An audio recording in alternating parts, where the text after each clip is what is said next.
Hey everybody, it's time for some more Super Robot Wars 30. I am the last Robot Kai, and I did a little bit more research into the Charburgers, because this is the important thing, the Charburger. I did a little bit more research into it, and apparently there's actually about 3 of them, and they're all themed after the mobile suits he piloted over the course of the original one. And yeah, he has a sausage McMuffin, which is the AC guy. So thumbs up. He has an AC guy sausage McMuffin. And they've, you know what? I'm just gonna start playing the game because if I start going down this, it's gonna start getting silly. So maybe I'll talk about it later when there's more people around. So I think this is the one. God, where is actually the mission?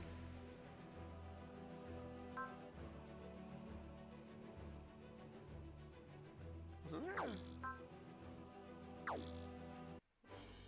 What? Sorry everyone, I'm having a bit of a brain moment here, but I could have sworn we had a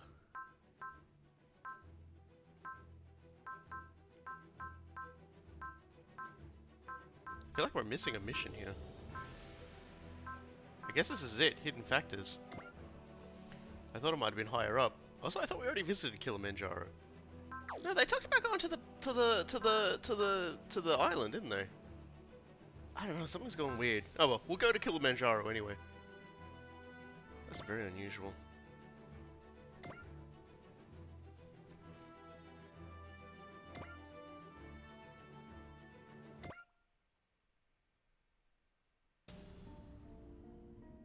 Thanks for all your advice, Zero. You've helped the whole strategy fall into place. No, Captain, this is all your idea. I simply gave some advice. We're analyzing the intel Sayako sent back as well. If it bears out, it's something we can't ignore. But I must say, you coming to me for help was a bit of a surprise. I suppose I can't blame you for the reluctance to accept help from the evil Emperor who turned on his allies time and again. No, it's not that. You consider yourself dead, not meant to exist. I thought you wouldn't want us to depend on you. I appreciate the thought. But now with the whole world at stake, I need to use whatever is available to me. If you have a problem with using resources we're not meant to have, well, then the Distrager's a problem. Captain, as I said I would unify the entire Earth, and I'll accomplish that, no matter what it takes. I'll gladly dirty my hands if it leads to peace and freedom. Getting a bit feisty there. Yeah, see, this isn't the right one either. Alright, well, we'll just do this one. Kind of feels like things are a bit mucked up. Miss Mavie, why did you want to see us? You've been checking up on us a lot, and we have no idea why, so... Well, it just seemed like a good chance to check if you boys were growing properly. Oh, have I gotten any taller? I think she was just joking, Hayato.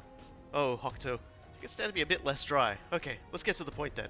So this is similar to the other one. It's a first mission that sort of leads into other missions. I've clearly clicked the wrong one, but I've also gotten very confused, because I thought the next mission we were doing was going to be in the Black Islands, you know, where all the DVDs are, but I guess not.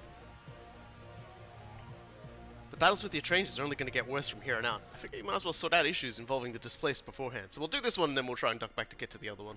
It doesn't really matter what order we do all these ones in. They're all going to sort of end up the same.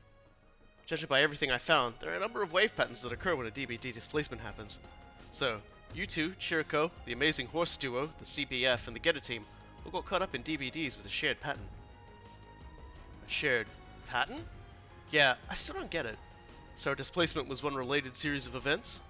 From everything we've seen so far, it's clear that being displaced by a DBD isn't a natural occurrence. Which means our displacement was the work of someone intentionally. Precisely. I'm certain at this point there's some kind of purpose behind you all being brought to our world. So what, our displacement was a special case? Not quite, it just means the displaced fall into a series of groups. One group is you, another group might be a second group of people, and so on. But since we were all displaced with a similar DBD, I believe there must be some commonality. Essentially, so I was seeing if I could find some kind of shared physiological quantity, but you didn't find much? Nope. There's nothing especially obvious physically. So I thought we'd have a bit of a chat and see if you can all find something in common. I mean, do we have any other choice? Yeah, known conversationalists. So, Dad and I are the boys, Chiriko and Getter team, the CBF dudes are the young men, and Sangha and Rassel are the old guys. Well, he's not wrong, as such. Chiriko, are you a rider, a snapper, or a listener? Rider? You mean my machine? Riders are people who get the most out of riding trains. Snappers are people who like taking photos of trains. And listeners are people who like the sounds of trains. Can't say I'm none of those. Oh, you're a diagrammer. Diagrammer. Someone who loves rail management diagrams. I'm really getting into the weeds. Hayato, the first question to ask would be whether they like trains at all. That's not a useful question.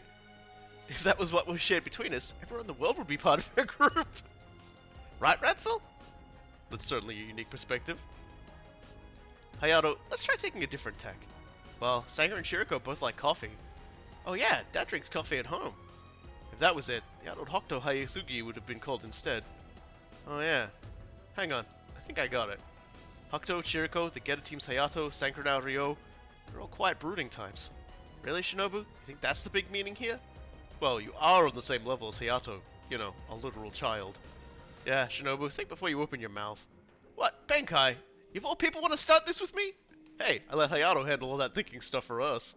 Really? Better get my brain into gear then. I'm guessing that's the other Hayato. Fucking, the little train boy is a fucking agent of chaos in literally every discussion he appears in. We could do worse than make use of a child's creativity. Come to think of it, Ratzel has goggles, and Dad has goggles. And Chiriko wears goggles in battle. That's it! Throttle back a bit, Hayato. If it matters what we wear in battle, then young Hokuto doesn't wear glasses in battle. Yeah, and what about us, and the Geta team? Oh. Don't get so down. To be willing to shotgun ideas out there without worrying about being mistaken is how we make progress. Well, believing in yourself and moving straight ahead is what a Shinkalaian engineer does. You can sometimes be a bit of a wild train, however. Speaking of trains that take you out into the wilds, the Wakashio is a great line. It doesn't really go into the wilds, but it'll get you to the beach. Isn't that great? Agent of fucking chaos. It's like, I'm running, kid's on rails, but he's gone off them a long time ago. Well, I thought it was a long shot, but I guess your common quality isn't a love of trains. Well, let's call that good enough for today. Thank you all for giving me a few more brain cells to work with. It's lots and lots of trains. I don't think we're much help, though. Don't sweat it, Hokuto. Listen, go get a snack. That'll pep you right back up. Would have been nice if we all had your chill in common. Well, if I do come up with anything, I'll be sure to come by, Chief Movie. This really isn't getting anywhere. Feels like I'm at a dead end more than anything. It's exactly the sort of time when I could use a bit of this. Pardon me, Chief Maybe. Oh, goodness says, here to kill some time? Not really, it's just all these DVDs have me feeling really anxious. Tell me about it. So I'm curling up with my new favorite bedtime story. Black-haired woman's retribution again? Really like it, huh? The occult is as exciting to me as money is to you, Oz. Does that clear it up? Not really. Well, I'm sorry if I offended you. Really, I'm sorry. Don't hate me over it, okay? What? Why would I hate you over that? Well, the herald of the black-haired woman's retribution, Kagaribi, was the kind of person who would hate someone over a comment like that. Have you learned more about the story? I think I said before that Kagaribi seems similar to the displaced. In the new text I obtained, it said that Kagaribi escaped after someone destroyed her nation. Those records were in the Dristrager's computer. That means... My theory is that Kagaribi was none other than a survivor of a culture destroyed by Eos. She might even be a survivor of Eos herself. I thought about that, but it doesn't add up. If she was, I'd expected her to be more active like Orchidacea was. If she wants to bring Eos back right, she's being awfully quiet when one of her friends is around. That's true. Well, either way, it's been centuries, so even if Kagaribi was a survivor of Eos, she most likely passed away. So this Kagaribi's grudge destroyed a whole nation, right? Yep. However, it was never made clear what exactly incited her resentment. Though, given the story, it can't have been some minor incident that set her on that path. But then, what connections does Kagaribi have with all these DBDs? First I thought that if Kagaribi was someone displaced by DBD, we could trace her background to help understand our current situation. But, if Kagaribi was escaped from Eos, the situation is a little different. How so? Orchidacea may have simply been collecting information about people related to Eos. Guess even your hunches can miss the mark sometimes, maybe. Well, maybe I'm barking up the wrong tree, but at least it's good stress relief. From now on, I'll look into the ending of Kagaribi's story as a point of personal interest. Well, okay. Guess I'll get back to my post. Hang in there. If the DVD really does pop up, I'm gonna be busy. Please don't say that. If you do, you're practically asking for it to happen.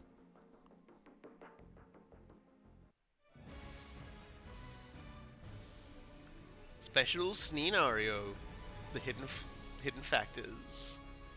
The factors that we've carefully hidden. Alrighty, this is gonna be pretty much like the first one we did with everybody else as well. We're basically just gonna, you know, beep beep straight in, and and fight a bunch of people. We're in scanning distance of the Pillar of Light. It was this pillar being released that signified the Quaestor shifting toward full-scale assault, wasn't it? Our war changed that day, but no matter what shape it takes, we'll keep fighting it. If we study that Pillar of Light, it'll get us back to our room worlds? I believe that's fair to say, yes. Apparently, that pillar has the same distortion signature as the DBD we were displaced through. Meaning if you get that data, you can reproduce the conditions that brought us here? Exactly. You'll have to lay the rails for your return trip using your willpower, though. Well, if you're gonna say it like that, that just makes me more excited as a Shinkalayan engineer. This means we have a way to go back. But it's time to go there. Imagine it won't be simple. No matter what obstacles stand in our way, we won't falter. Yeah, now we found a hope. It's time to go straight there. No transfers! The distortion in the dimensional boundary is increasing. No.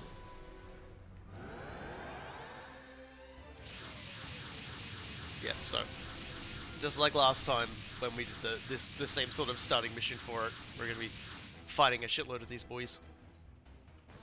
As we thought, they were waiting for us. Scramble the mobile teams. And of course, for this one, we're gonna be bringing out all the folks who turned up in the or rather, all the units that we got as part of that particular release of the DVDs. And the Scopy Dog. Alright, and we can pretty much field a fairly significant force of everyone else as well, so we'll just get in and we'll grab a whole bunch of folk. Without any sort of real rhyme or reason to it. You know, just people I like.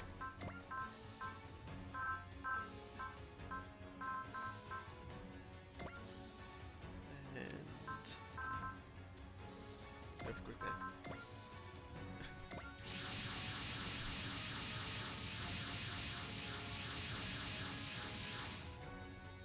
Etrangers and Quaestor units have manifested together. If the Quaestor's forces are here, that means we really have to assume Quaestor's revived. Well, if we want to find out if that's true, we gotta win! Our units begin the attack. Defeat the enemy so we can get to the pillar. Roger! I'm sure enemies that their attempts to stop us are in vain. Alright! 1 millionth verse, same as the first, really. We're gonna go flying in and bop some suckers.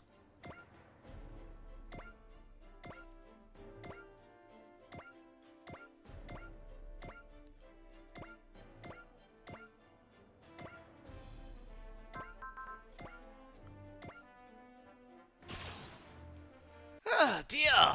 I'm on my last week of my time off, my 4 weeks off. They've been a pleasant 4 weeks off, but we'll be returning to work on Monday.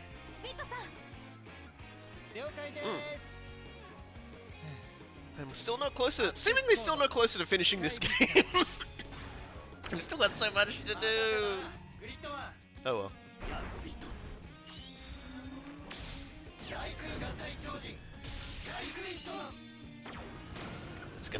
It's gonna be a wild ride to the end eventually. But for the moment, we're still still gonna be going through quite a few motions with this game.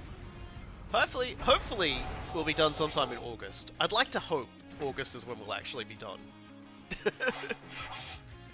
The endless DC parade. Yeah, thankfully they did formally stay when they released the expansion pack. That was the last thing they were releasing, so I don't have to worry about, you know, more of it landing in my lap. Because I would genuinely just have a conniption if they added even more stuff and was just like, haha, game never ends. And I'd just be like, please. Please stop.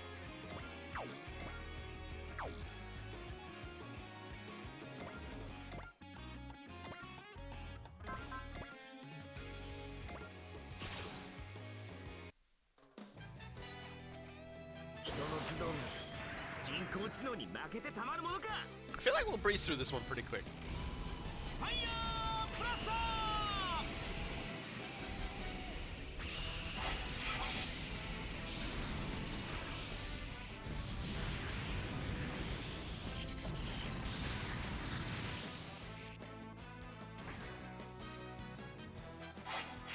They do have the nipple guns back again.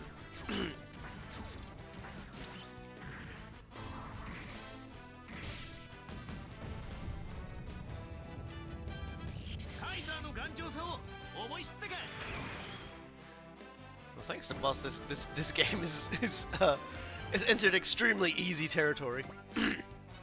Sorry everyone, my throat has decided now is the best time to start dying on me. You know, had a nice 4 weeks, now it's gonna nuke itself.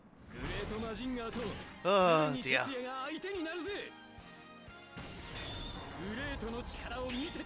kind of forgotten all the things I wanted to talk about too. I actually had Dead in August till we start another Super Robot Wars. No, I think I might take a break from Super Robot Wars for a little bit. Plus, if I do want to start another Super Robot Wars, I have to start sorting out getting a capture card, which at the moment I'm not sure I'm financially solvent enough to do. I have to be very careful in that regard. I haven't kept up on your Super Robot Wars playthrough. What have I missed? A lot. I don't even know. I don't even know where you stopped on it. But we formally beat the game as it was released, and we're doing the post-game content, which has its own ending. So, like, we're doing stuff that's tied to the various shall we call them, DLCs that came out. But yeah, I'm thinking I'll look into capture cards, but I'm probably not looking to play another Super Robot Wars for a while yet. One big part of that is simply because in August they'll be hopefully releasing the Immortal Empires beta, like, you know, for Total War Warhammer 3. They're calling it a beta, but basically they're gonna launch the map, which is gonna be like the entire. When are you gonna play Chaos Gate? I'll finish my Total War thought first. I'll get to that. Sorry, I sort of read that out as I saw it. Total War Warhammer 3. They're going to be releasing like a 4-Lord pack around the same time Immortal Empires comes out. So I'll probably do like a bigger Immortal Empires game just to goof around so we can explore it and just see what's going on there.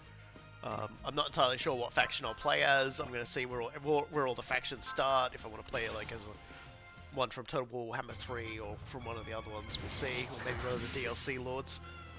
But I would like to play a campaign there, because that's quite fun and I do enjoy playing that. As for Chaos Gate Demon Gate, I'm going to be perfectly honest with you. I'm not a big fan of it.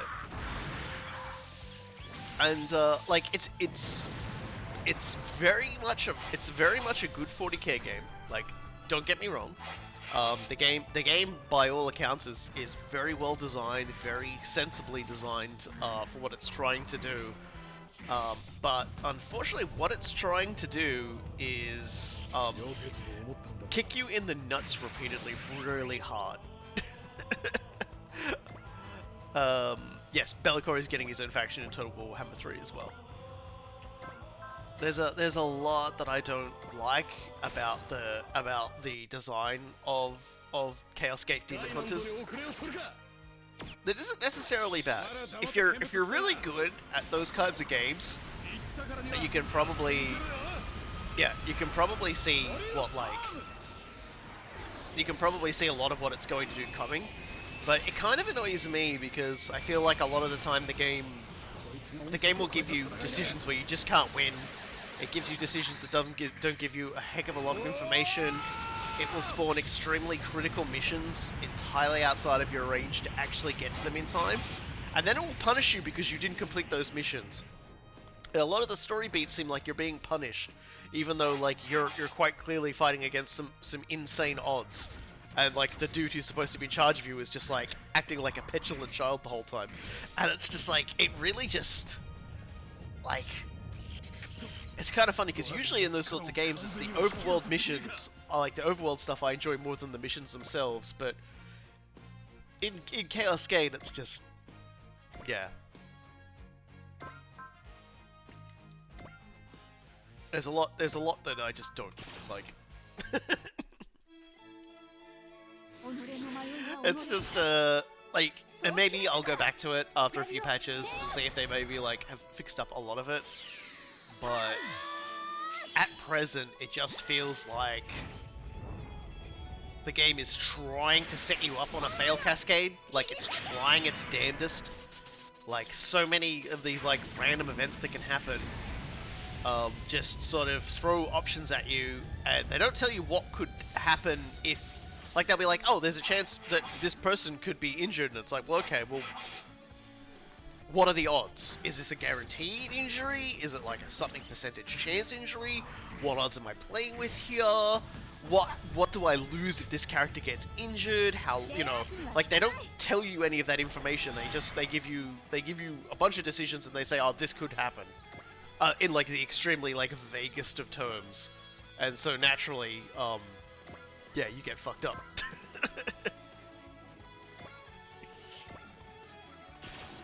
So yeah, we'll see. You know, like maybe down the line, if the game gets like, you know, tweaked to my baby preferences, which I think is highly unlikely. I think they've wanted to make an extremely strong, punishing experience, and I'm just gonna have to live with that. Because I talked to Cool Guy, and Cool Guy's like, oh yeah, I fully expected him to do that, so I did this, and it's just like, I kind of expect that from a guy who's probably spent more time in XCOM than any reasonable person should ever be allowed to spend in it. For me, it's just like, I don't like this. This isn't really that enjoyable. Which is funny because, like, you know, I'm a Blood Bowl player.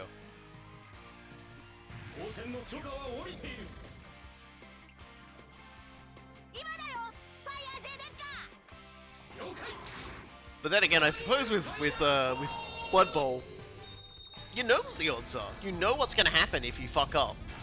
You know what your chances are of each individual thing going wrong.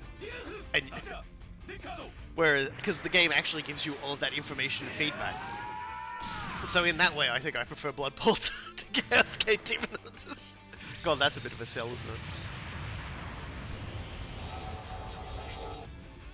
Ah, sigh. Yeah, I'm just sort of like, so Warhammer 3 is definitely the next thing I'll be like rubbing my brains on.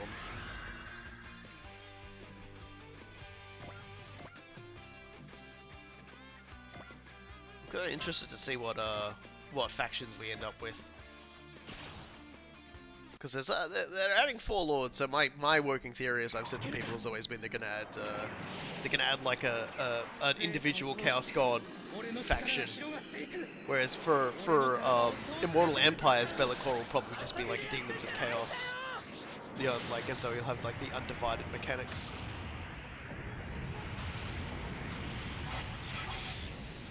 But there are quite a few special characters for the Chaos Demons who could end up in this new slot. So I'm interested to see how that goes.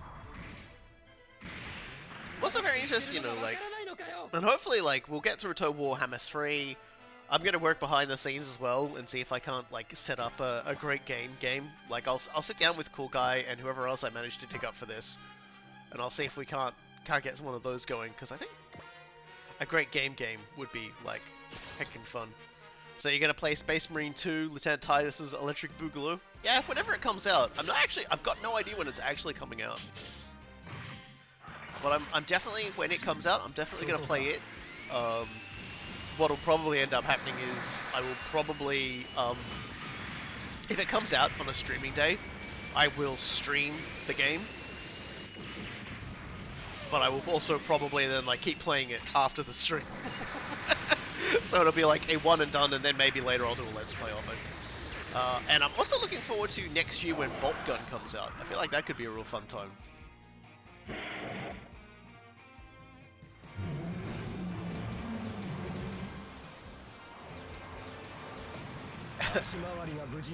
How can Captain Titus get demoted? Oh, that very easily. Remember, he got kind of dragged away by the Inquisition. So, yeah, he wasn't exactly going to be doing his job while getting interrogated for a while, and he could be out of it for a while. Hayato, his eyes set on the path forward. Shuriko was focused on finding one single thing: the Cyber Beast Force, following their instincts. The Geta team, at war with the whole world, my friend, dedicated entirely to his mission. This is the kind of situation in which we may find the common thread we all share. Yeah, it's funny, Ratzel's like the only person who like actually figures it out for himself what everyone's like commonality is. And it's their determination and their focus. And yeah, Relic's having a 20-year sale. You can buy all sorts of Relic-based stuff. If I didn't already own most of it, I'd look into it myself. But sadly for me, I've been buying relic products at full price for centuries now, like the absolute idiot I am. Can Astartes even legally be demoted? Can you imagine that? Yes, they can in fact be legal. They in fact can legally be demoted. I think at the very least, Blood Quest, like not just demoted, but a Space Marine can actually be like completely exiled on like a death mission. Like the comic book series Blood Quest about the Blood Angels is about a Blood Angels captain who, in the course of fighting a conflict, loses a tremendous relic sword to an orc war boss, who is you know, unknowingly to everybody else being manipulated by demons, and so the the captain, who is not allowed to be around anymore, is exiled. So he leaves with a ship and a small handful of other brothers who have decided to join him in exile. Like one is like a faithful sort of retainer type character who is like, yeah, no, you're you know, like this is just as much my fault as your fault, so I'll come with you. There's another guy, Clotus, who is coming along because he's fairly certain, like he's more bloodthirsty than the other Blood Angels, and he's doing it mostly just so he's going to go out in the blaze of glory, far away from all the rest of his brothers, so they don't see him. Which is kind of ironic because out of all the characters, Clotus survives like right to the end, and actually even like does not fall into blood-soaked depravity like everyone seems to think he's going to. Spoilers. It's a very old story. If you haven't read it already, you probably won't.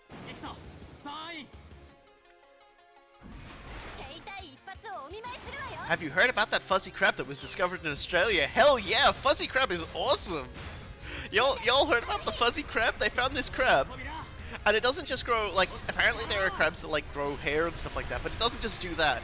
It apparently also likes to wear sea sponges as a hat, and it will trim the sea sponges with its claws appropriately, so it looks like a nice hat. And I guess this is so that when it stops moving, it kind of more resembles like a rocky protrude, like just like general sort of, this rock's always been here, like so far it's got moss and like sea sponge on it.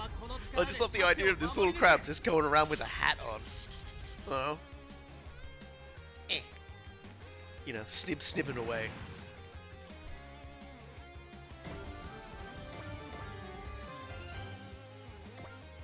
They also in Cambodia, I saw this in the newspaper today actually, in Cambodia, like in the last week, they have actually caught the world's biggest fish. I think they caught it biggest freshwater fish, I think it was? Yeah, the biggest freshwater fish, I think it was. A 300 kilogram stingray from a freshwater river in Cambodia. Yeah, Uriel Ventress from the Ultramarines was also sent on a penitent crusade. Yeah, like actually getting demoted in the like it's probably, well, I'd say it was less a demotion, but more you get like kicked out to go like make up for what you're doing, with the expectation you'll probably get killed. So it's kind of like a demotion. And naturally, by the time you get back, you know, did I know Ursakar E. Creed has a daughter? Uh-oh. Is she a tactical genius as well? Is this... oh god. I'm just thinking of all the implications.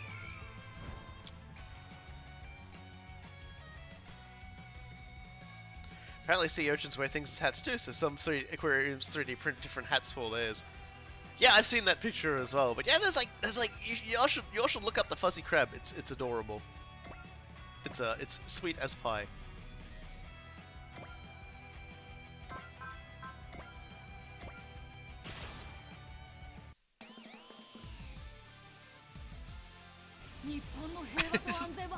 Like you could complain about a lot of things that come out of Australia, but we have cute and fuzzy crabs. Oh god, that, you know what? Talking about Australian wildlife and how demented it is. Have y'all noticed the Witch of Mercury stuff? The next Gundam series that's going to be coming out. Is Witch of Mercury, right? It's she's got a female protagonist, which is pretty cool, but she's got her own little robot. And I looked at it and I was dead ass. Hold on a second, that's a robot koala. She has a robot koala. I'm not okay with this. It's a battle school anime. Oh god. It's a battle school anime? Oh no. It's a Gundam battle school anime?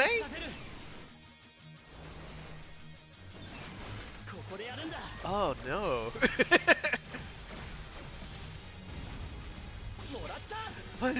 What is going on there? Oh my god. I mean, I'm still gonna watch it. Cause like I like the design, but like there's no guarantee I won't like fall off it immediately. But we'll see. Usually they upload their series that they're not broadcasting overseas onto their Gundam Info like webpage, like YouTube page. So hopefully that'll be a thing, get sorted out for us, I guess. We'll see.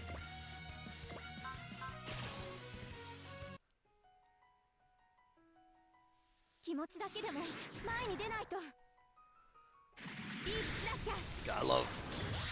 But yeah, she has a robot, and it is dead set a koala, and I'm just like at first glance you're like, oh, that's definitely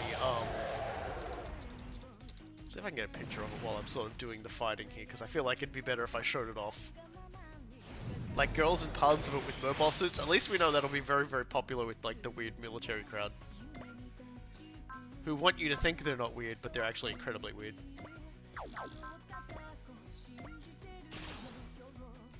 Let's see if I can find a picture. Let's go to Google image search here.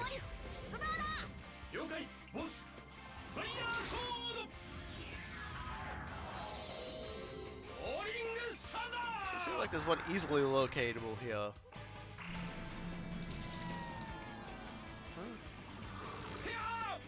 Damn, because it's from a trailer. It's from a trailer, and there's absolutely like no screenshots of this fucking koala robot.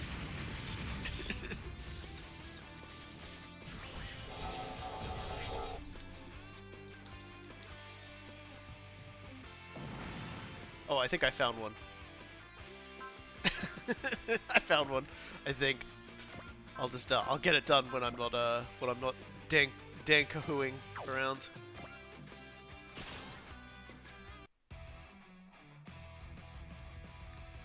Let's see if we can't get this. Yeah, it's not the actual shot of the robot though, it's when the robot's like pulling a weird face.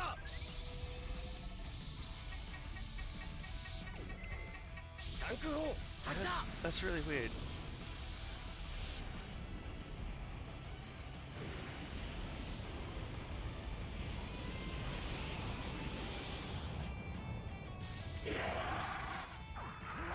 Oh, okay, so no, apparently this robot isn't part of her thing. It was from a collaboration ad.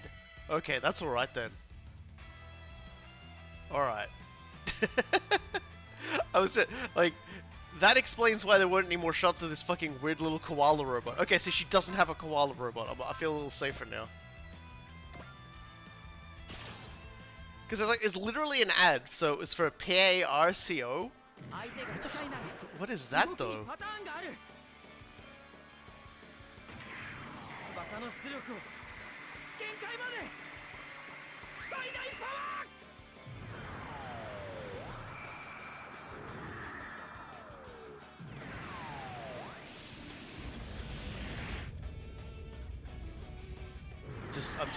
I'm going cross-eyed. Anyway. I'm just gonna like slowly slide backwards and away from like Witch from Mercury. Apparently that was just an ad. Thank God. This is what happens when you don't speak a language and you see like a trailer, and it turns out it's actually an ad that someone's on YouTube's called a trailer. Oh dear. What else have we got? I think that's it. Let's save. It's just me, or are modern Gundams a lot sleeker than older ones? Oh, you're definitely correct. They are 100% sleeker. I don't mind so much, but like, cause like I said, like pretty much my favorite mainline Gundam is the G-Self, and the G-Self is incredibly sleek.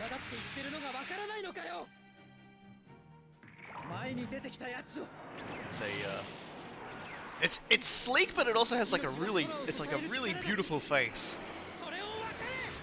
And it's surprisingly expressive, and I kind of get a little bit of the G-Self vibes from the what are they calling it? The Aerial? That's the name of the that's the name of the machine, I think.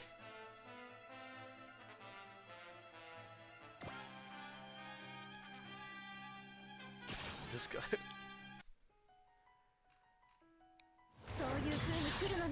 Wasn't it?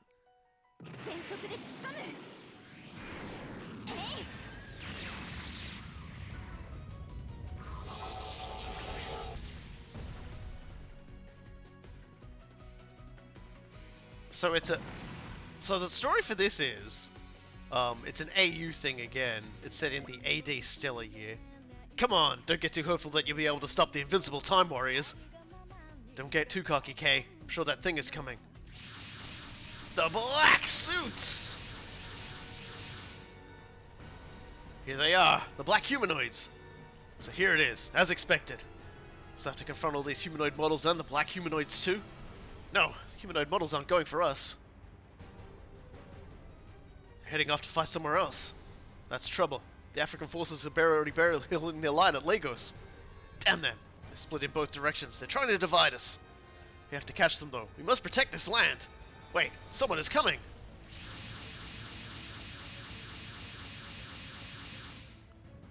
It's the Black Chieftains! Get out of the way, Time Warriors! Are they here to help? Yeah, the big guy, you know? Seijima? He asked us for help.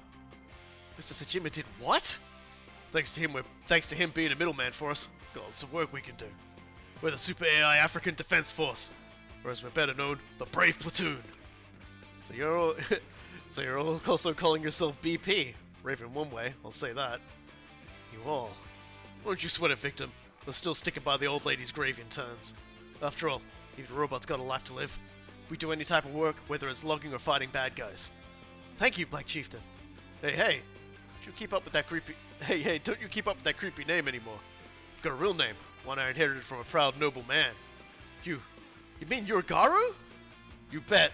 Now that Captain Garu's here, just let us handle them, okay? Aren't the Black Chieftains supposed to be evil? I turn my chair to face you directly. I lean in close. My nose is touching your forehead, and I say, have you not been paying attention to the entirety of Brave Police, J. Decker? And then I just put my foot on your chair, which suddenly has sprouted wheels, and I kick you out the airlock. Alright, boys, let's hit the gas! Good luck, Brave Platoon! You bet, Tiny Boss. You take care of things here for us, okay? Guess they found a new life for themselves, too. This is the true nature of the victory earned by the Brave Police. Well, we can't let them show us up. Let's break through this trial with the strength of our hearts. With bravery! 5J Deck is right. Good luck, everyone! Yeah, let's go. We've got the same heart as anyone here. We've just got just as strong a heart as them. If we combine our bravery, our strength will be unbeatable. All units, intercept the black humanoid enemies. Work together and pick them off. Copy that. Black humanoids, we will cut your evil work short. Yay.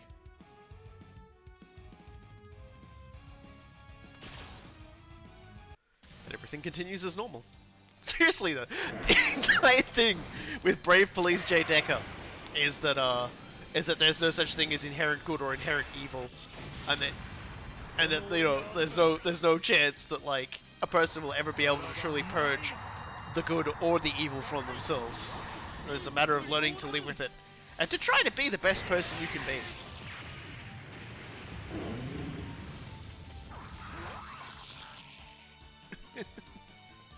Oh dear.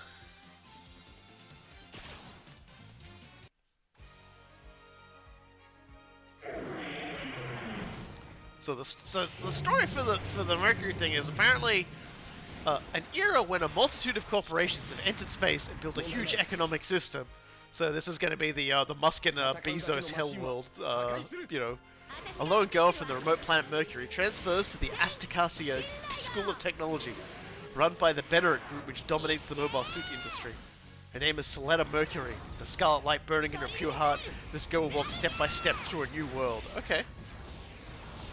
I thought Garu was the only one of those guys left. They did that. Well, I mean, I destroyed all of them in my playthrough, but they all just sort of just up and leave. They all just sort of up and leave usually.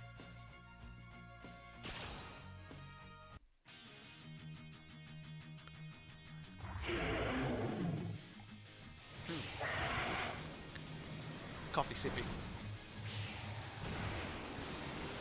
So yeah, if you'd actually defeated the Fazweeks before, I can't believe I can remember a name like Fazweek, and then like I'll forget like literally everything else.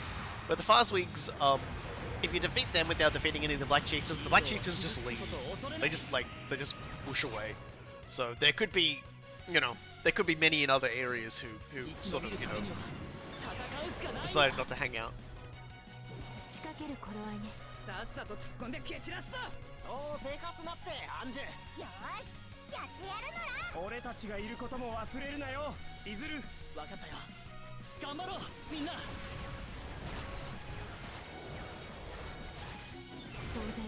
No, I am dog!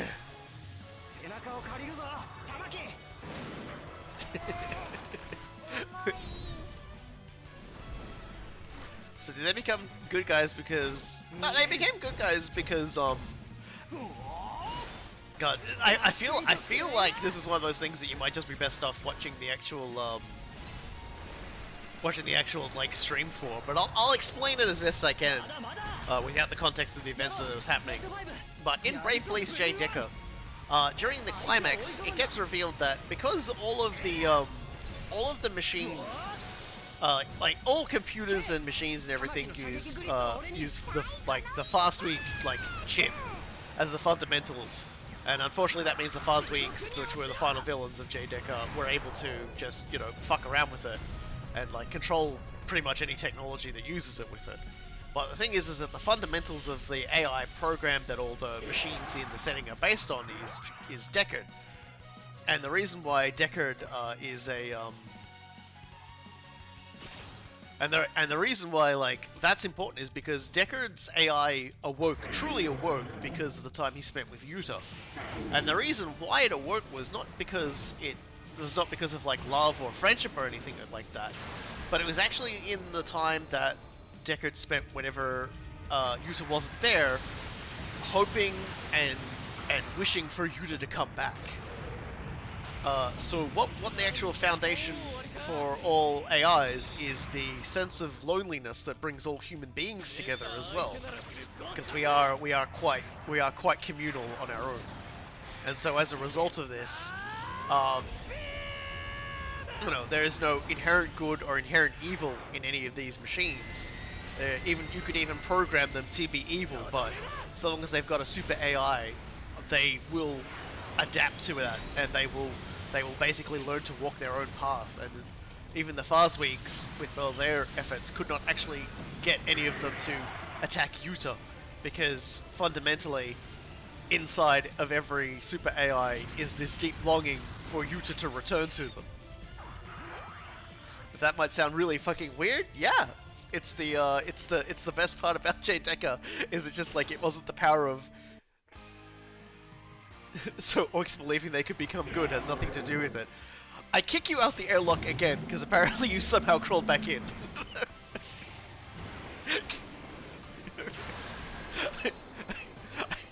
I just gonna keep booting this guy. It's like the fucking like Mo throwing Barney out, and you see him just turf Barney, and then you see Barney like just walk into shot behind him.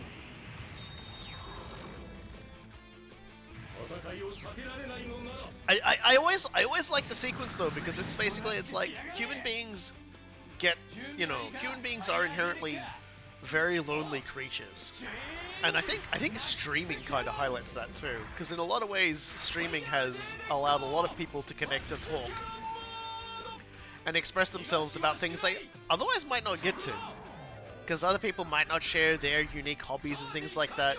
And granted, that is certainly one big problem with social media, and is why there are so many insane people getting together nowadays. But at the same time, you know, like, there is not a single person that I know that I could sit down and talk about Brave Police J Decker with, because that's just not who they are, and not where they are, and that's fine. They don't have to like that, but I come on, I turn on the stream, and I talk about it, and a bunch of people come in. I get on Discord and I waffle about it endlessly, and people, you know, people will talk about it because we found each other, and we found people to talk to.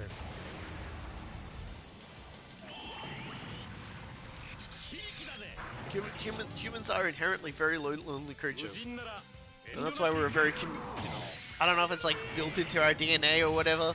That's why back in the day, the worst thing you could have happen to you as a punishment was to be exiled from your community. You know, and even today, like getting kicked out of like like an online community or being ostracized or something like that, does send people pretty fucking crazy. So yeah, it's like, you know, that's ultimately the lesson, is that, you know, people are people, and people need other people. And that might just sound like I've just boiled down J Decker down to like the stupidest sense, but really it's just, that is what it is. And I really, really like J Decker for it. You heard it here first, Rubber Kai is one sad, sad, lonely man. I'm actually someone who finds human interaction very exhausting. That might sound kind of strange, but my day-to-day I deal with like probably about anywhere. Like I deal with a lot of people every day, like, and not all of them are happy. So for me, like, getting out there and like hanging out with people after all of that is like the last thing I really want to do is do that. So I don't feel lonely the same way a lot of people feel lonely. You make it sound like you have no friends. You're cranking the dial up a little high in that regard. I have plenty of friends. It's so weird for someone to say, "Oh, you sound like you have no friends." It's like, damn, man, like, you're cranking it to 11 on like every single response you've given me here, and it's actually not cool. I don't know how to explain this to you, because you, like I said, I'm a little baffled. I'm a little baffled.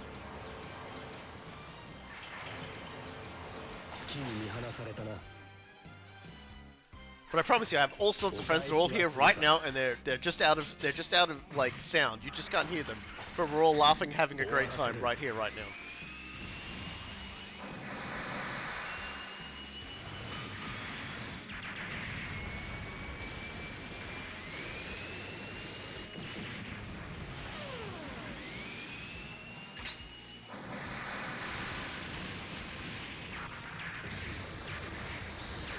I have friends who don't know that they go to another school in Canada.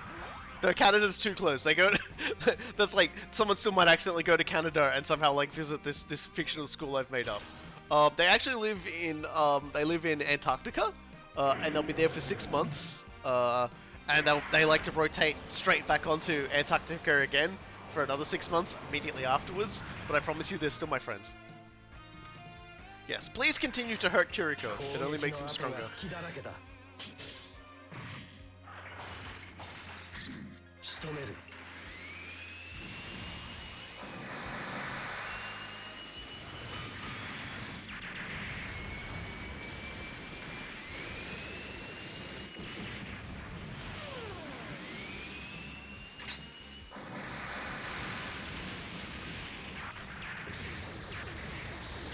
But yeah, I'm someone who just likes his solitude a lot. Honestly, kind of want to see Robokai do a Warriors game. I love Musou games so much, and I really would love to see. I would like to play one, like, but it would have to be the right one. And the problem is it's like, I'm very fond of the Spirit of Sanada game they brought out. That's a fun Warriors game, but it does have a little bit of grinding to it, in that there's like some missions that you can do, but they really genuinely require like a lot of going backwards and forwards and wasting time to like get at.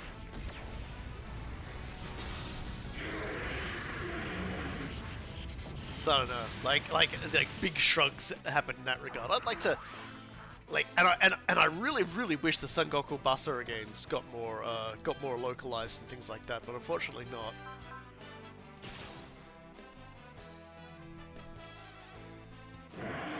Yeah, there's the Samurai Warriors 5. There's a there's the what was it? Token Renbu game?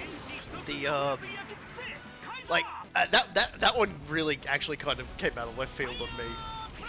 If anyone's, and I 100% doubt anybody is familiar with it, but the next Warriors game that they've like more recently announced is based on a mobile game, and it's like, it's one of those mobile games where it's like, you know, like some mobile games, they're designed to like the lonely male otaku, and they get all the waifus and everything like that. Well, Token Ranbu, or however you pronounce it, is the other way around. It's the it's the lady otaku game where you get swords, you get like katanas and other sorts of swords and things like that, like, of which there are many. Of many different makes and things, historically and otherwise, famous swords, not less so famous swords, things like that. And you and they turn into pretty men, and you use them to fight like monsters and things like that. And apparently they're getting a Warriors game, which was just kind of like, huh.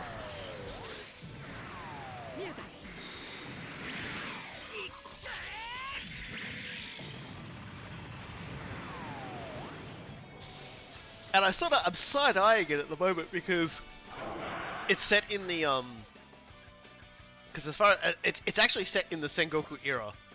Like apparently a bunch of swords get dropped into like alternate history Sengoku era and have to try and like help out there because things are going wrong. So I'm just kind of like, well, I am a sucker for Sengoku stuff.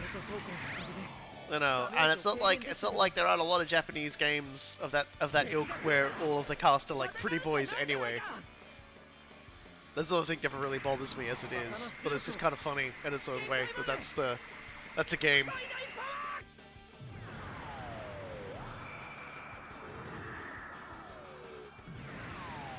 And I mean, there's also Extella. So some people will be like, huh? It's not made by the Warriors folks, but it is a sort of a Musou, but it's like a Fate one. Oh, from the Fate franchise, and it's got Saber, it's got Astolfo, it's got Charlemagne, Charmagny.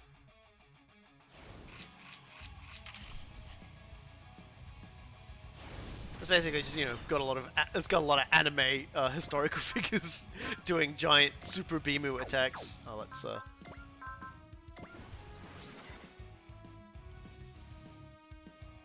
I've heard the story is good, but the gameplay is baby's first Musou game for Token Renbu.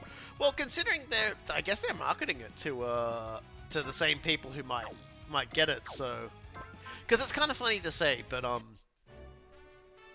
Sengoku Basara has an alarmingly large female player base. I say alarmingly large in that I don't think Capcom were actually ready for the sheer amount of like female gamers that really liked it. I'm sort of surprised actually. There's got to be one out there. There's got to be like a gacha game that uses the Sengoku Basara license.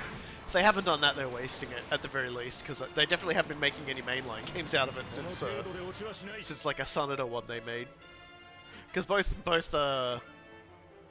both Koei and Capcom both made Sanada based games. And they're both actually kind of cool because they both sort of go their own way about showing the historical events that surrounded Sanada Yukimura and his growth into a man and ultimately his death. And both of them have like kid Sanada Yukimura in there. And it's kind of funny because obviously because Sengoku Basara puts Sanada Yukimura and Date Masamune as like front and center as rivals.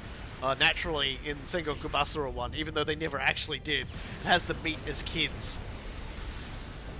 It's just like this. So you get to see like these child versions of Date Masamune and like Sanada Yukimura, just like immediately just like wanting to beat the shit out of each other with wooden weapons, as all good kids should.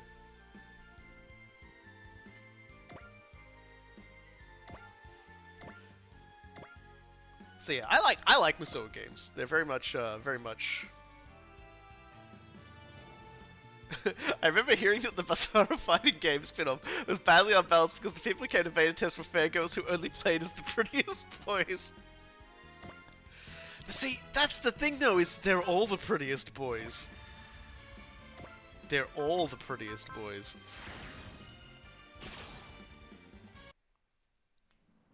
Children can sense their mortal enemies, yes. Yeah, so but the only thing I've seen of the Basara one is like of the Basara Sanada one is that they put it's like this one mission where Yukimura's father basically like takes him for a stroll into the woods and then is like, okay, now go fight those bandits. And young Yukimura is like, I'm sorry, what? And he's like, and then like the father like calls out to the bandits and says this child's gonna beat them up. And they're like, oh yeah? And so like Yukimura's just like, what the hell is wrong with you, Dad? And so he's fighting the bandits, and then this like little kid with like a bandage over one of his eyes, like and a wooden sword, just runs up and starts like thrashing the bandits alongside of him, and that's child Date Masamune out of fucking nowhere for no reason whatsoever. Which is generally the best reason for something to happen.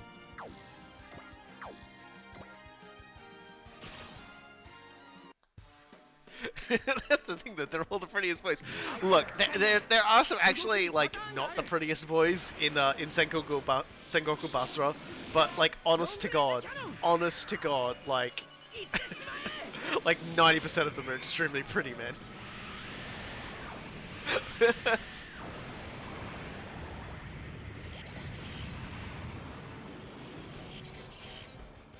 Yeah, Samurai Warriors 5 is like like they've sort of like rebranded Oda Nobunaga because they start like, if you look at how, it's actually kind of funny actually when you think about it. The depiction of Oda Nobunaga in like the Samurai Warrior series is probably a pretty good indicator of how the progression of the Japanese opinion of Oda Nobunaga historically.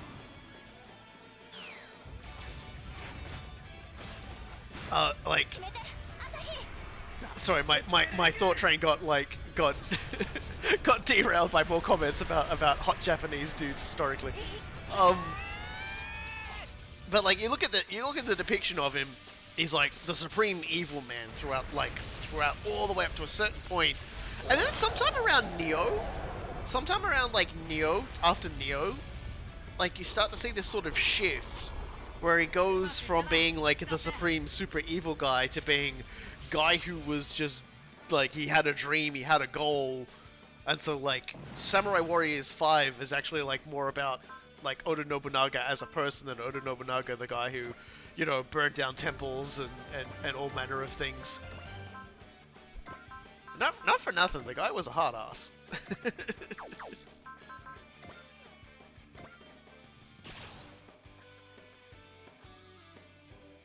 Was there even a Sengoku Basara Onimusha crossover, considering both depict Oda Nobunaga as something demonic? God, the Sengoku Basara depiction of Oda Nobunaga is fucking fantastic. But no, I don't think there actually has been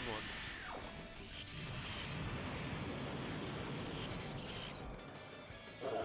There's actually, yeah, the Kogai actually talked about this in in the Neo Let's Play is that we know exactly what Oda Nobunaga looks like compared to a lot of the other, because like the Japanese art style tended to sort of make everyone look a little bit weird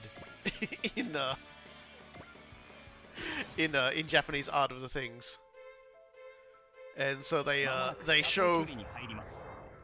So like you know, it tends to depict him a certain way, and it's not like that hugely realistic. But because Oda Nobunaga allowed missionaries in, they actually painted him, and so we actually know exactly what he looked like, which is kind of cool actually, and he's very striking,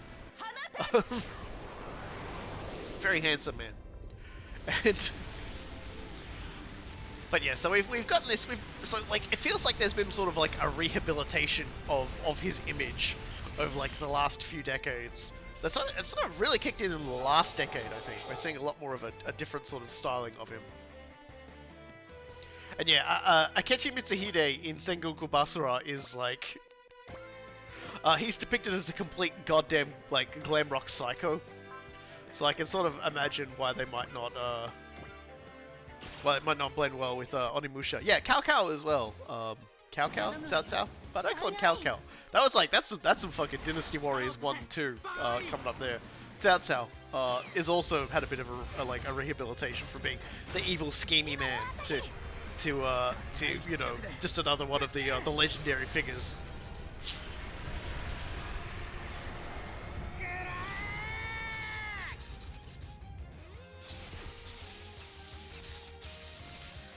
There are a lot of like really funky, funny like depictions of characters in those sorts of things. Just 1 second.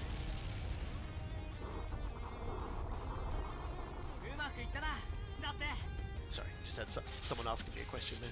It's gonna be fresh coffee time shortly. Yeah. Romance of the Three Kingdoms in general is absurd when you take a good look at it. So who's really excited for the Neo set in the Romance of the Three Kingdoms era? Because that's what we're getting from Team Ninja. They're doing a Three Kingdoms game. But it's gonna be like Neo. So like, and yeah, I am 100% excited for it. I talked about it last week. I think Game Trailers had a trailer up for it, and the spiel for it was like, oh yeah, it takes place in like feudal Japan, and I was like, motherfucker, that's Lu Bu in that trailer. Are you that fucking stupid? Like, do you not know the difference between China and Japan, you fucking idiot? Oh, it's not Neo 3. It's what are they calling it? It's like I can't even remember its name at the moment. My brain keeps wanting to say Lo Wang, and I know it's not Lo Wang. My Australian brain immediately wants me to be incredibly racist. Wo Long. Yes. Wo Long Fallen Dynasty is what it's called. And so it's set during Three Kingdoms. It's clearly set during the early stages of Three Kingdoms, because Lu Bu is still alive.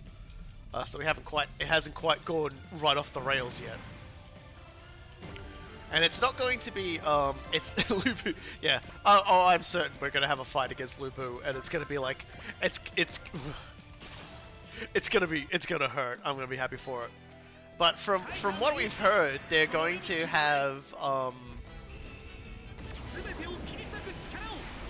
what's the best way to put it? You're going to be able to shift into, offensive stance and defensive stance. And doing things in, like, certain moves in defensive stance will buff, like, things you can do in offensive stance. And there's going to be a morale system as well. Because apparently you play, like, a generic foot soldier who I think gets, like, some sort of magical elixir stuffed inside of them.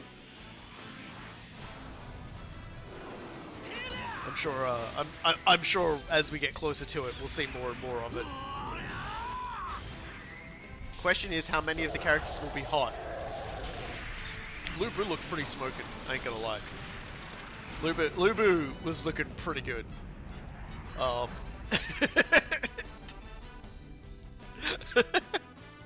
As for the rest of them, we'll find out. And so yeah, yeah, yellow turbans did seem to be in the trailer, so I reckon that's where it's gonna kick off. I think it's basically gonna start with the Yellow Turban Rebellion, because I mean,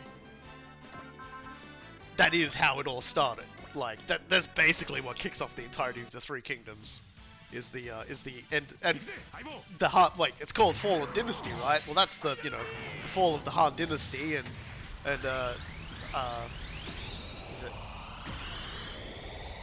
Zhong Zhuo? He and him taking over in the wake of like all the rest of them starting to get a bit pissed off. So I think we'll probably be seeing a lot of that. I think, and basically like him sort of like camping atop the remains of the Han Dynasty and things like that.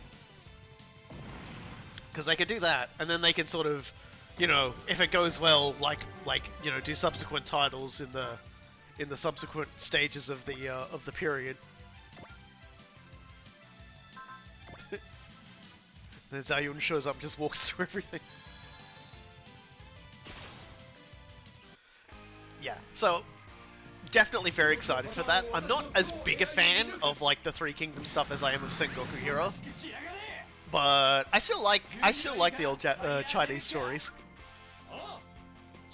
Like a part of me really hopes that at some point we'll get because one of the things I like about Neo and Neo 2 is they do go into a bit of the older Japanese stuff as well. So like both of them have like stages based around stuff that happened in the Heian era and things like that. And a part of me just kind of hopes and prays we might get something water margin related.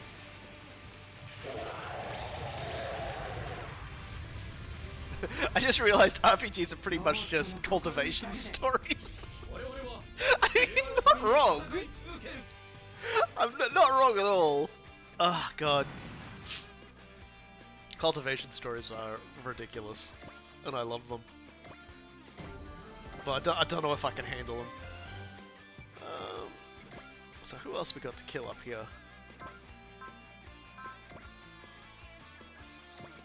Can we kill this guy with love? Hell yeah, we can! I wonder if there's going to be an escort quest for Zhao Yun and baby Liu Shan. Oh no! Oh no! Oh god, the baby scene. I still remember when I read that and was just like, you fucking idiot. Liu Bei, you fucking idiot. He's like, I would have gladly allowed my child to die if it meant, like, like you not putting yourself in danger. Throws baby on floor. It was just like, oh no. You've just ensured your dynasty. You've just ensured your dynasty is one based on the foundations of dropped on the head. I played Total War Three Kingdoms a little bit, and I kind of felt really out of my element. So I sort of played it for a bit.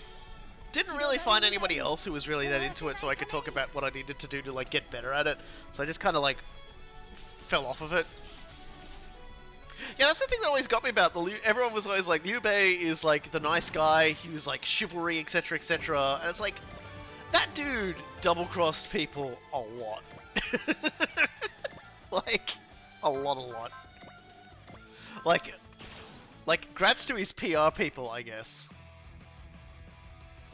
And it's just like, how could you like a dude that just like slam dunks his baby in front of the guy who just risked his ass to save the baby. And then you read into the history later, and it's like that same baby, when he takes over like their kingdom, is like considered a bit of an idiot and stuff like that. And it's just like, gee, I wonder why that was. It couldn't have anything to do with, fucking Liu Bei just like hefting him headfirst into the ground.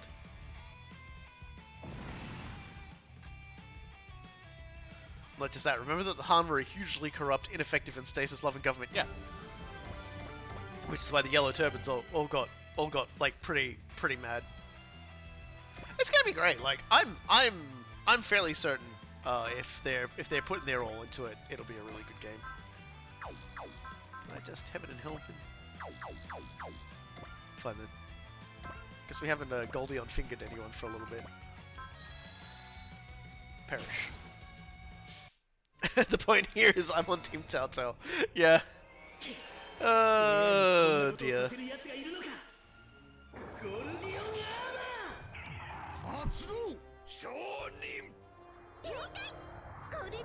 I think it was 8 was like the first actual mainline Dynasty Warriors game I played, and like that one basically just opens with Cao Cao like basically saying to the Han Emperor, "You a bitch" to his face, and then skedaddling out of there as fast as he can. And I was like, I like this guy a lot. And that, like, the very first stage also has like a Lupu moment as well, so it's just like, yep, that's a pretty good game.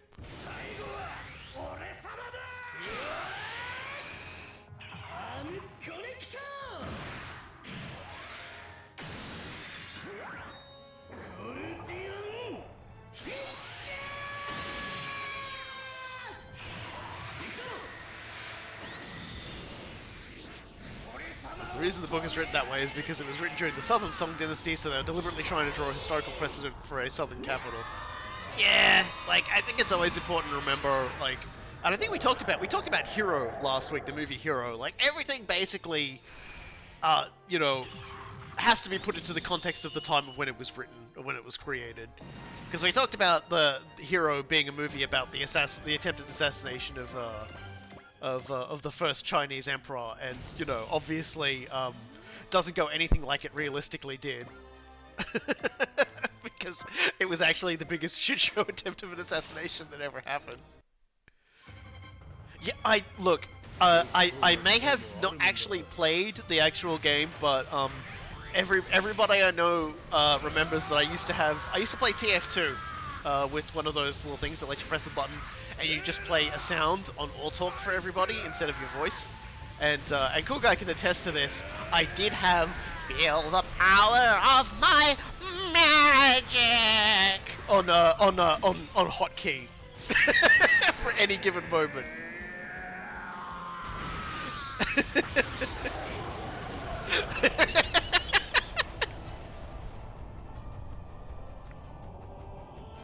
Yeah, see, he says I did. Yeah, no, I legitimately had.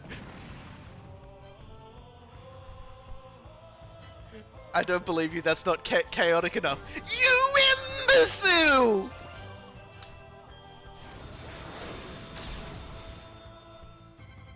God. Just. Oh dear. Yeah, the minute I discovered that, no one was ever gonna get like not hearing about it.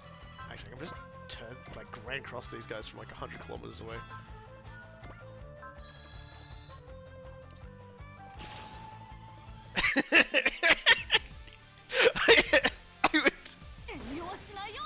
I would do it right after, like, just torching everyone with pyro.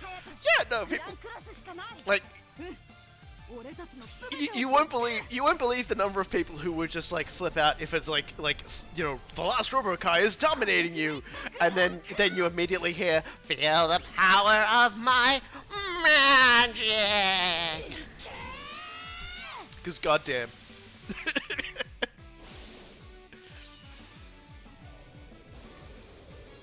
Oh dear. I was very good at making people mad playing TF2, just by the act of playing TF2. But I think that's just because people would get mad.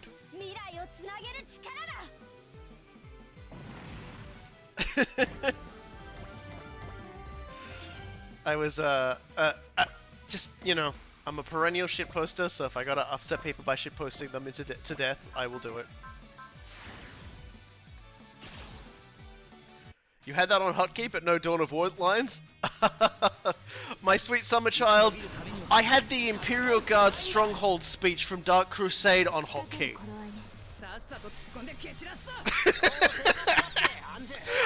The entire preamble as we were all waiting for the game to start would be, "Enemies of the Imperium, hear me. You have come here to die. The Immortal Emperor is with us and we are invincible. His soldiers will strike you down. His war machines will crush you under their treads. His mighty guns will bring the very sky crashing down upon you. You cannot win. The Emperor has given us his greatest weapon to wield, so make yourselves ready. We are the 1st Cronus Regiment, and today is our victory day." I don't just know that off by heart because because of playing the game. I don't know if by heart because I used to play it constantly while playing Team Fortress 2.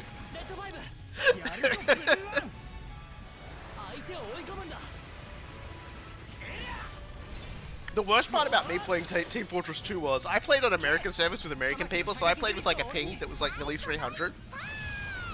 And there would be the occasional time where I would stop playing. I would like, everyone else would be going to sleep, the servers would be like quiet. And so I would go and play on an Australian server, and it would be like that moment, like, you know, like Goku takes the weighted clothing off. Or Rock Lee takes the weighted clothing off, if you want a Naruto reference. And it's just like, and then suddenly, like, all these Australians are suddenly just like getting gibbed in seconds and screaming and crying and pooing themselves because they don't know what's going on. Because this one guy just joined the server and has just like literally decapitated everybody.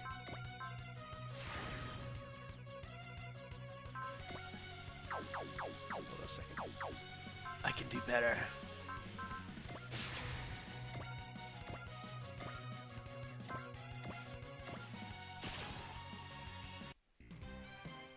So yeah, I think my favorite one though, my favorite making people mad at Team Fortress 2 story will always be the Bills hat. Because and I've told this story before.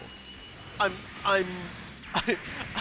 sure you've all heard this story a million times, but I always like to tell it, so I'm going to tell it again for anyone who has missed it.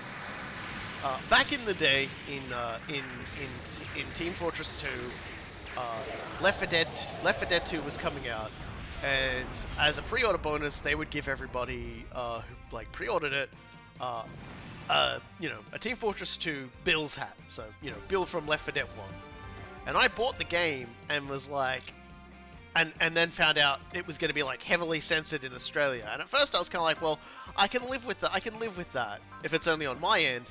But then they were like, actually, it'll make it so that anyone you're playing with also won't be able to see some of the things that would normally be in the game. And I was like, that's actually really bad. So I got a refund on it because it was still a pre-order. And then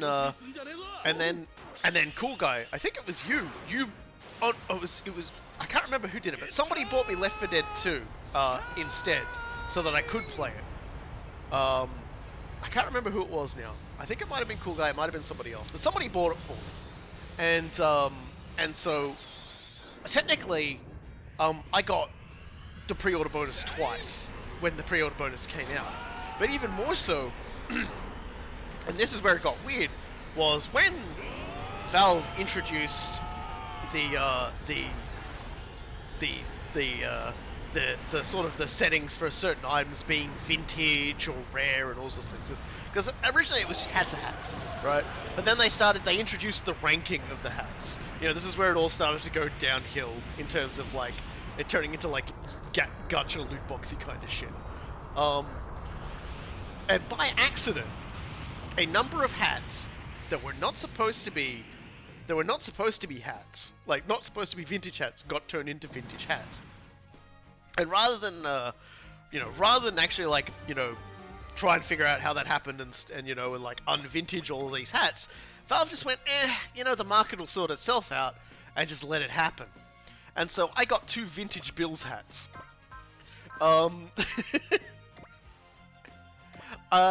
Which I gave to, actually no, I don't think it was Cool Guy bought. Oh, I don't remember, but I think I gave the vintage hat, the vintage Bills hat to the person who gave the game to me. So I don't think it was Cool Guy.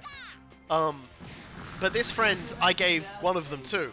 And so I was playing on an Australian server at the time, and this friend who lives in America decided he was just going to join me. It was like a 24/7 turbine map, because I was just enjoying like making everybody on that server mad by running around as demo man with an actual like ping I could handle, decapitating everybody. It was hilarious. And so this guy comes into the server. He's been like scanning, he's looking around, and he notices I'm wearing the Bills hat. And so he tries to start a trade with me, like just out of the blue. Like he was probably trying to communicate me with the chat, but it's like, I'm playing a video game. I'm not paying attention to the chat. I'm paying attention to the video game where I'm shooting things. And so he opens a trade with me, and I'm just like, I cancelled the trade because I'm like, what? what are you doing? Are you trying to distract me while I'm playing? Go away. And he's like, don't you want to trade? I'm like, what are you talking about? What do you want to trade? And he's like, what do you want for the Bills hat? I'm like, I don't want anything for the Bills hat, man. Like, and the entire, like, my friend immediately puts the vintage Bills hat I gave him on, and starts playing with it on as well. And so this goes on for a while, where my friend is absolutely shit-talking this guy about how poor he is because he doesn't have a Bills hat. And this guy is like, they're apparently going backwards and forwards. Again, I'm not paying attention to chat. This is what he told me later. And then finally he tries to, like, 10 minutes later, he tries to do it again. And he goes, why won't you trade with me? And annoyed that this keeps happening when I'm just trying to play the game, I reply with, I don't trade with poor people. So... Because, you know, that's how you appropriately escalate a situation. So, a few moments later, I'm assuming he had to dig his mic out for this. He starts yelling into his mic at me about how he's rich. And he's like, don't you call me fucking poor in hats, mate. Don't you fucking call me poor. I'm rich. I got 10 bills. I've got 10 bills. How many have you got? And I reply with, how many are vintage? And he goes... He leaves. He just fucking leaves the server. He just goes. He's gone. He leaves. Like...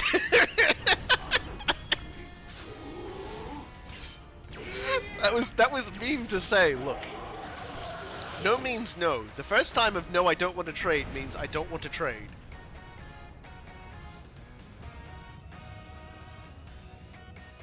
I ended up actually selling some of like a really expensive Dota 2 item I had, in part because I was tired of people contacting me to try and scam me out of it.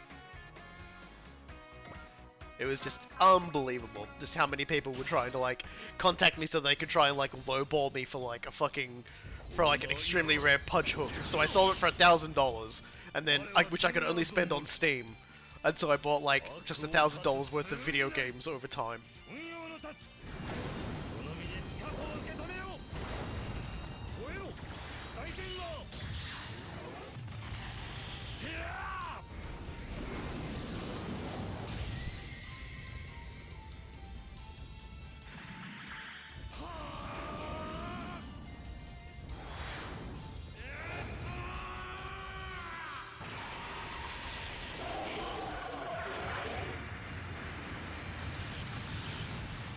So the story about Rebecca I ruined and then saved Christmas. Look, I'm just saying, like... Yes, Samurai Warriors 5 does have Yasuke as a character as well. Well, we managed to win. We've learned that this war could be harder to win than what we could ever have imagined. Investigating and then sealing the pillar must be our current priority. Chief Mavie?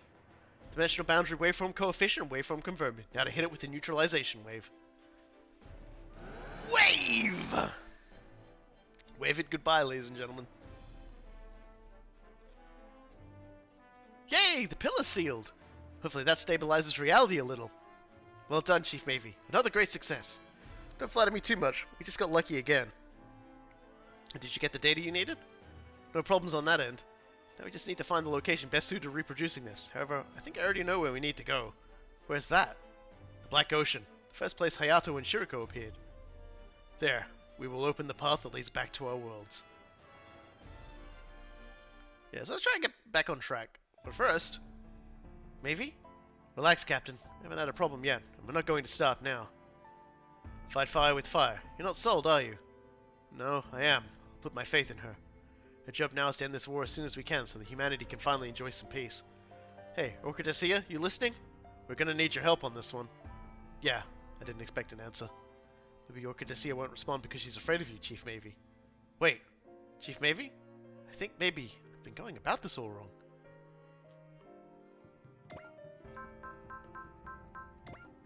I'm sure it's fine. Orchidacia is in like her timeout corner inside the ship. Let's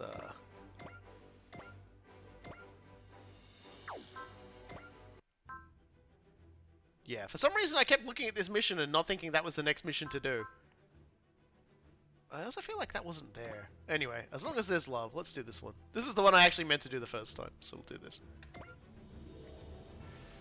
At Vern Island, the team faces a terrifying enemy capable of generating DVDs. It's 11:25 and you work at 4 p.m. tomorrow? I mean, that's not too bad. I misread that. I thought you were like working at like 6 in the morning, not like 1600. Alright, let's just keep doing some more of that. Which means selecting the original bunch of DLC characters and their friends.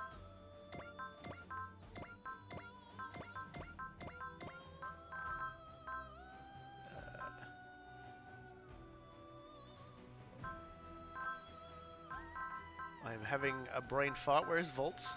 Oh no, they're auto deployed. That's why I can't see them. I'm like, where's Volts? Volts is already out on the field. It's okay. Where are you? Okay, I guess that's it for those ones. Pull out some of the usual suspects instead of the unusual suspects.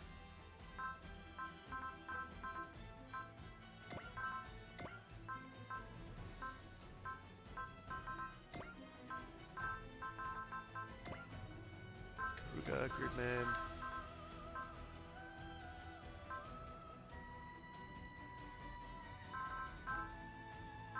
Uso. Zeta. And... might as well bring on Jonah. We haven't used him very much at all. There we go.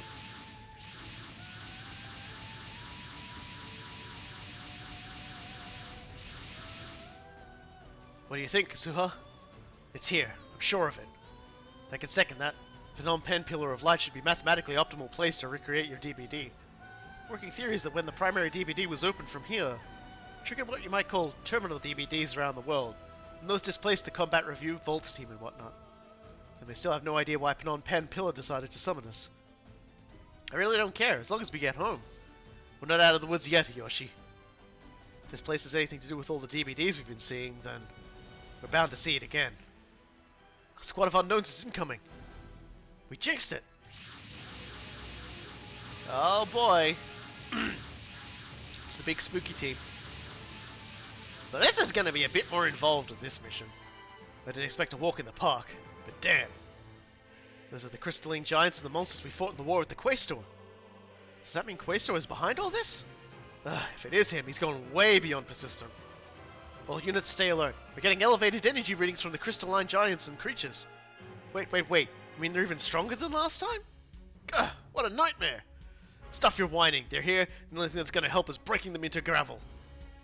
All units intercept those as strangers. Be careful around the crystalline ones and the black humanoids. Let's do this, everyone. If we don't get through this, there won't be any going home for us. Right. I'll fight like my life depends on it. We're right there with you. We want to get home just as much. Kazuha, I know. We have to win.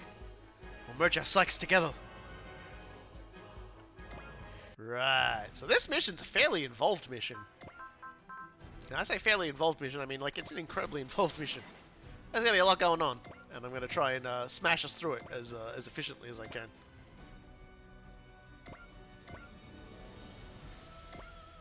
Oh dear.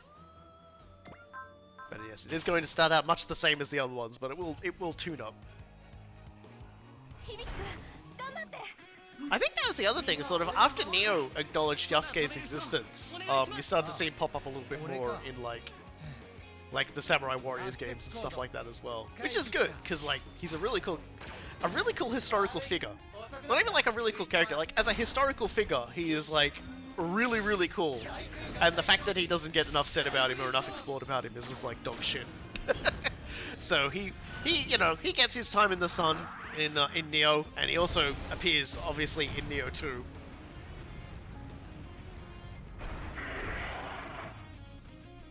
So I'm really looking forward to like once we finish with all the Dawn of War stuff, we're going to be getting into Neo 2, and I'm really looking forward to showing that off to everybody. Not least of all because it's going to be a chance to talk some more about Japanese history. God knows I can't get enough of talking about Japanese history.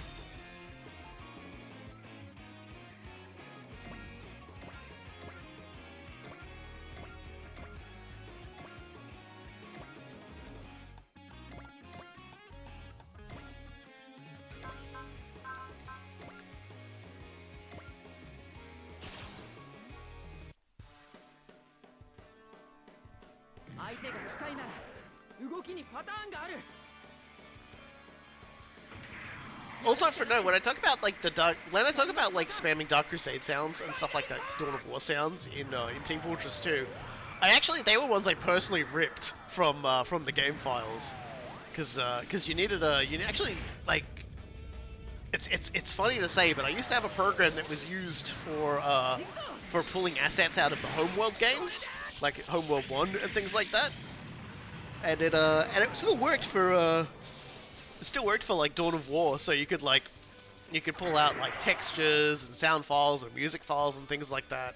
So like all the stuff I listened to and the music I listened to and everything like that, I actually got from pulling directly out of the game and then like converting into like other files, like for the soundtrack, like MP3s and things like that. You know, back before you could like just get the OST sold or easily obtained in like other sites. It's like we had to like construct giant drills and like burrow into the game and pull the things out and like listen to them.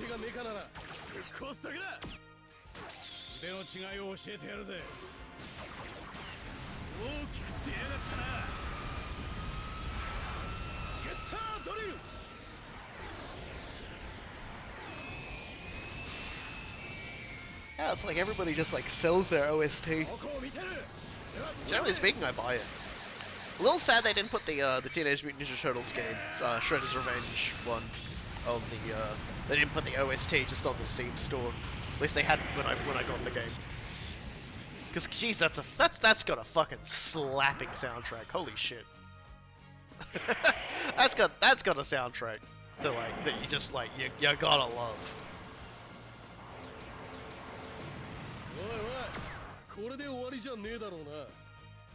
To sit down. Need to sit down and play some more of that. I haven't really touched it since like a bunch of us all got together and played it. Mostly because I get a little bit of trouble, unfortunately, with my Australian connection. I often have to leave and rejoin a game. Thankfully, it like remembers pretty much everything, like the point I'm at in the game and everything like that. But it just sucks a little.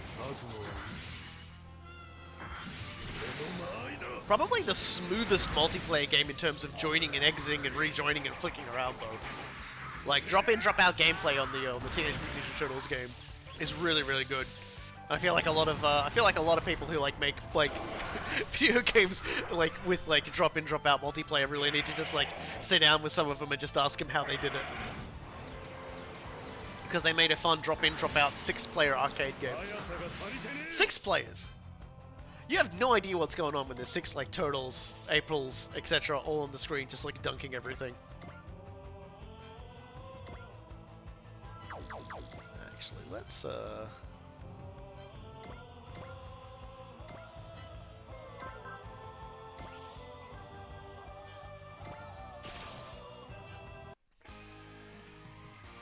also appreciate April O'Neil being a selectable character in that game because she turns into a news gremlin and all of her moves are hilarious. And she destroys so many cameras. She destroys so much Channel 9 equipment. It is great. Was it Channel 6? I think it's Channel 6 she works with. For some reason I was thinking Upside Down. She pile drives like an entire camera unit as an attack. just turns it upside down and just slams it straight into the enemy. And she's got like this attack where she like slams the enemy into the ground a few times, and then like on the final slam she takes a photo of them on the ground. So I was like, as we were playing, well, I was playing it with Cool Guy and a few other people, every time Cool Guy was like going to attack someone, I would run up, grab them, and then like put them in the cringe compilation, and Cool Guy would just be... Cool Guy would like be trying to get mad, but unable to be mad because the attack is so amazing.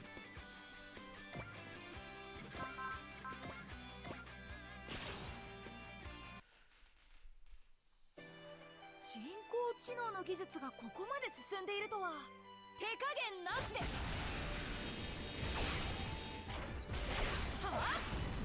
Scatterbraiding around a bit, they did actually release the map for Total War Warhammer 3 as well. For those who might be vaguely interested, Total War Warhammer 3's Immortal Empires map got released, and sadly Nippon is not on it. But I don't think they were ever going to add Nippon for like 100 years. Like they might do it if they run out of literally everything else. But what is interesting is like Ind and Kuresh, which are two regions in Warhammer Fantasy that haven't had a huge amount of stuff done for them, actually have are actually on the map, but they're not. You can't do anything with them. You can't like yeah, it looks like you won't even be able to land on them for now. So they made it so that your character can sort of travel around it a lot easier without having to like manually like guide them around the ocean every single time, which is kind of nice. But we may, you know, in a few years' time, once they've got everything else with every other faction they've added to a point they like, they may yet, you know, Games Workshop and Creative Assembly may yet sit down and work on like a few more exotic army factions. Because Ind is like obviously the pseudo India, and they've got like Tiger Beast Men, except the Tiger Beast Men don't appear to be like Chaos aligned. They appear to be more they're like revered by the people there and things like that. So I'm interested to see what that's about. Koresh apparently has like snake people and is fairly antagonistic towards Cathay, so that'd be pretty interesting to see. Like needless to say, there's a lot of really cool stuff that they could do that you know I'd like to hope they do, but you know that's really down to Games Workshop because it is their intellectual property. So anything that happens, they'll be like, well, can we make money with this? But it does mean that we're very unlikely to see samurais in Warhammer Fantasy for many years yet, if at all, and very unlikely at all. Which makes me sad, yeah? It makes me really sad.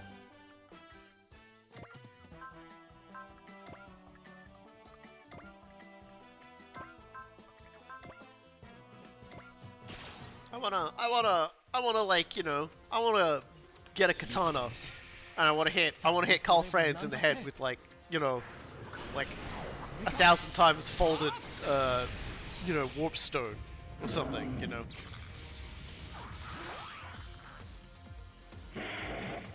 1,000 times folded warp stone blade.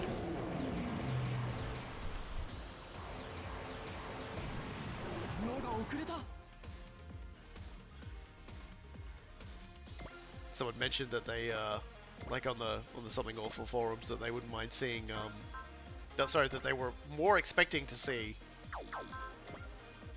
Sorry, pardon my yawns. They were more expecting to see Nippon on the map, but as a Clan Eshin alternate start. Because I think they're moving Lockyer Fellheart to a new region, so that he's not a part of the Lostria Bowl anymore. And so he'll actually be more in a position. They've hinted that he might be more of a position to raid Cathay, because that was kind of like one of the advantages you would have if you played Cathay, is that you're in the corner of the map, and being in the corner of the map usually makes you pretty secure. Like Krokgar in Total War Warhammer 2, he pretty much resided in a corner of the map, and so you pretty much had one way out, and you could pick and choose your battles a lot better.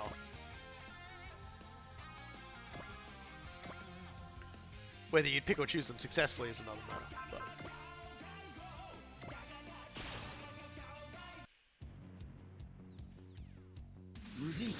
so Cathay can now be attacked from the sea, but I think they can also now have like sea trading routes for stuff.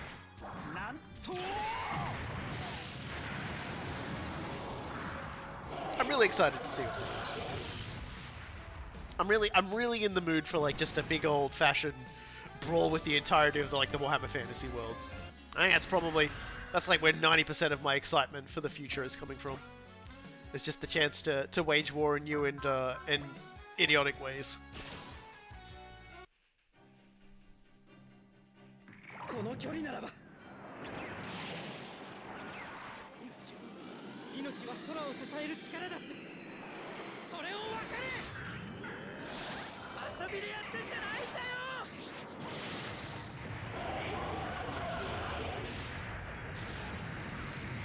Dead. Very dead.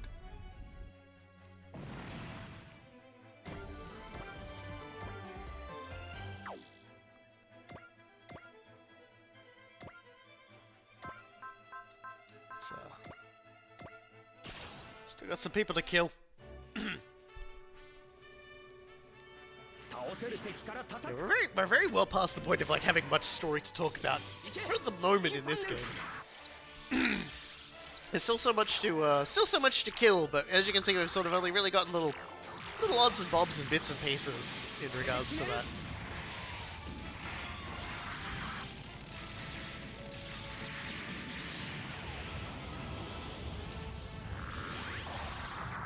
And we're mostly going to be killing Etrangers from here on out.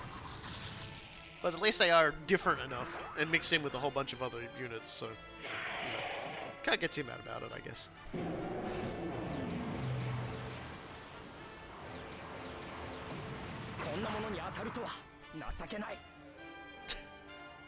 Such a Debbie Downer, man.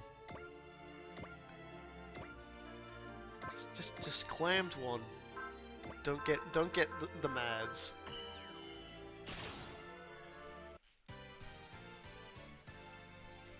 迷惑千万な機会は僕が止める。どうか滅却。天、地、人、行くぞ。暴行、氷河。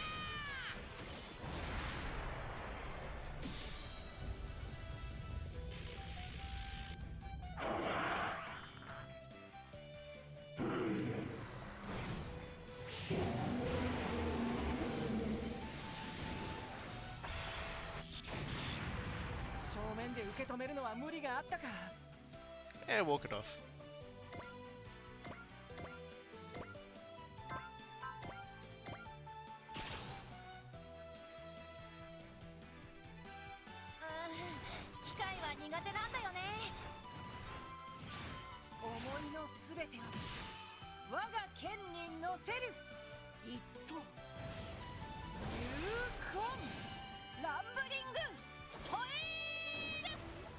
It always bothers me. I think they're supposed to be like horse faces on their shields, because you know cowgirl and stuff, but they always look like warthogs to me.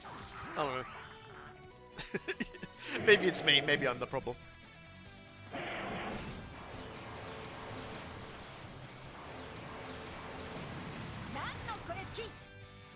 Maybe I'm the fool.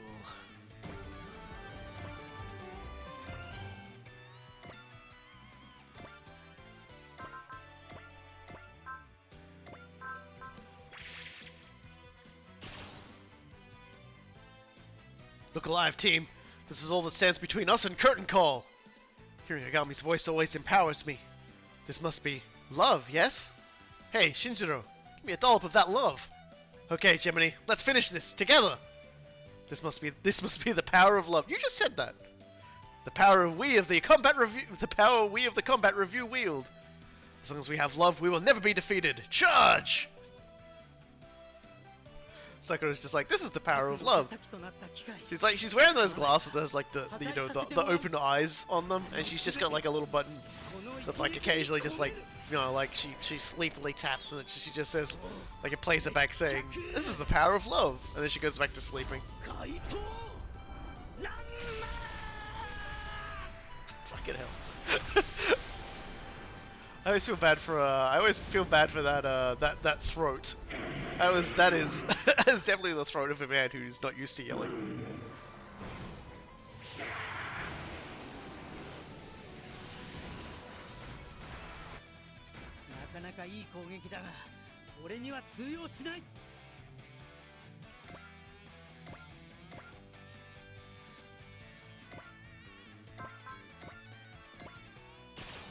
Let's cut this guy down and get on moving on. では本気でいきます。覇者牽制。放火方針。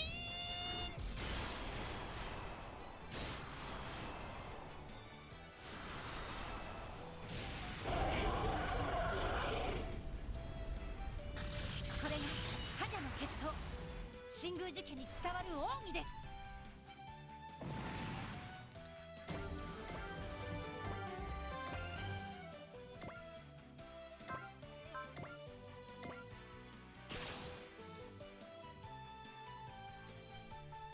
悪い機械は蜂の巣にしてあげますよ。エリカエンジン全開です。安らかに眠りなさい。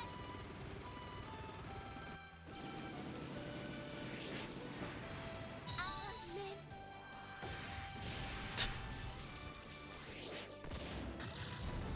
Still can't believe she can load Christianity into her gun and shoot people with it.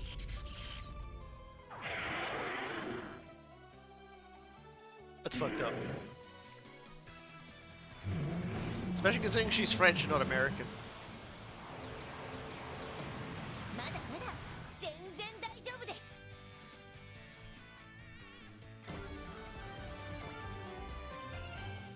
Oh yeah, thinking back to it, like I mentioned, you know, the stingray, like the 300 kilogram stingray earlier. Apparently, the previous holder of the largest freshwater fish was like 290 something kilogram catfish. That's a fat catfish. Can you imagine how many people you could feed with a catfish that size?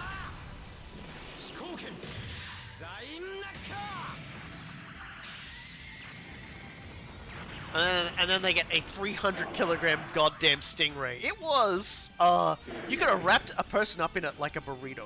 A person burrito with a stingray. Like, that's how big that stingray was. Both the person and the stingray would be incredibly uncomfortable about it. Well, you know. Like, that's... that's beside the point.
This might be our last battle in this world. We have to stake everything on it. You know, he may not be Ogami, but Kenichi's growing into this leader thing. What do you expect? He's bursting with love. I don't really know about the L word. Don't be afraid of it. You can love your neighbor and your fellow man, so why not love your team? You could also describe it as our bonds. Those are what makes us stronger. Let's go, team. We are our friends for helping us get this far, but more than that, we have to win this for us.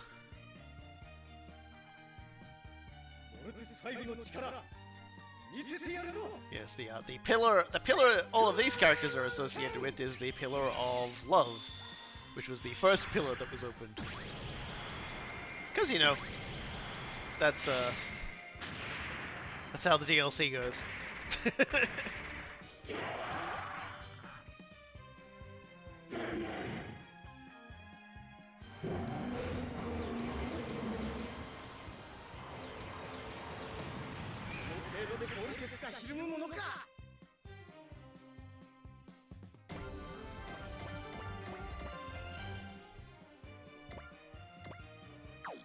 I nearly ended the turn by accident. Not my brightest moment. Oh dear.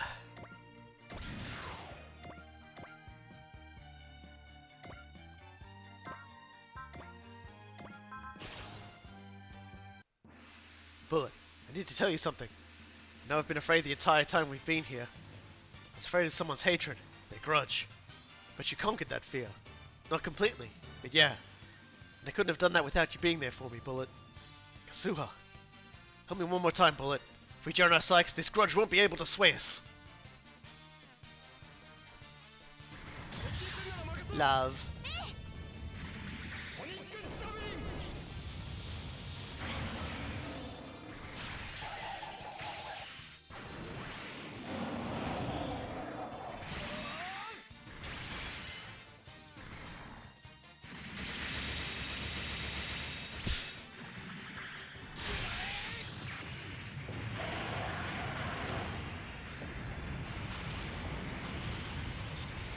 They're all very tanky. I think next turn I'll probably have Az activate the Sword of Eos and then start blowing everything up.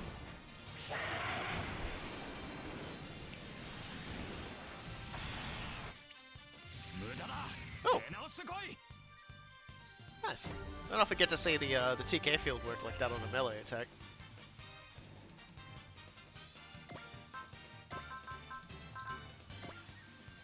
Max cannon that guy out of existence.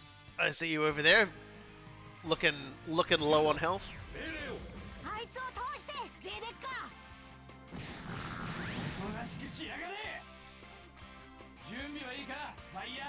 Maybe next turn while oh, is that gonna kill somebody? You fool! All new messages that are advertisements get instantly shot because I see you coming a mile away.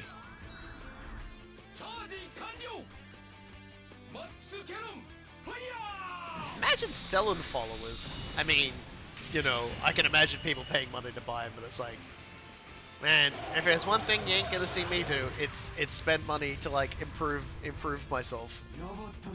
I'm gonna spend money on hamburgers.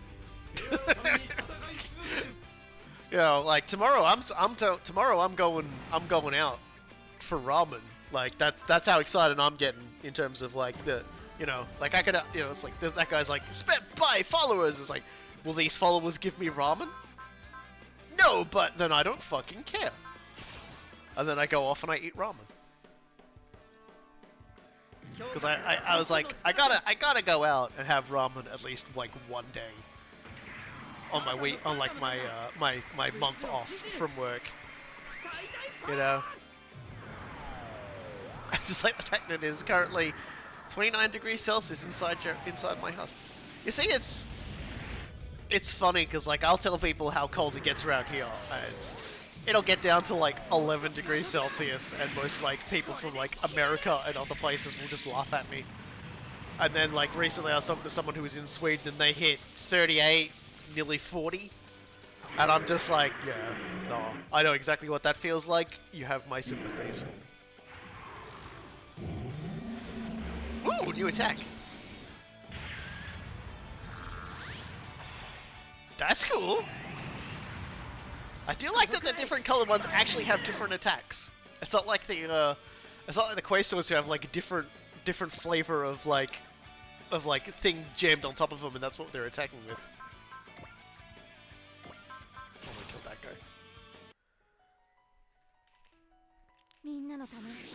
I don't particularly mind. Like 29 degrees Celsius weather is weather I can deal with pretty good. If it's humid, I don't enjoy it. I really don't like humid weather. But like 29 degrees Celsius is actually like pretty nice. That's like a pretty good spot for me. I don't have to worry too much about like seriously hot weather, because like this particular room, it's not really an ideal room for like streaming, because if I had a better mic on you probably can pick it up, but you know, a better mic absolutely picks it up.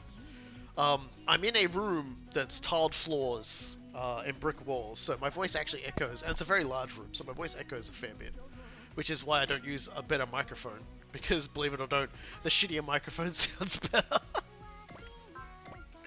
But it's also half buried in a hillside, this particular room, so it's actually really good for really good for just sort of like staying cool in warmer weather and staying warmer in cooler weather, because it's got a bit of that. It's got a bit of that earth insulation to it, if that makes sense. Anyway, that was my first turn. It's always funny how like the first turn always takes like 100 years.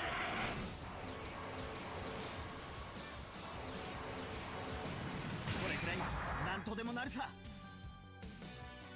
Alright, Dubba, give him the spicy buster. ならば遠慮はなしだバスターランチャーエネルギーイン What is the temperature here at the moment, though? That's what I want to find out. Let's just see what the general... そこ It's about... Yeah, it's about 17 degrees here right now, Celsius, where I am. Which honestly isn't that cold. I've actually only got a short like sleeve shirt on at the moment, and not too bad. But I have also just been like chain drinking hot coffee, so to tell you, aside from the fact that I'm incredibly excited inside and like, you know, bouncing around and everything like that. Aside from that, it's like, you know, it's not too bad. I'll probably put a jumper on later in the afternoon. Stab someone for 17 degrees right now. Then I'm glad I'm out of knife distance.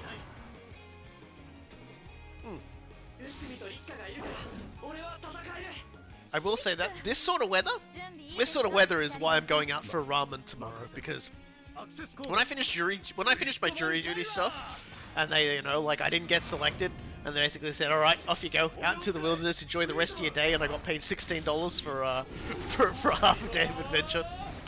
I was like, okay, all right, and I went to the, you know, the nearby ramen place, because I knew there was a ramen place nearby, and when I got there, it started to bucket down raining outside, so it was like winter was only just starting to creep in for us, so it was like it was wet, it was cold, it was dreary, and they put a bowl of fucking ramen just right down in front of me, piping steamy ramen, and it was just like, this was heaven. And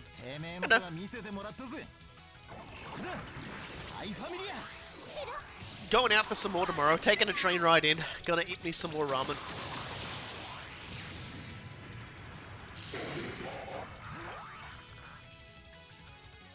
Sort of as a thank you for managing to get all the water out of my car, which has been another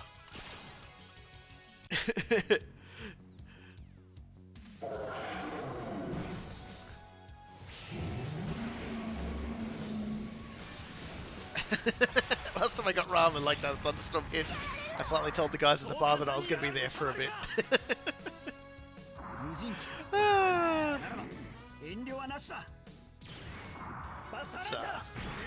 Ramen is just good. Ramen is just perfect cold weather food.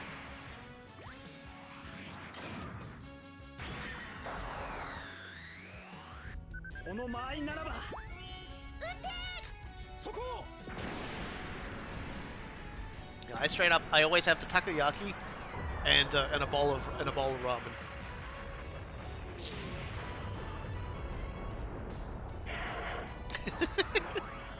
The arguments about the perfect temperature. Some guy saying 20 to 22. You and the dentist saying 18 degrees Celsius. You know, like for me, I'd say 20's okay. Like I don't think for me there's like I'm pretty weather resistant. So if you put me anywhere between, I guess anywhere between here at about 17 degrees, right, and 30 degrees, I'll function pretty good. Like, it's not gonna bother me. I'm not gonna notice. So like, I'm sort of weather durable. I get a lot of people when I'm at work are like, oh man, you're running around in like a short sleeve, doing your thing. Like, don't you get cold? And I'm like, well, I get cold, but I'm working. When I'm working, I don't feel the cold. You know, like I'm doing a lot of stuff. I'm walking around. I'm goofing around, I'm lifting, I'm toting, I'm slamming, I'm suplexing, I'm turning into like a train and flying along electromagnetic rail and slamming through things, you know. Like, you just don't feel the cold when you're working.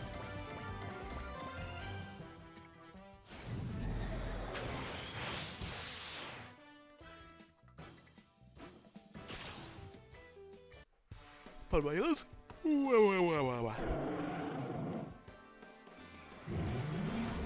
But yeah, if you have a tendency towards not enjoying heat, I think 18 would probably be a pretty good median for that.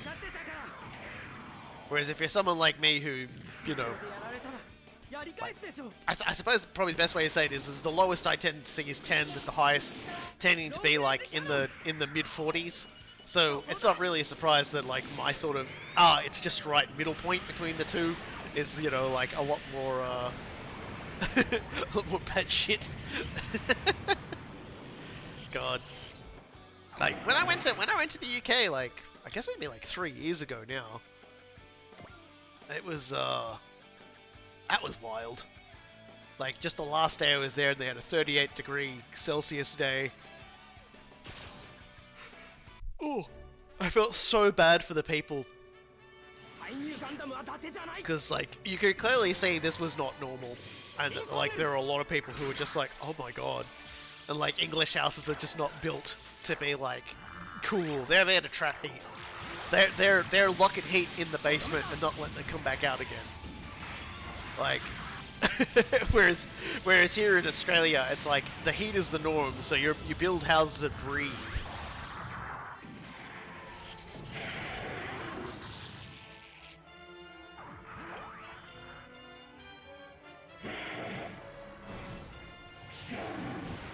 See minus 20 and go, yeah, that's fine, I'll just waddle up a bit.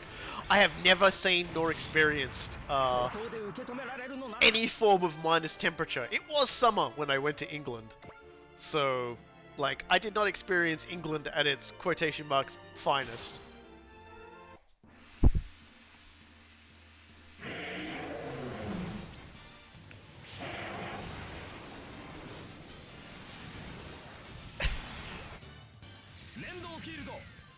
Damn, we just tanking. Tanking with our mind. I mean, it is mostly wall doing the work here. Yeah, like, say if you went to, like, Darwin in Australia, one of my sisters moved, like, briefly, like, lived and worked in Darwin for, like, a year or two. That was an interesting experience for her. But she talked about how everywhere in Darwin, which, if you need a sort of like a relative idea of what Darwin is, if you look at a map of Australia, and you notice how on like the eastern side we kind of have like that big curvy point thing, and then it sort of has a little bit of a bite, and then you got like this weird little lump in the top middle of Australia. Well, Darwin's around the middle point of that. That's like the Northern Territory. And Darwin is a region that has has been blown up twice now. The first time the Japanese in World War II hit it harder than they hit Pearl Harbor, and and practically wiped the place off the map. And then like they rebuilt a few decades later. A cyclone rolled through that then wiped it off the map again. God, they're all coming in. And so they, yeah, that, you know, that's got like, there's like a military base there, so a lot of different military ships will stop there from different countries that we have treaties with. Everyone locks their doors when the US Navy turns up. Are you sure you want to live here? Asked God. Yeah, so Darwin's a pretty nice place, though. Like, but everywhere is built so that you go outside where it's either oppressive heat or oppressive humidity, and you walk into like a building, and immediately it's just like acceptable human temperatures. Oh god, everyone's just like all of these really big enemies at the back that were like, watch out guys, they're stronger than ever, immediately decided to target us. And Oz was just like, okay, here's my purse.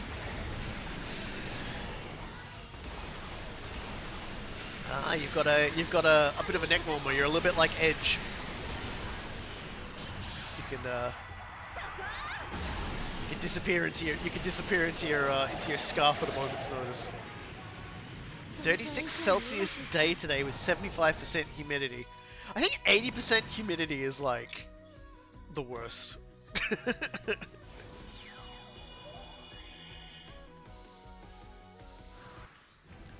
So yeah, we've still got a lot of people left to kill, but we are about to start thinning the herd a little. So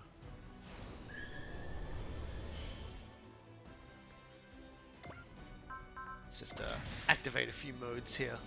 Alright, so Oz, if you please, activate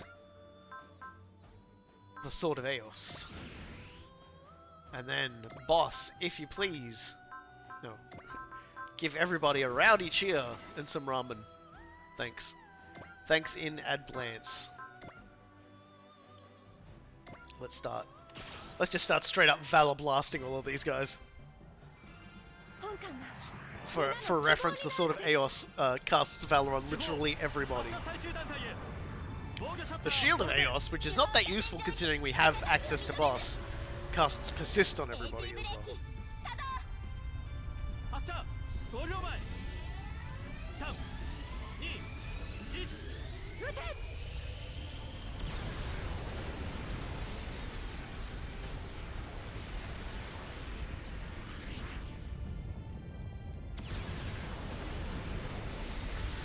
Of course, the question becomes, as we hellscape our society and destroy our environment, and our temperatures start getting weirder, wilder, the weather starts getting worse, and even the aliens start abandoning us.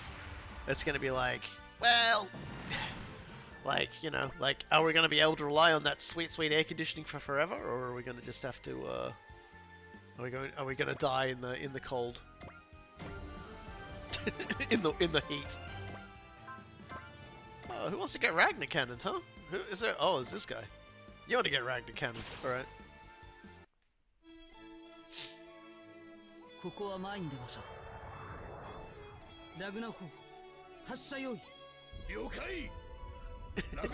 Innsville, we have McDonald's at home. But do they have this burger here?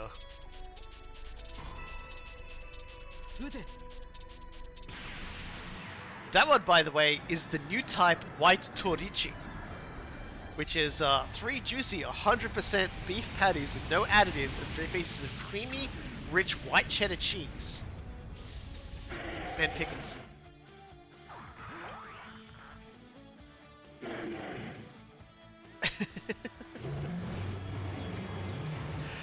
They have a red garlic teriyaki burger, which is apparently has a red bun as well. And it's a triple cheeseburger, but it doesn't have legs because they're just for show.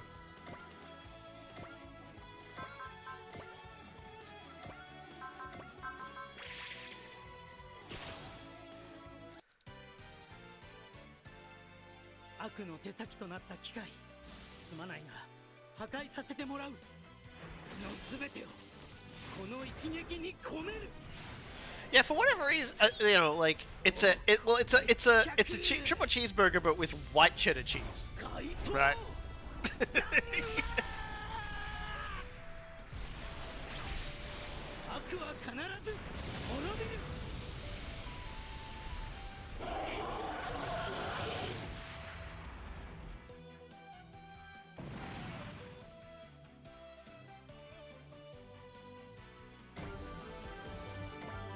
Should really give him the,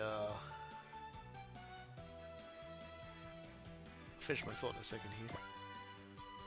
Can we actually reach anyone from here? Nope. Oh. Can't win them all, can you? Sakura can win them all. The only difference between a McDouble and a double cheeseburger, 1 slice of cheese. Wow. I'll be honest with you, I have not eaten at McDonald's in, like, a very long time. I will go there for, like, 1 breakfast every year. And I don't think I went last year.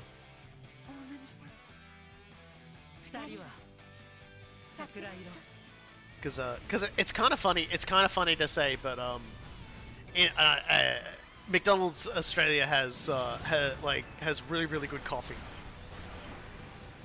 Like, for some reason they were just like, hey, why don't we just, like, have, like, a proper, like, really expensive, like, espresso machines in McDonald's. So all these people who come in, like, on their morning commute and whatever, get themselves, like, a really, really good coffee. And it ended up, you know, like, being hugely, disgustingly popular for some reason. They aimed for the stomach, and it was a direct hit, basically.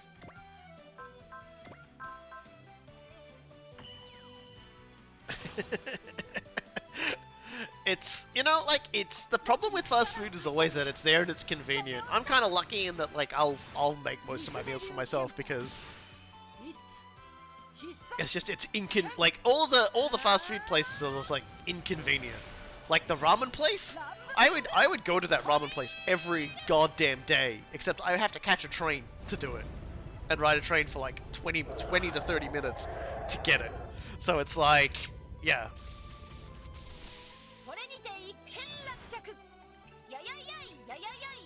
Oh, you see, that's the funny part is like McDonald's here, they went psycho on the breakfast as well. Like, they jazzed the shit out of the breakfast as well.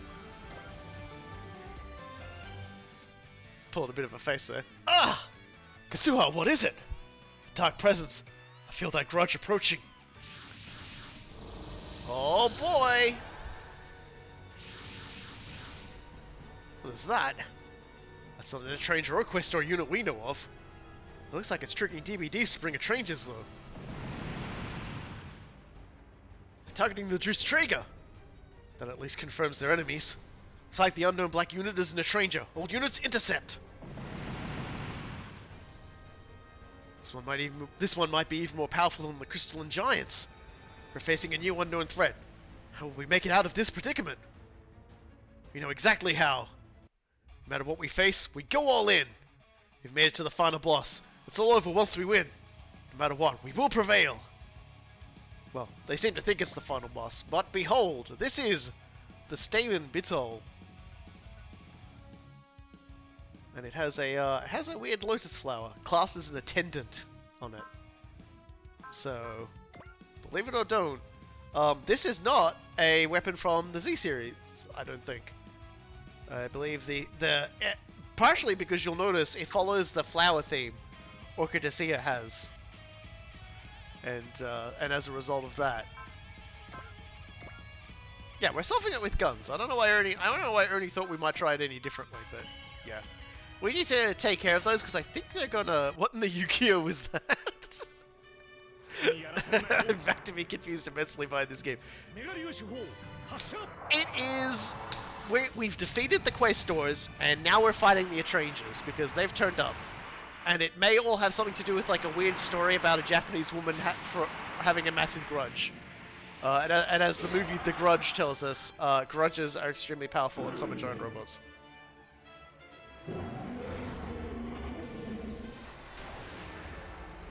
But yeah, like McDonald's in Australia is really, really great for coffee. Like, fantastic for coffee. And keep in mind, when I talk about this change started about 10 years ago.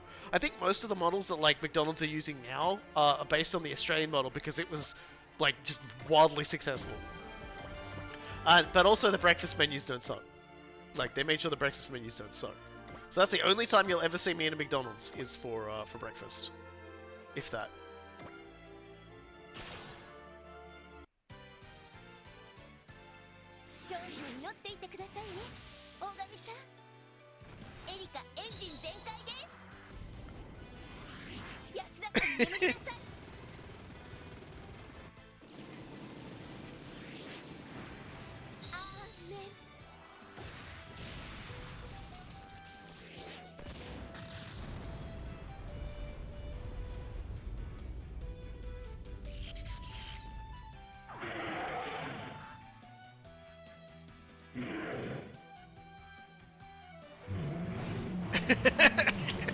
Okay, so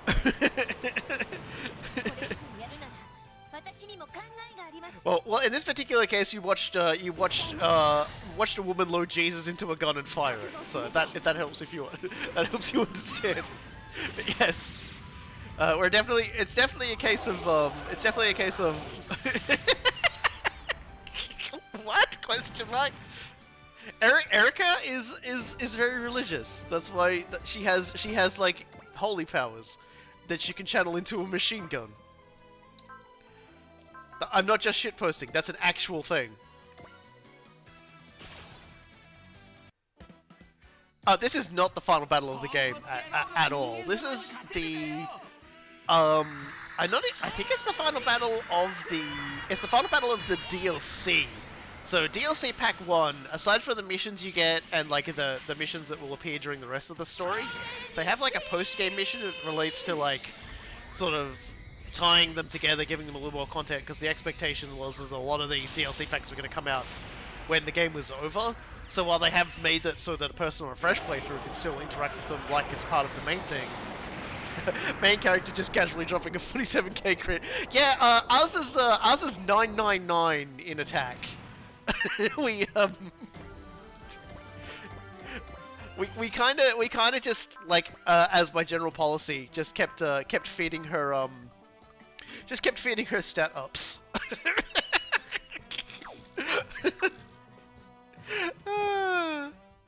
So as you can imagine, we're gonna send us to take care of the weird things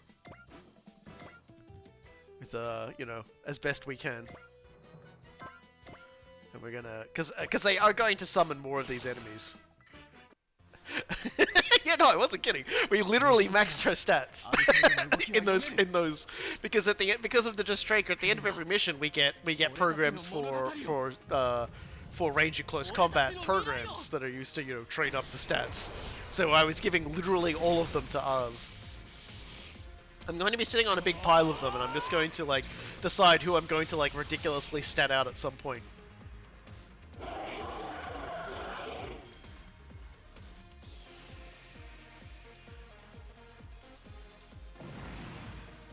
I don't envy the project lead for this game.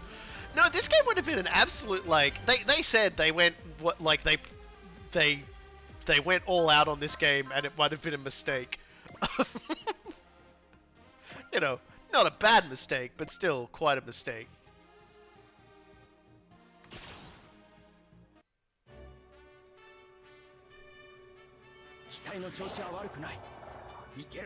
I would have been happy if they gave Far like a Valor ability. It's not fair that I have to use like an item to give her like super destroyer power. Keep in mind, I've got Far in the narrative, and she does pretty good in that. So don't you worry, Far is still up there. Even if like the attacks make no sense in context.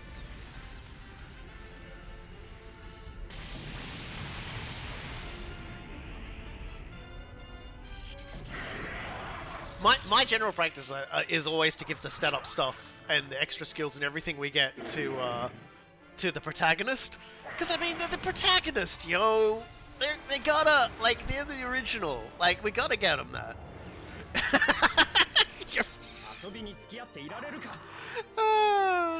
Hey, I haven't taken Char out of that unit yet. I could field him in the next mission, and we could all like, you know, listen to the hot remix of Here Comes Char.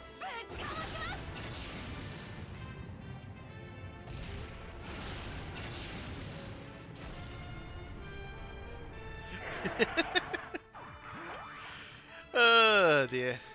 Get some Iron Brew in you, mate. Bruz. Oh dear. Who else needs to blow up? Yeah, they teleported a whole bunch of problems in.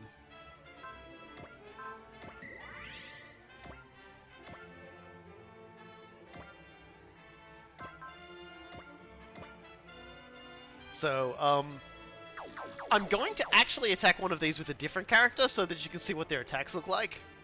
I just gotta find the right character that can't hit anything else at the time.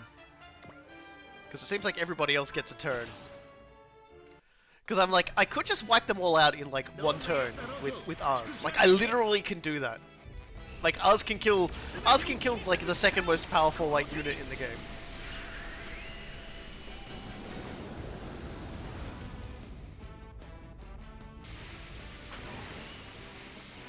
Maz and Kaz are always looking badass.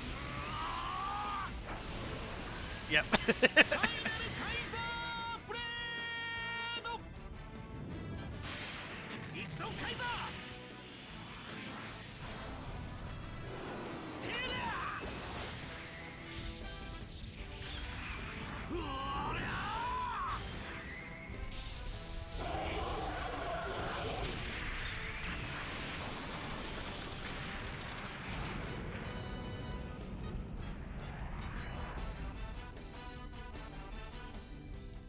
Yeah, if it bleeds, ours can kill it. If it doesn't bleed, ours doesn't feel bad about killing it because it's only a robot, and a robot that hasn't got a super AI, so don't worry about it.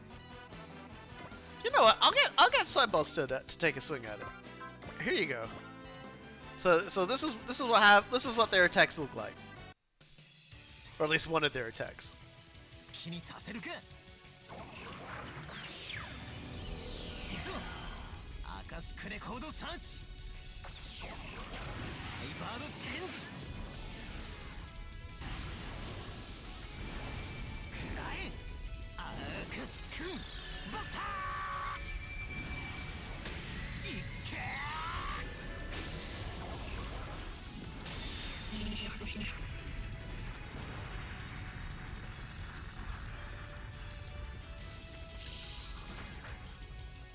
Let's see what they throw. I've actually forgotten what their attacks look like.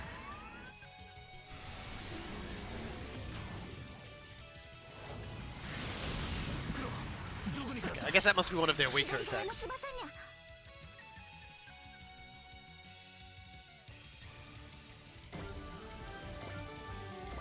they have more attacks than that? Yeah, they've got...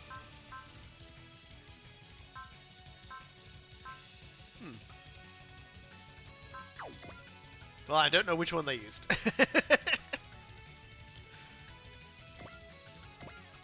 Anyway, let's keep killing.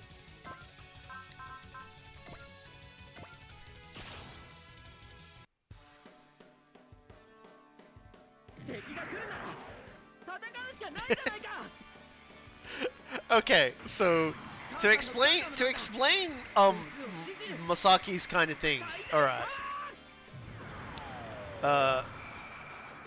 That thing he's piloting is an extremely ancient machine created through alchemy in within the center of the Earth, because yeah, in original generations, a Hollow Earth theory is real, and they don't, and they build their robots using alchemy and magic, and his particular machine, yes, does have the ability to access the records of life, death, and karma, and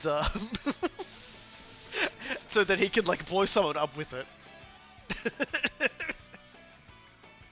And it chose him as his pilot, and because of that, when he like as a result of him bonding with it, it also gave him two familiars that help him interface with it, and they are cats. Yeah, I am just not down with not like instant giving one of these guys. Like, let me just full code and do it from there. Let me just. Okay, guess not. Kinda an angel bot, yeah.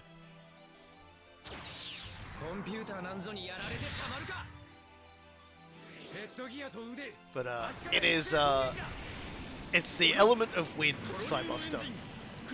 And like the machine that he pilots is referred to as a Lord of Elemental, as to say that it is the ultimate master of wind. So it moves very, very quickly, hits very, very hard, dies to a feather touch.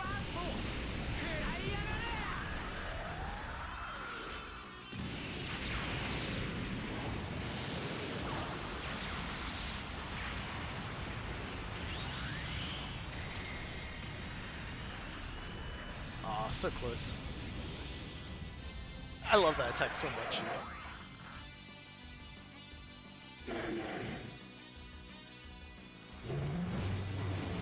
Yeah, the elemental, well, the Lords of Elements have their own sort of difficult series that was on the PSP. But the original Generations franchise also really does sort of, for the most part, covers it pretty well. Most of what you miss with that is the story of what goes on before Masaki takes Cybuster back up to the surface in pursuit of Shu. After Shu kills Masaki's like mentor and adoptive father figure.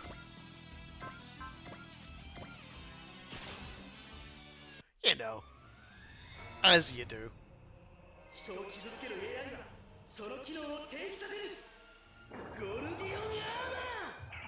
発動承認了解ゴルディオンアーマーセーフティーデバイスリリーブ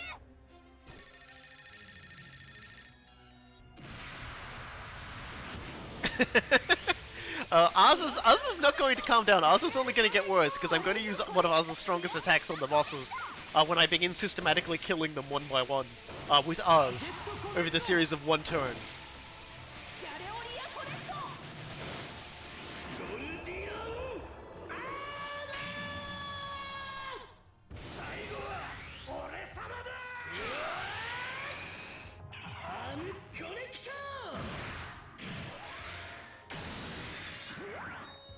ゴルディオンフィッカー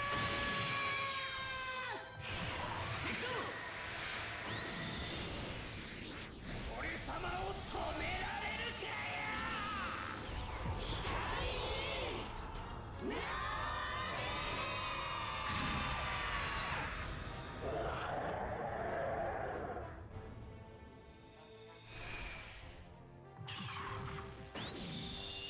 No one can handle such a great high five.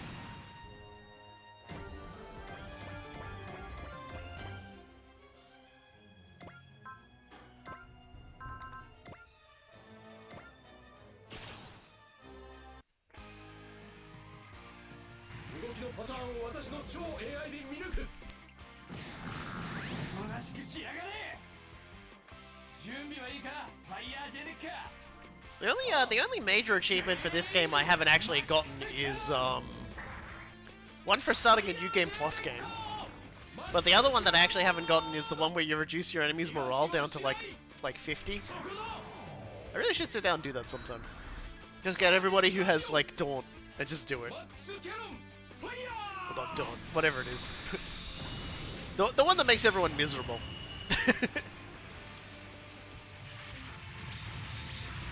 Is just have excellent handle it. There's actually like V is funny because V and X both have one particular character from one particular series, and her ace has her has her get like a massive like bonus, like sort of like a massive like cost reduction. そんな攻撃が効くもんか So you can fire off a whole host of them really easily. And I think the way it works in some like it's kind of funny to say, but in some of the Super Robot Wars games, when you reduce the enemy to a certain morale point, they will just leave. They will just go, okay, I'm out. Because that was a particular character in the franchise from Macross 7, I think it is, Basara, the fellow who listens to a nice song, the guy who basically just plays music. Well, he can just mass play songs which destroy the morale of everyone around him. So he can actually just make people leave the fight because he's rocked out too hard. So it's just like... Sadly, we probably won't see him in an English Super Robot Wars just because of everything that's happened regarding Macross, Robotech, Harmony Gold, etc. Makes me a little sad because I wouldn't mind listening to his song.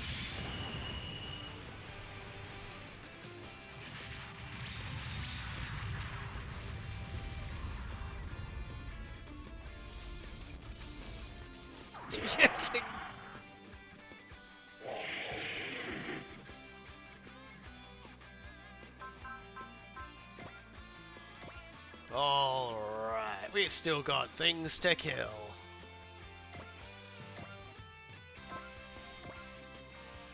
And so we will continue to kill them. This one guy would not turn off the Metallica. ロボ同士でも戦闘胸が高鳴りますイカルガの You gotta understand, like, someone in chat just said, like, he's the guy who will move mountains with his music. This is not a metaphor. Like, 100%. Like, one of the biggest things with Basara's character is he wants to move a mountain with music. Like that's his I think that's his first major character dilemma is him just wanting to move a mountain with his music. イカルガのベヘモスハートとクイーンスコロネットは Yeah, normal goals. He definitely 100%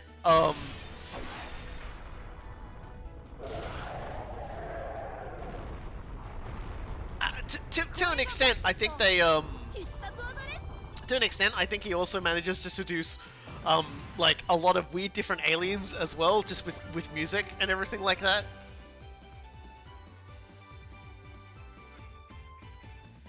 Yeah, Elzum's Trom theme overrides everyone else's music except for, I think it's the one of the guys from the Final Gal Gaigar OVA, where, because yeah, the guy's basically just got speakers on his ship blaring it.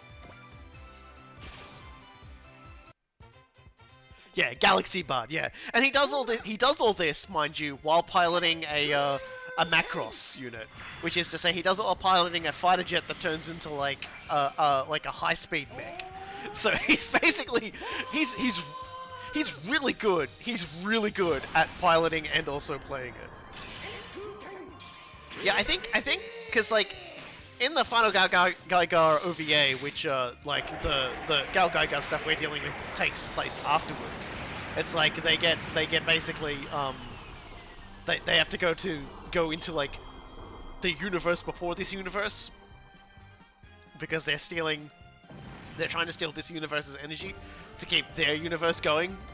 it's like, wow, yeah, that makes perfect sense, and then like my brain just starts oozing right out my ears. Gal Gaigar is definitely a good watch. I'd say Gal Gaigar is like a really excellent series. It starts out very Monster of the Week, but very quickly you start to realize there's a little bit more to this show. Like, a lot of it's like Gal Gaigar in a lot of cases is like showing the, not just like it manages to have really great character moments, but also make something out of an organization, and makes the organization that is devoted to like trying to stop all these bad things from happening feel very like real, which is, you know, you can't help but like that. Let's go over here. Huh. Weird. I would have thought you could murder this guy real easy. Guess not. That's alright. We'll have backup coming. Like, I like Jay Decker more than Gal Gaigar, but I know Gal Gaigar's really, really good.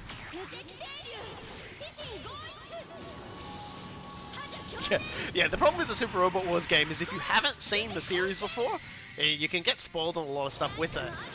But at the same time, it still makes you really want to go see how it actually happens.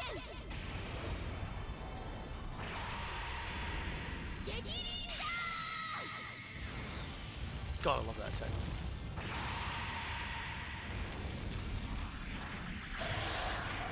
God, I hate it didn't kill him.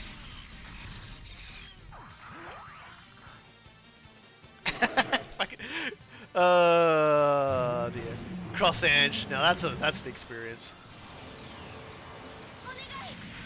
Yeah, I definitely agree that like the raw experience of something is great, but sometimes you won't realize something's on your radar until you get like you see it in like Super Robot Wars, and then you're like, oh, that's actually really good. Damn, I can't believe I've been missing out on this. An episodic occurrence in 3G is the cast having to deal with some crippling technical issue. My favorite part is like 90% of the time. Well, actually, it's not 90% of the time, but it's more like 60% of the time. The fix to that issue is fuck it. Like so many times they're like, oh my god, this thing has only like a 1% chance of working. That's not zero. Do it. And then it works, and everyone's like, wow. Turns out you can do anything with courage.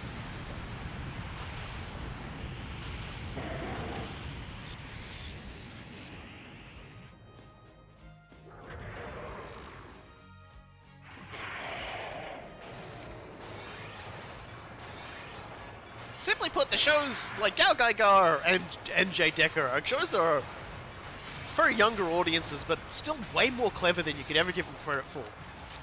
And they do have something for everybody.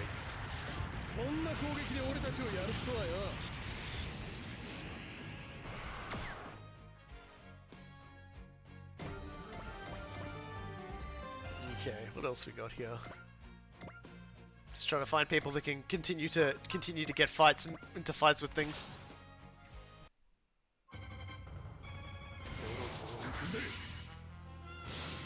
Gaga is mostly about the guts and the courage and the bravery. Friendship is just naturally happens as a result of the guts and the courage and the bravery.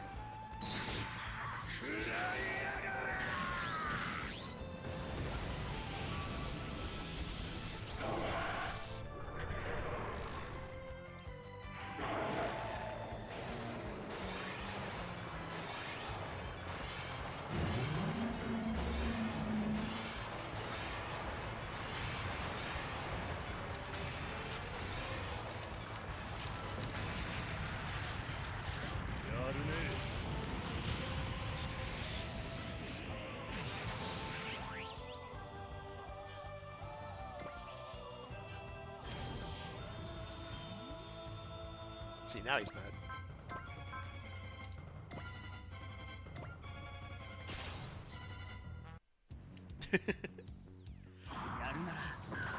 Yes, Mike Saunders is a very he's very gun to the max. Baby.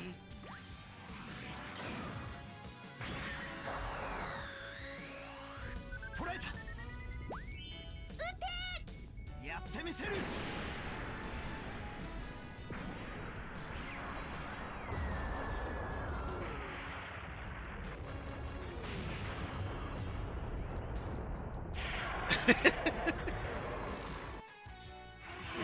There's a lot about Gao. There's a lot about Gao Gaiga, and I think there's only one thing to really warn you about when it comes to Gao Gaiga.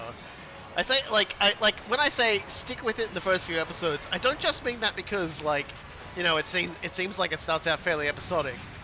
The other problem with Gao Gaiga is they didn't understand the concept of epilepsy warnings back then, and a lot of the time that the enemy, the bad guys, are appearing, the screen flashes white like a motherfucker.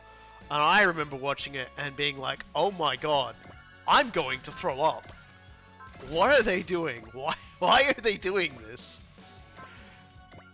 Why would you do that?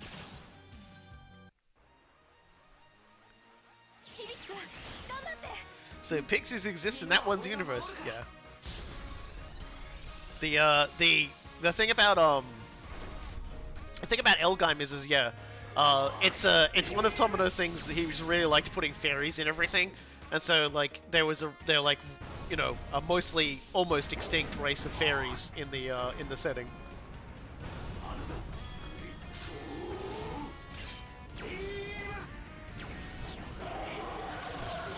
Yeah, the villains appear, it is flashing at you.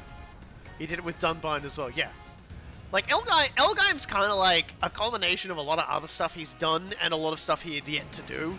It's so funny to say that, but if you watch Elgheim and you watch Double Zeta, you're like, I'm watching extremely similar shows. Ain't nothing wrong with that, but I'm watching extremely similar shows.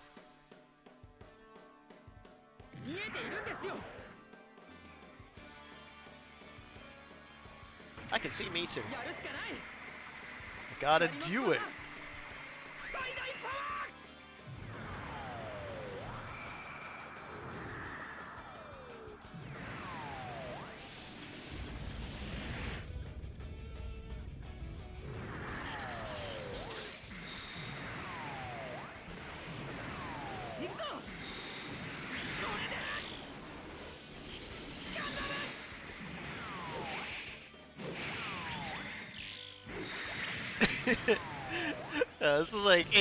It is quite literally the villains in Gao Gaiga in those early episodes when they appear. It is so hard to watch. I actually look away. I turn away during those sequences because it was bad. It was really bad. Probably the worst I've ever seen it on any show ever. And they eventually stopped doing it. I think because it actually made children sick. I don't know. Alright, I think it's time we taught these bosses a lesson. What do you say we teach them a little bit about what Uz does, with a little bit of valor and a little bit of multi-attack? I don't know why. I can't stop trembling when I look at that black machine. Do I know it from somewhere? Yeah, so you were like, oh god, ours does a lot of damage, huh? Well, let's show her doing her best attack. 自分とヒュッケバインサーティエスを信じる。間合いに入った。これで終わり。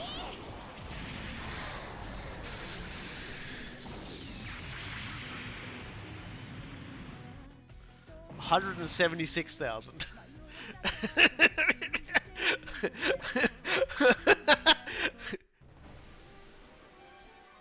It stopped moving. Look out! It's about to do something else. Because in case you thought this stage was just going to be those robots, the distortion in the dimensional boundary is increasing. Another DBD is occurring. That's the original Orc? That it is, Dabba My Road. You're alive, Poseidon? Not quite. Yes, you vanquished me then. But that black machine sensed my hatred and rage and pulled me back from the brink so I could have my revenge. What? You're telling me they can bring people back from the dead? It said that the gap between life and death exists in a higher dimension. I must have tapped into that. Using power drawn from human emotion. Specifically, of a grudge. However it did it, that's one hell of an ability! Great. So the old coward's their last resort? Then all we have to do is break through! If only you would find it so easy. What on earth is that power? I can hardly contain it, this power. It's the energy of life itself. Just like biorelation. It's the power of a grudge. Damn it. He didn't come back from the dead the same as he went in. He's got extra juice now. I can feel it. The power gathered here cannot be ignored. My grudge will destroy you all! Don't underestimate us, Poseidon. What? Your grudge-based power-up won't stop us. If you don't believe me, give us a try! Everyone, let's show him nothing he tries will ever beat us. Not in a million years! All units, bring everything you have to bear. To battle, everyone, with me! We'll give it our all, Agami. We will be victorious, count on it! Uncle Ichiro is inspiring Sakura and Erika. I'm with you too, Shinjiro. We're riding together to the end. Agami is some commander. He's leaving us in the dust. You'd better inspire us too, bro. Yeah, Kenichi, you're the leader of our team. We'll stake everything on Vaults 5. You said it. Fight because we believe in each other and everyone who's with us. Love. Huh? Love doesn't have to be between a man and a woman. I'm dumping you, Bullet. I mean, that's what the Combat Review shares. What the Vaults team shares. I think that's love too. When someone cares deeply for another, and that person gets empowered by those feelings, that's what love is. Then we better rise to the competition. Yeah. Let's go together, Bullet. Nothing can stop us with these feelings on our side. We'll prove it here and now! Yeah. So that's one down. The unknown Etranger has been destroyed. It was ridiculously strong. Thankfully, Az is on drugs. If they have access to such firepower, our allies must be struggling considerably. That just means the Time Warriors will have to fight that much harder. Tiny Boss is right. We keep fighting! Yeah, well, about that. Yeah, about that. Now that everyone's on the table, Elite Hacking reactivated. Can I even do it just without the... without the boost? Would I one-shot them without the boost? I would not. I would. I would in fact do it without the boost. But they would get a retaliation. Fuck that shit. It's still us' turn, yeah. Yeah, I think that's probably the most foreboding sentence we'll ever utter, isn't it? It's still us' turn, motherfucker. Remember, this is a minute. All of this has taken place within a minute. I think that's like my favorite thing about Super Robot Wars. Is it's just us activates the black hole engine. And suddenly like 3 mini-bosses just vanish. 20... So she used Soul this time, which was a further boost, so that's why she did over 200,000 this time.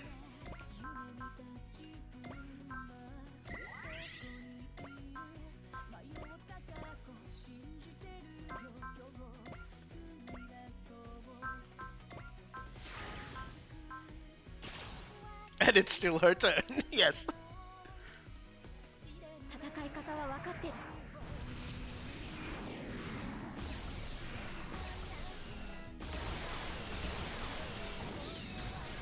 Also, I used the elite hacking rig, which puts analyze on everyone as well. So she's actually getting bonus damage on top of her bonus damage. まだ終わらないオーバーブレイ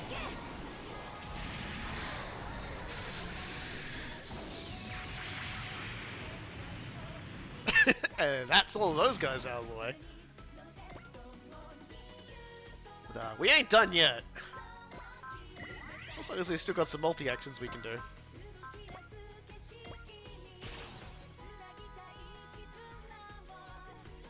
AI の動きは単調だからディープスラッシャー確実に当てる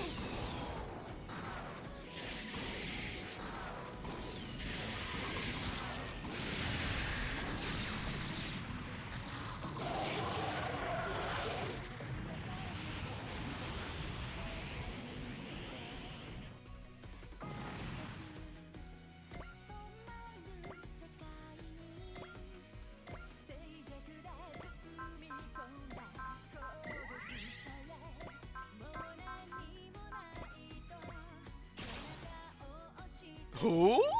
Yeah, like nothing can save you from Oz when she gets going. 照準は合って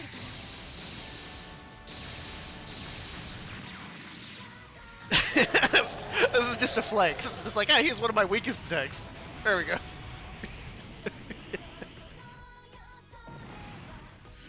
Oh dear. But now here's the real test.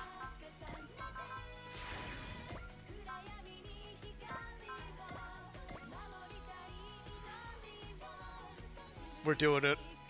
We're fucking doing it.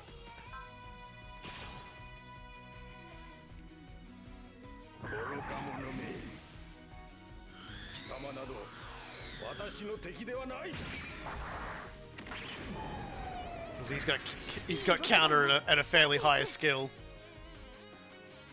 人の思いを利用した報いを I feel like Etranger, forget giving him all the skill training.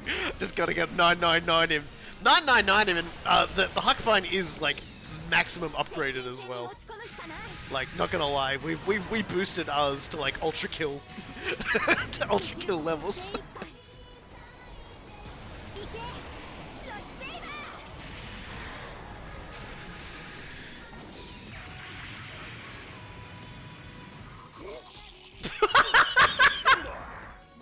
バイオリレーションが 早く戦い But I'm not done yet. ここで決めるしかない That was disgusting, and I love it.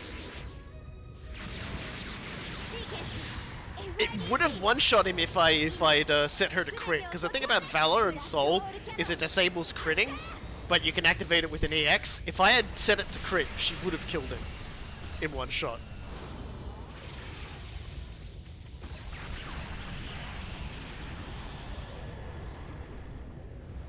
However, it doesn't. Yeah. この私が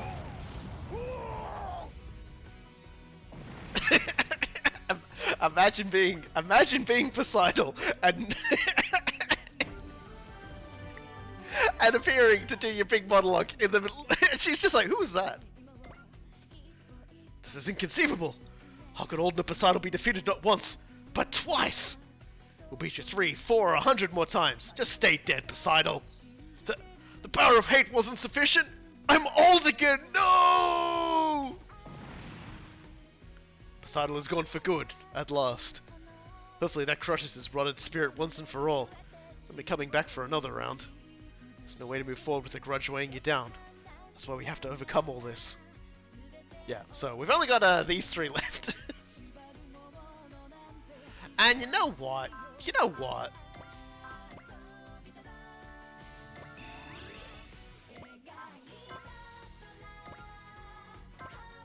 Actually, you know what? Let's do this. Let's do this. Let's do this a fun way. It's the cool. The sword attack is cool, but let's have more fun with this. こちらから行くわ頼んだぞケスラ 有効リザーハ Because as much as we love the sword, I know we all love dropping a mountain on someone a lot more.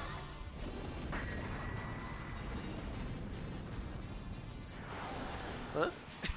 救急如律令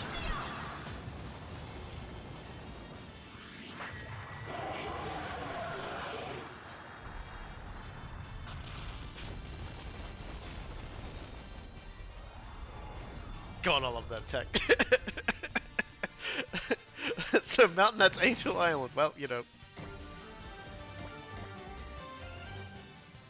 So, who else shall we beef up? Because we got 3 of them left. Let's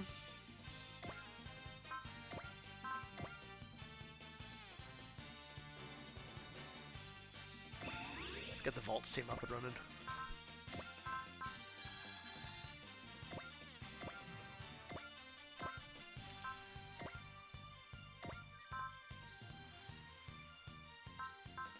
We won't quite kill it though, but that's alright. We can get that. We can get closer and closer every time.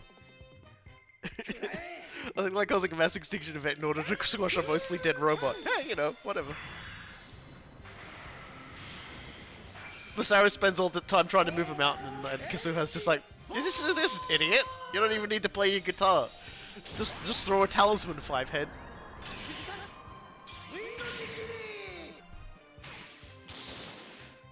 I think the best way to describe Basara is I have exactly one GIF of him, I think, on my computer. But it would probably be very difficult for me to find it. But in essence, he's standing there in the wind and a leaf blows into his face. And he picks the leaf up and then just bites it. Like, he just eats the leaf. It's just like, I'm sorry? I'm sorry, what? Oh dear. Okay.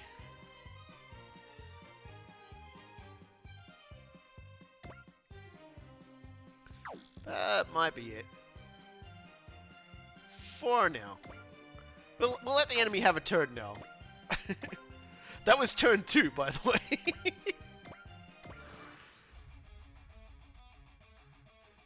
Oh boy. Yep, mistakes were made.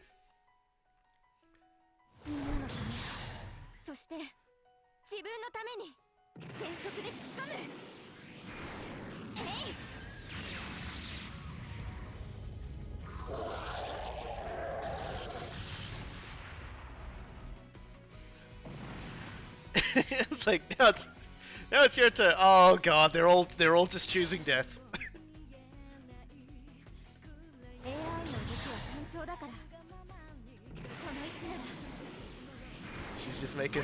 She's just making Idon burgers now. Yeah, I'm not entirely sure what the decision-making process for the machines are, because generally speaking, you think that attack the enemy they have like the better options with, but they very clearly don't. they very clearly aren't like attacking the things that they've got a better chance with.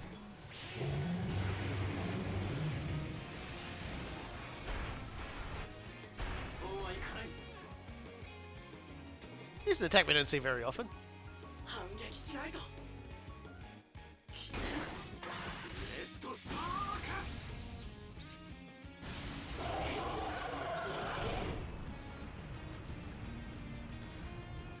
I mean, I'll watch it when I'm not streaming. Sorry. I'm like literally streaming. Everyone will be able to hear it over the fucking stream, so I'll just leave it at that. We did it! We won! The DBDs those 3 were opening are definitely the same type that displaced you all. So, those 3 units were capable of causing DBDs by resonating with the Pillars of Light. In a manner of speaking, they were directly responsible for bringing the Etrangers and the displaced here to our world. The degree of dimensional control that can bring back the dead. The power of a grudge. It has to be. A relic of some kind of advanced civilization left here on Earth would be my guess. Now that they're non-functional, we shouldn't be seeing that kind of DBD again. That'll make it easy to handle Etranger appearances all over the world. Ogami! This was the triumph of love! Thanks, you two. I feel like having you here made me stronger. Our thoughts became as one, and that gave rise to tremendous power for us all. I'm truly glad I met you all. I'm grateful to have met you too, Kasuha, and the rest of you too. Navy? Aye aye, we're all set to kick this DBD into gear. Swoosh! That's a portal between worlds? My goodness, Chief Mavie has certainly outdone herself with this. That neighboring dimension jump we did fighting Dr. Hell was a pretty good example for figuring out how to bend dimensional boundaries. Doing it on command is just a hair more complicated, though. What else do we have to do? It tells you how willpower can have an effect on dimensional fabric, right?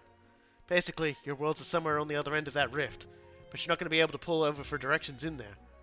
You have to form the path you'll be using by focusing your willpower. Your willpower. Think of your world and you'll connect to it, and that will push you through the boundary.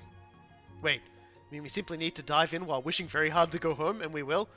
I mean, do you want a pair of ruby slippers as well? Like, well, to be honest, I don't know if I do wish to go home just yet. Uncle Ichiro, we know how to get home now, so we can do it pretty much whenever we want, right? In that case, I'd rather do everything I can for this world first. Then I can go home with my head held high. I was just thinking the same thing. I'm with Agami. This world still has a real struggle ahead of it. We want to help however we can. It ain't good to leave unfinished business as far as I'm concerned. Business here is still booming. Yeah, I'd say the New York Combat Review is sticking around too. You can count on us as well. I can't focus on getting home if we'll be leaving all this behind. You guys okay with that? You're the leader, man. I'm right with you, bro. What about you, Yoshi? Aren't you feeling homesick? Well, a little bit, but I want to keep fighting with Kosuke. I want to protect this world with everyone. Thanks, Yoshi. You've really grown.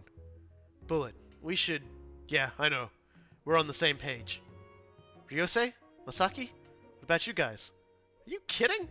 No way I'm skipping out on this. After all we've been through, I'm here for the long haul.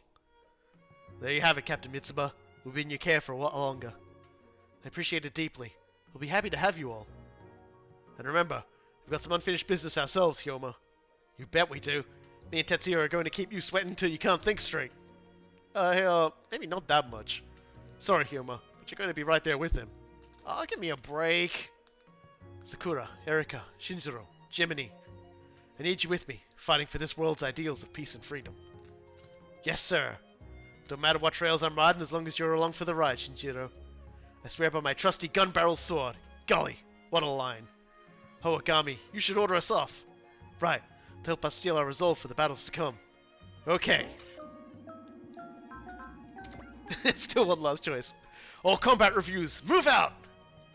Roger. You have to keep fighting until this world is at peace. But we will make it home, and then we need to view the cherry blossoms in full bloom. All of us. Together.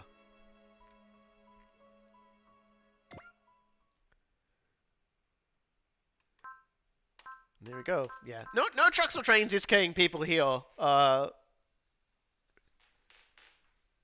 first war is over, but until the war that began in the Black Ocean and is now reaching into parallel worlds is over, our warriors of steel must continue fighting. Yeah. Basically just big machines appeared and portals appeared and everyone got, like, you know, got sent flying by the power of suck into new dimensions. Yeah, it would have been silly and everyone would have made fun of Agami, don't worry about it. Alright, it's time for those who pierce through. So, as the war with the Etrangers heats up, the team senses who might be behind it all. So we're off to the Pacific Coast.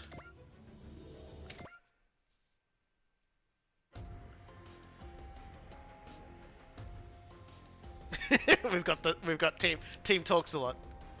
I think it's about time you told us why you had us all come over here, Chief Mavie. I mean, come on. Been through checkup after checkup, like an assembly line. This ends up being pointless. Got us a problem, Missy. It's far from pointless, trust me. I had you come so I can investigate something extremely important to all of you. So let's hear the results of this important investigation. The battles with the Etrangers are only going to get worse from here on out. I figure you might as well sort out issues involving the displaced beforehand.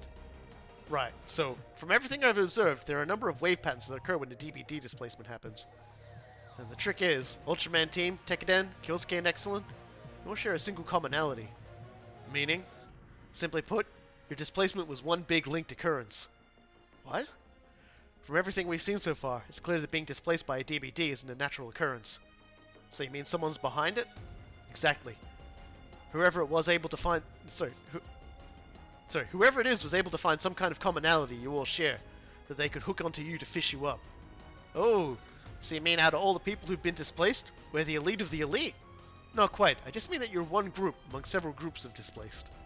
One group is you, another group might be a second set of people, and so on. A commonality. Something shared between three groups from three different worlds at that. I put you all through the checkup factory to see if I could find some kind of shared physiological quality. Fortunately, I came out blank there. Total dead end. I certainly found some shocking data, but that's another matter. Yeah, Ultraman beving the whole like alien DNA thing. Of course you did. After all, no one here has enough muscle to match my masterpiece of a body. Our world certainly doesn't have anyone as muscle-headed as you. What? Anyway, I was kind of hoping we might have a little brainstorming session together. You might be able to spot some kind of commonality better than I can. Some commonality. Mikazuki, any ideas? I'll let you figure it out. I'm taking a nap. Roger that, Mika. Get some rest. Well, Orca and Moriboshi both wear suits? Shinjiro, what part of that relates to Kyosuke or the rest of us for that matter? This isn't some children's game. Think over your statements before you speak. Right. Aside from their suits, Moriboshi and the leader are both kind of, well, leaders, I suppose. That's true. Once again, it doesn't account for Kyosuke or a number of the rest of us. Well, I sure wouldn't complain if Kyosuke would wear a suit like those two on occasion. I'll pass on stuffy clothes. Thanks. Hello? What about what you're wearing? Okay, this may be a rude question, but are you all, well, normal humans? What's that supposed to mean? You weren't born with any unique qualities or factors? Factors? Shinjiro, you have something like that?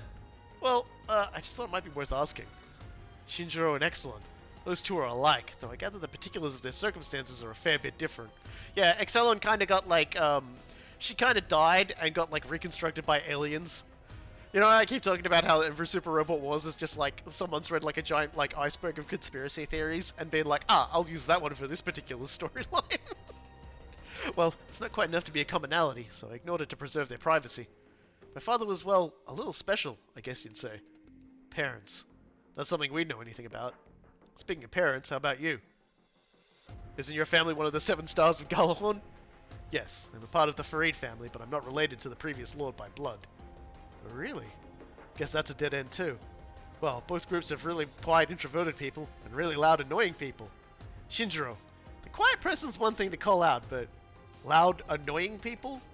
Who could that possibly be? Kid, once again, think over your statements before you speak. Yes, sir. I don't think we're going to get anywhere with this, really. I mean, we're totally unlike Tekkadan in the first place. Yeah, no, seriously, we're absolutely nothing alike. Just what do you mean by that? Oh, whoops. Was I laying it out a little straight there? Sorry about that. I can be honest to a fault sometimes, I know. Hakuto, are you trying to pick a fight? Oh, no. I don't want to settle things with violence. This isn't a game, man. Well, I'm not trying to play in the first place. Really? I think maybe we should. Let me show you how Tekkadan likes to play. Should we stop them? We've no reason to. I'd rather just enjoy the moment. Enjoy this? We're all people in different worlds, different circumstances. Yet here we are as one, openly and honestly confronting each other's feelings. That's made possible by the man from Tekkadan and that ace boy being so unshakably confident in themselves. In their own strength, I suppose. Your own strength deciding everything. It's the sort of world I aspire to see. Still no way we can just ignore this and let it continue. Shino, that's enough. Don't pick fights for no reason. You too, kid. Keep your insults to yourself. Roger that, boss. You're just giving me more work here. I hear that. These two don't really understand just what kind of mess we're in. Sounds like you've got it just as rough. Well, I guess if you put on a necktie, that's just the kind of role you end up with. You're getting along surprisingly well. Should we keep going, Chief Mavie? No, Hakuto's on the right track, I think. Thank you all for helping with my little experiment. Not sure how hopeful we were, but no problem. If anything comes to mind, I'll be sure to tell you. Now, excuse me, but I must be off. Seems like the road ahead is nothing but rocky. Not to imitate Orca, but what a pain. It's exactly the sort of time when I could use a little break. Back to reading the story.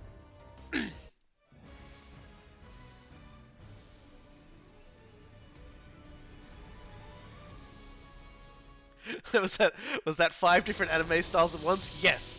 Hello, Raid. Sorry, everyone. I was looking away and reading. Well, welcome, Highwang and friends. We are doing post-game stuff, which involves well, just more Super Robot Wars, really.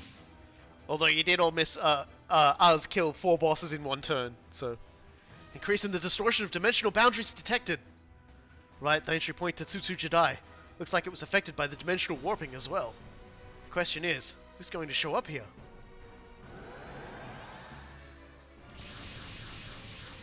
More of them goofy Etrangers. We've detected Etrangers arriving. They place their forces right in our path. Seems the enemy is finally dedicating themselves to fighting us. Scramble all mobile teams. Alright, so for this particular mission, we definitely 100% have to take all the lads. Make sure I've actually got them all upgraded, though. Because, it would be... God, I still haven't upgraded those two to 100 yet. I should get on that as well. I didn't do these two either. Huh. But yeah, see, here we've got all these lads need to get their upgrades. God. Just as well I have 6 million fucking video game dollars to spend buffing everybody, right?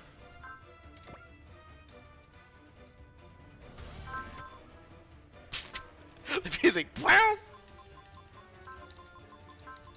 Didn't think it was possible to accidentally skip through that music like that, but I did it.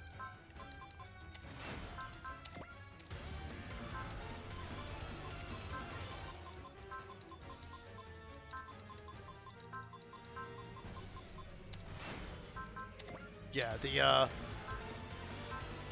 if there's one thing that Super Robot Wars games like doing more than taking conspiracy theories and turning them into actual plot points, it's also using non-English languages to name things.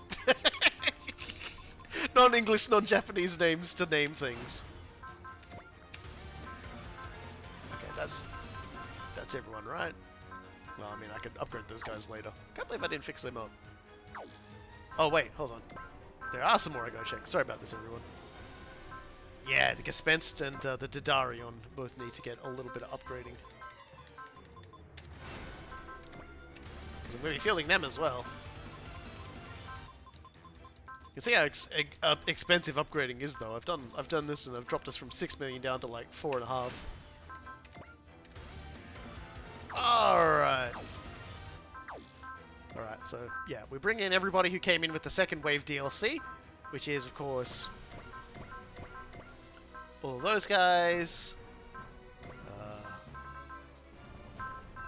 And then Didarian and Gespenst. And then we can just field whoever we want.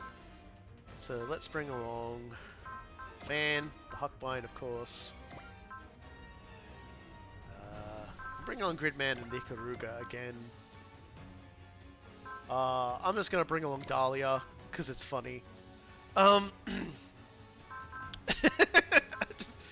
We'll bring along the Gurren, the Geta, Muzzins, and let's bring along Fa.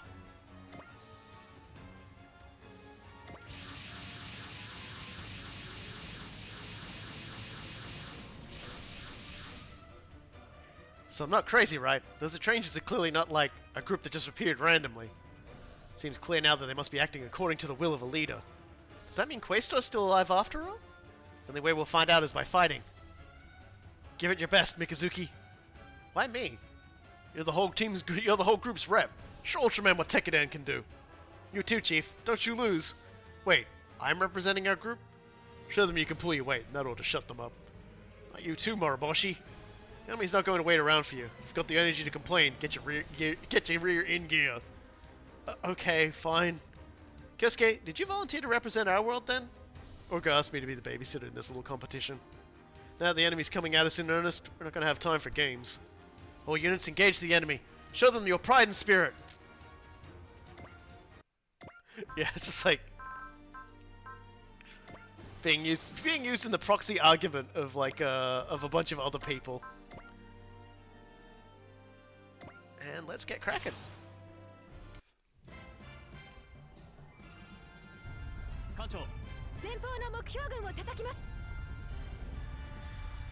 Kyosuke makes a very good choice as babysitter. Yeah, Kyosuke's mostly unflappable.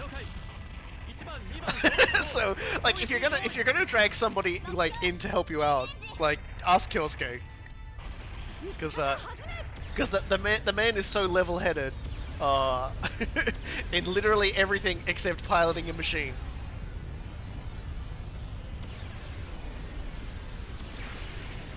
It was like when Questor, when we sent Kyosuke against Questor, and he goes, "You're not even a human being. The way you pilot is like a bullet being fired from a gun." It was like, wow, that was like poetic. The poetry of Questor.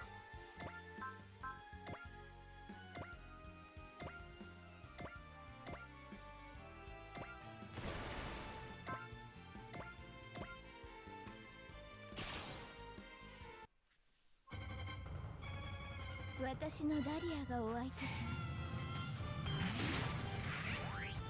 何もかも忘れさせてあげます。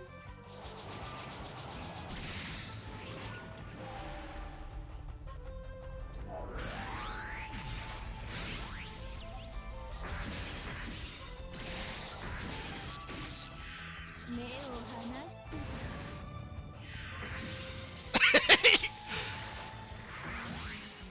Yeah, sorry, how I just had all these people in here. I thought I'd just see how many I could make absolutely uncomfortable and how many would have to like run away because their their dads had burst in and asked them if they were winning. Actually, it's because we had someone in here who was like, every time I come in here, I don't understand what's going on. So that was for them.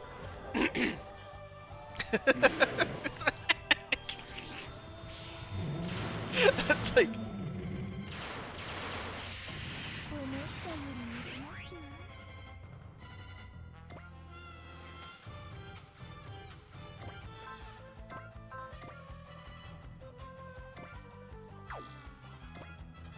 I never shoot anyone that can retaliate. 射撃はお任せ。どこを狙ってほしい？エクストラランチャーと使い勝手は同じなのよね。 But yeah, when they talked about Excelon having a somewhat exceptional human body, as the story goes, when she was younger, she and Kyosuke were both recruits for a yeah, Excellence theme is great. They were both a part of a group of recruits being flown by a space shuttle to a base for training. And one of the first incidences of these creatures called the Einst happened, and the Einst inadvertently caused the shuttle to crash. And there were only 2 survivors, one of whom was Kyosuke, who got out with barely even a scratch, and Excelon, who would have died from her injuries despite of the fact that Kyosuke made a very real attempt to try and protect her. In fact, the only reason she probably even got that far is because of what happened. So, in that particular case, the Einst, sort of, at the time, were still trying to sort of, like, figure out what the fuck I was up with humanity, and we're kind of like, oh, we probably shouldn't have done that. Oops. And so they basically, in an attempt to figure out human beings, put Excelon back together, so to speak. Kyosuke was unconscious, so he didn't see any of this happen, if you're wondering how he wasn't aware of it. And so the Einst's understanding of human beings physiologically came from them, like, fixing Excelon. So she's kind of, like, all of her bits and pieces are acts exactly where they're supposed to be. And functionally very, very normal, and come up normal in most scans, but if, like, you know, certain other sort of scans that try to pick up like weird alien energy and stuff, she would set off like a metal detector. And it's a similar sort of thing when they rebuilt her machine as well. Yeah, this is the original Generations version of the story. And so when in the Shadow Mirror dimension, in that particular case, Excelon is killed in the accident, and Kyosuke is injured, and so the Einst rebuild Kyosuke. And so, like, that's sort of, like, the big difference in the Shadow Mirror universe is that Excelon's parents are deeply grieved by, deeply grieving a result of that, and, basically build an android based on their daughter, who becomes known as Lemon Browning.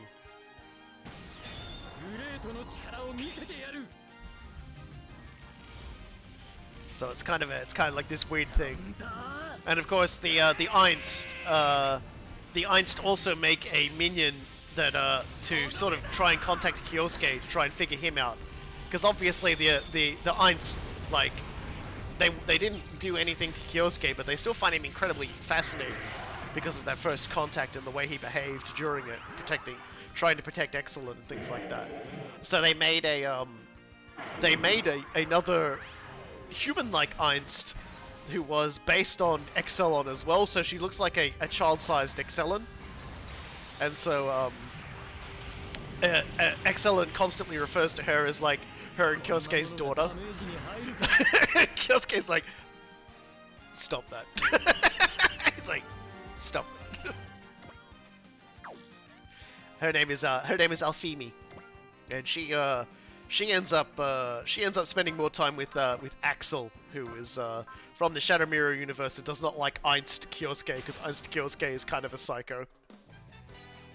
戦闘用人工知能の行動パターンは知っている。ファイヤーブラスター。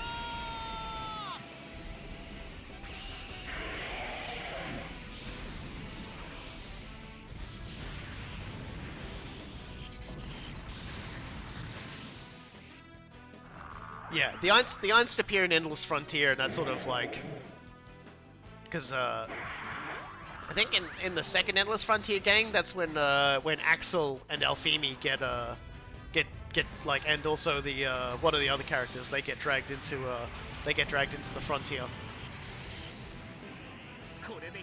which is another gigantic kettle of fish. Let me tell you something, because most of the characters from like the protagonists from the first Endless Frontier are the cowboy guy whose name I'm forgetting at the moment.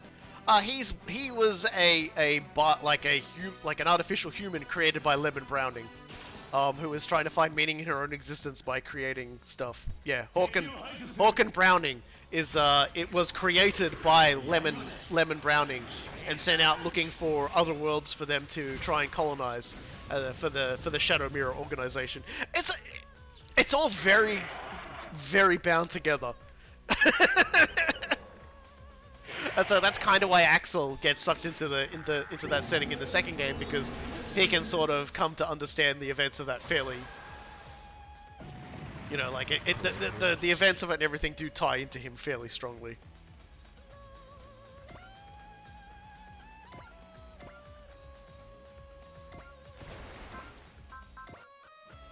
So I just like listening to Didarian's song.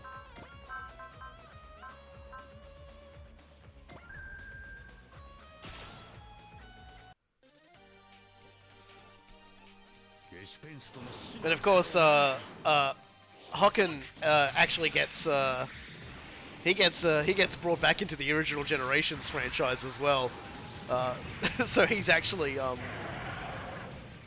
he pilots a version of the Gespenst, which is kind of fun. So yeah.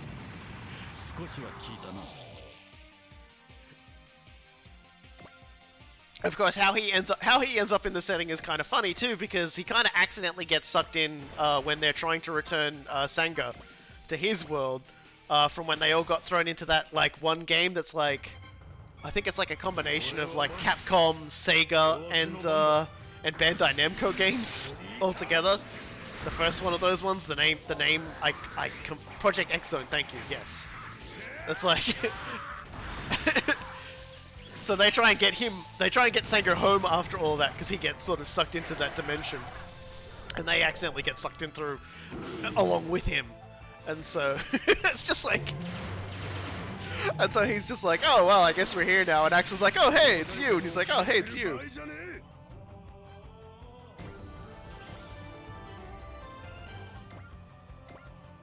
was like, I see you brought your incredibly mouthy, deranged robot friend with you. That looks like Lamia.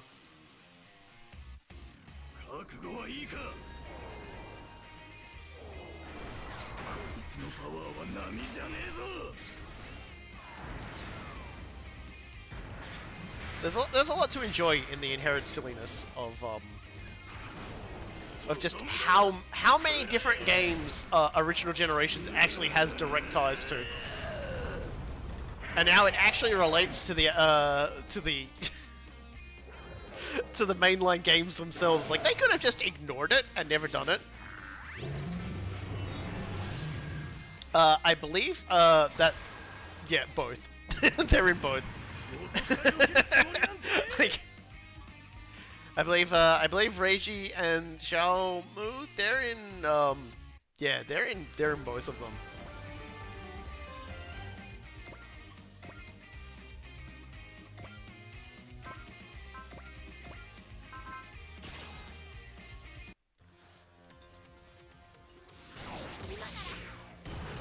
I like Reiji and Xiaomu, like, aren't they just like alternate Kyosuke and excellence as well? Like, like if you like squint really hard and you're like, wait a second, that's just Kyosuke with like white fringe, and that's just Catgirl excellent. You can't fool me, game.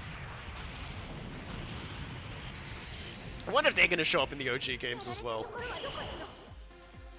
Because I know Bandai Namco are very fond of them. God, we're not killing too many people here. There we go.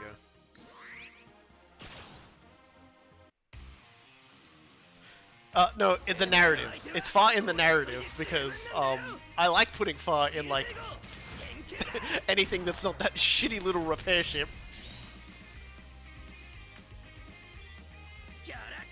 Sorry, Fox Girl, you're right. She's a Fox Girl, not a Cat Girl. But to be fair, I was squinting.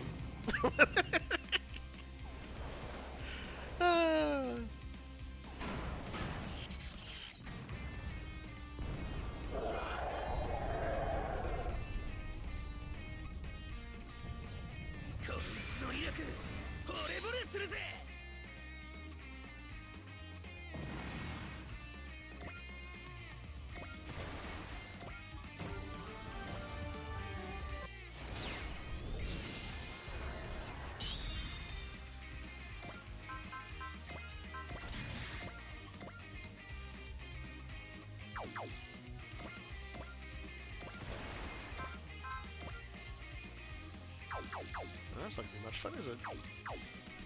Oh well.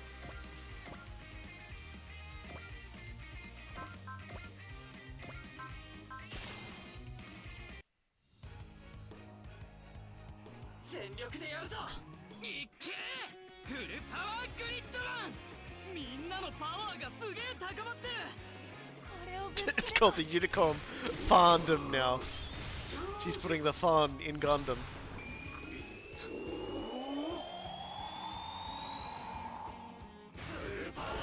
Oh god. This is the power. This is the power of the girl that wins, basically. She won the Camille Bowl.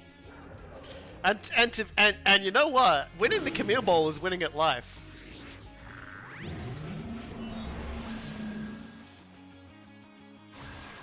Yeah, if you stick around, we might actually get his ultimate attack off where he becomes old school Gridman. Once he gets the morale up. My bail. I like I've got all these units that don't fly. They're gonna be like sloshing around in the water for the next few turns.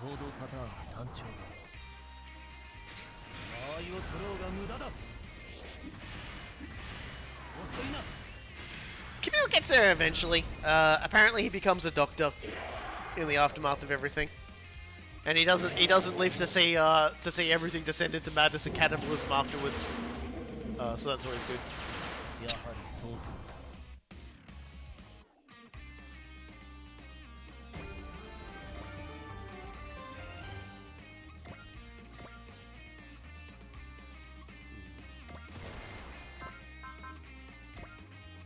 just can't really do much to anybody, can you? Well, bullseye. Yeah, Bright is the one who suffers the most.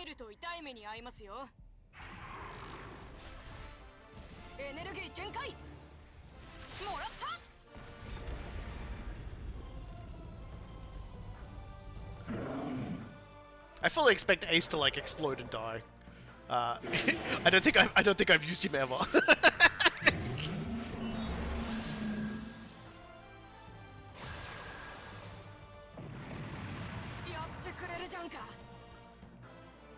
He's got like 5,000 health. It's embarrassing.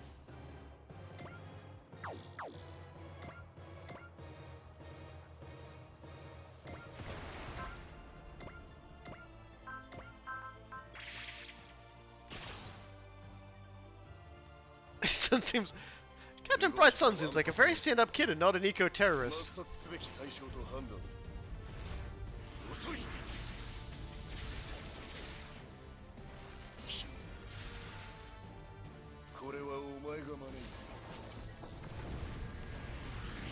My favorite part of that attack is it didn't kill him, so it's just like, oh god. I had this weird dream where a dude in a katana just decapitated me.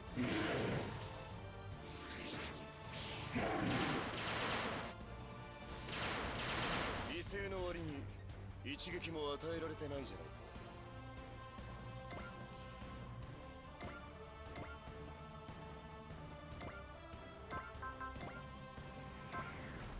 I'm really just not killing anything right now. Which is really funny, because with everybody else we were feeling before, it was like, oh yeah, you know, just murdering everybody all long, live long day. Oh well. Guess everyone's gonna get their morale up.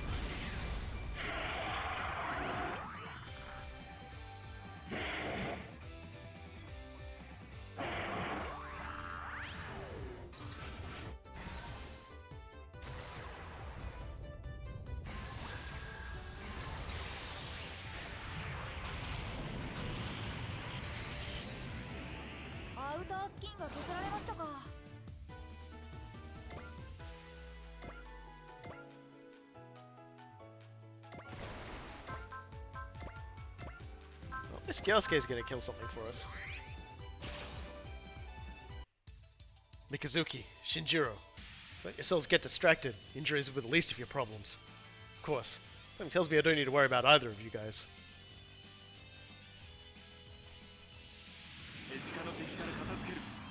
Practical. There he is.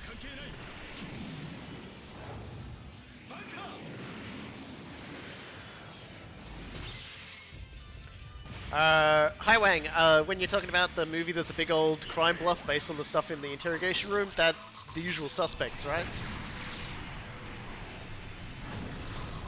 The Kaiser Soze stuff?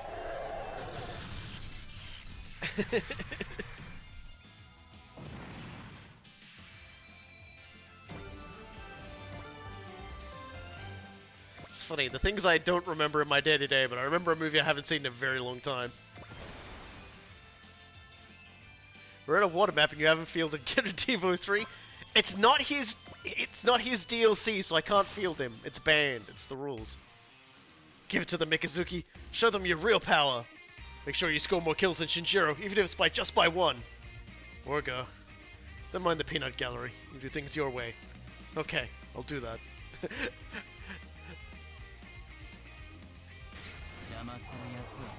Don't worry, they get their turn, and I'll use them on those maps.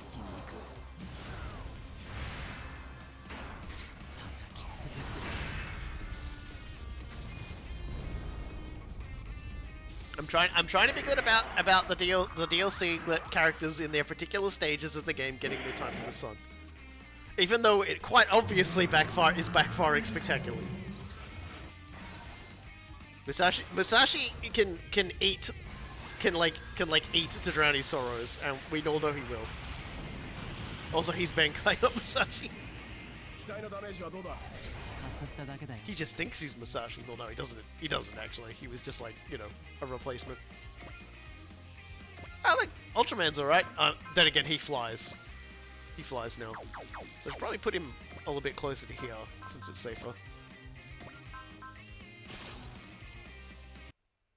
Kid, I hope you know what's waiting for you if you embarrass yourself out there on the battlefield. Give it your best, Chief. Show them that Ultraman never loses. I'll do it. I'll do it, okay? I can't lose to Tekkadan. I'm an Ultraman. It's just like... This poor guy. Just getting everybody just...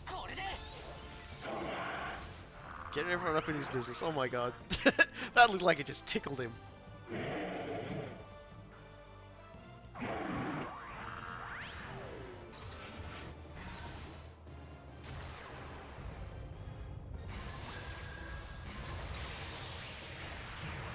That attack really is. That attack was like really like how little amount of like animation can we get away with? Okay, Rubrikai, gun to your head. What is your Mecha Pilot song? Oh, that's easy. AIM by Art vs. Science. I don't even have to hesitate to answer that one.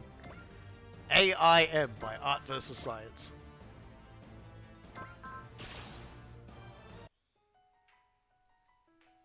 AI の動きは単調だから。いい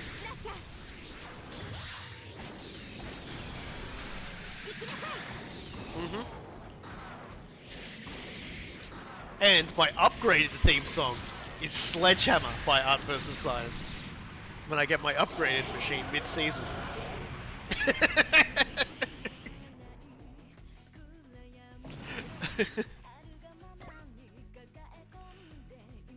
I think that's everybody.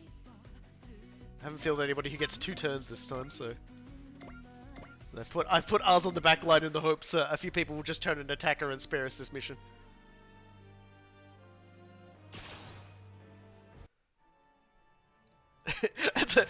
It's kind of funny though. It's just like gun to your head. You gotta think quick, man. You gotta think quick to answer. It's just like I don't even hesitate on that one. I instantly knew exactly my answer. No, not by Peter Gabriel. Not that one.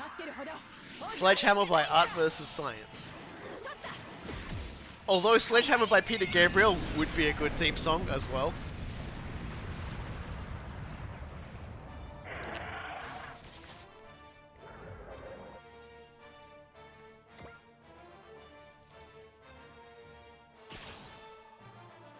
Sledgehammer by Fifth Harmony. I don't think I know that one. Oh my god. But yeah, Sledgehammer is a fairly common title for a song. Then again, I imagine AIM is probably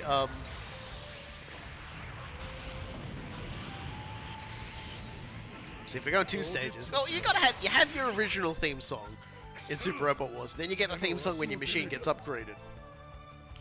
So yeah.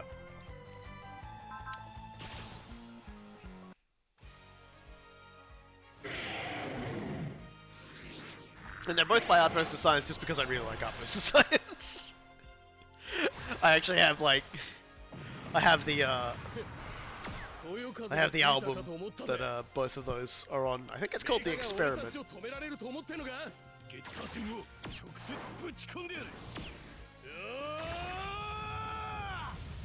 They have This is a weird song. Yes, it is a weird song. Art vs. Science don't make not weird songs. The song that first brought me to their attention is called Parlez-vous français, and it was a music video featuring 2 mimes fighting over the right to be the mime on the street. And they're miming their violence the entire time.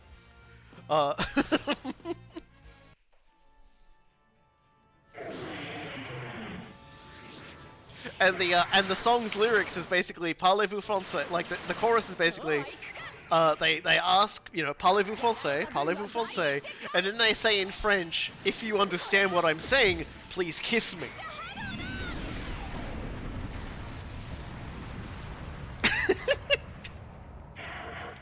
For a long while, I was on a Meatloaf kick, so my answer would obviously been something by Meatloaf. But lately, I've been jamming to BJ Thompson, "Hooked on a Feeling."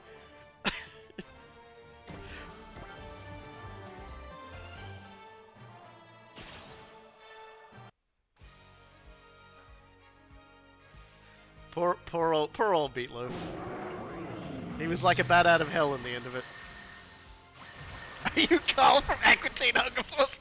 Ouch! Cool guy just called you out. Sorry, man.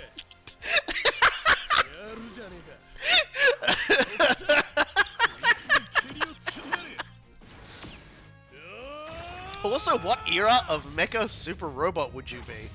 Oh, I would absolutely 100% start out as 70s Mecha, Mazinger style, and then become 2000s Mecha, Mazen Kaiser style. Where, you know, where I start out all looking all smooth and practical, and by the end of it, you could put me on a metal cover, and I'd look pretty amazing. You know?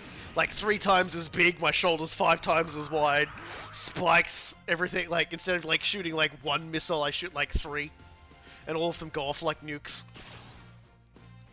So you want to rock the Satan metal route? Kinda. I mean, like, it's just the Mazen Kaiser design, you know. The Mazen Kaiser is like Mazinger if you 2000 him, like, it was quite literally the design of, like, they took the design of Mazinger Z and then said, okay, now let's feed it through the 2000 Defier. You know, where everything was grittier and cooler, but at the same time Mazen Kaiser, like, didn't lose any of its Mazingerness.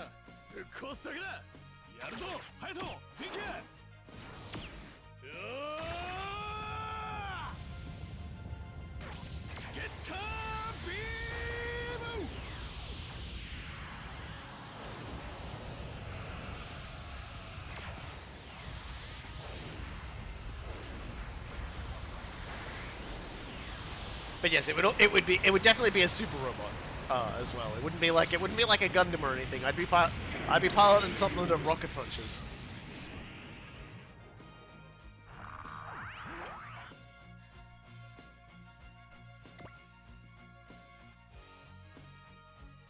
Ah, here we go. The grid full finish. Oh no, it's not this one. This is just the big sword attack. This isn't the cool one. And I know it's not the cool one because it didn't start playing the song.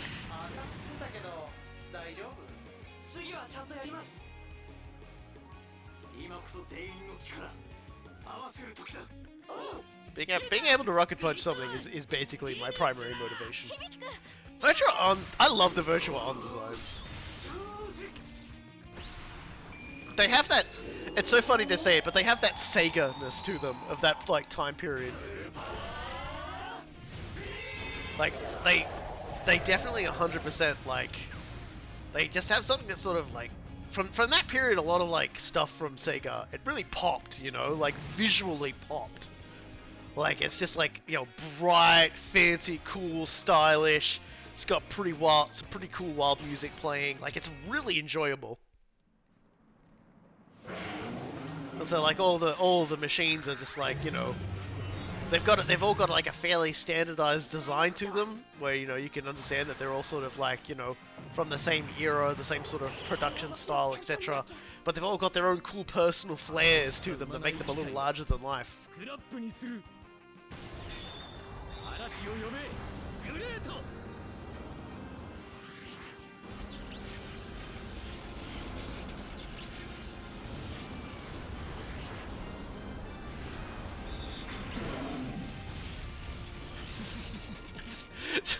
Just, you know, just still thinking back to Cool Guy just asking the question, are you Carl from Team Hunger Force? That was... that was rough. Oh dear, I've never seen Cool Guy kill another man before like that. You know, or kill somebody else before like that, I should say. Like... it's like reducing someone to like their like particle components.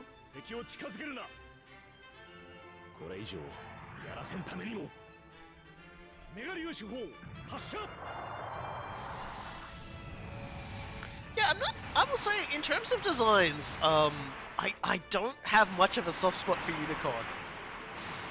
I like the weapons that the Unicorn and Co get to use. Like, Unicorn gets some, and the Banshee and the Phoenix, they have some cool weapons. But in terms of a particular Unicorn with like the giant flying Gatling guns, like I like that shit. But in terms of actual, in terms of the rest of it, like, yeah, like the design doesn't really do too much for me. The whole, oh, it looks like a really expensive GM, but then it transforms into a Gundam thing when it activates. It's like, eh.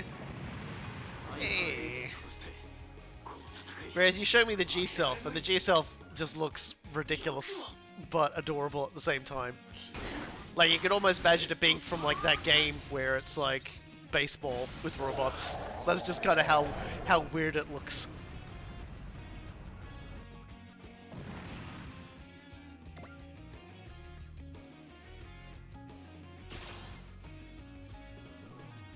Yeah, the monocolor design doesn't do it for me either.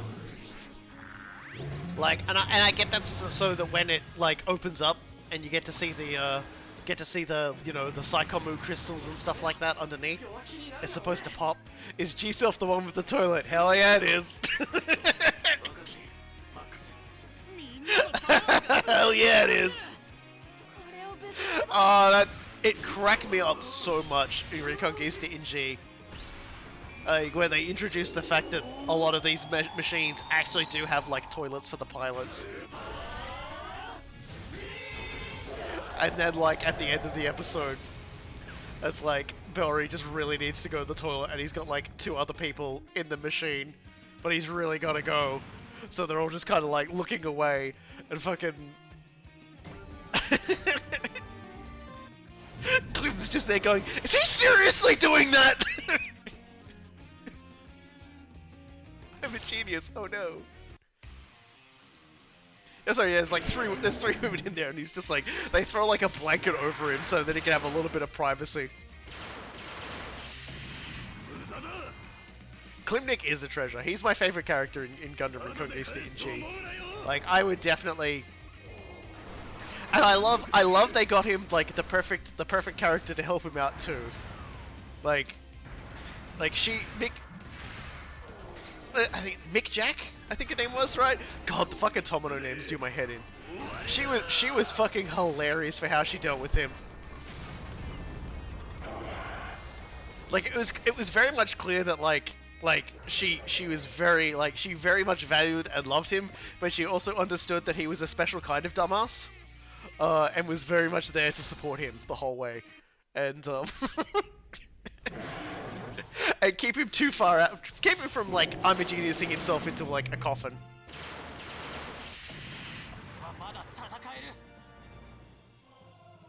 一寸法師って知ってるか？俺はウルトラマンだ。いっけー。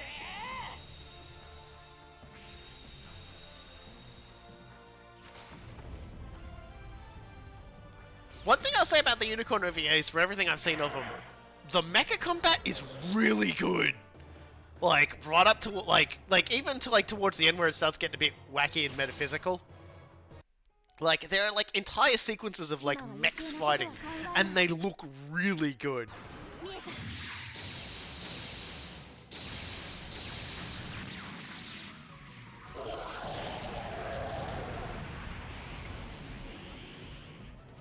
Yeah, Marina deserved better.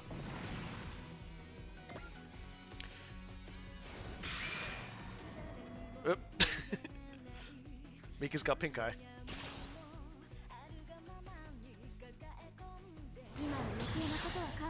Thankfully, we can save her in V. we can save her in V.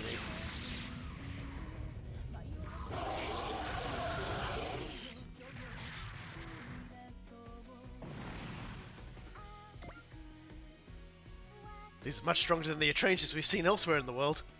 Must have sent special enemies to fight us. Oh no, here come the black Etrangers. What in the... The dimensional boundaries are distorting. Something's coming. Yeah. That's a lot of them. There they are, the humanoid models. Looks like they're really serious about getting rid of us. Oh no, we won't get the black models here because there's no thingies here to fight. Thankfully, it doesn't seem like the black humanoid models are manned. There's a decent number of them, though. This could be bad. They're going all out right from the start. This could be bad. They have the initiative. Mika! Kid! I'll grab the enemy's attention. Get in formation while I keep them busy. I was just thinking the same thing. Must have grown at least a bit if I can come up with the same plan as a veteran like you, Mikazuki. Let's do this, or else there's no way we're getting out of here. We're gonna say the same thing. But don't let anything distract you. Bent steak won't pierce the enemy. What? Not sure what you're talking about, but thanks for the pep talk. Such bravery. It's not quite how I describe those three. Still, all three of them have a strength of will that no one can bend or break. True. If you wish to call that bravery, I suppose that would be fair. I'll make an opening. Try to keep up. Okay, you can take point. We'll be right behind you. It's still their turn, though. Alright, then.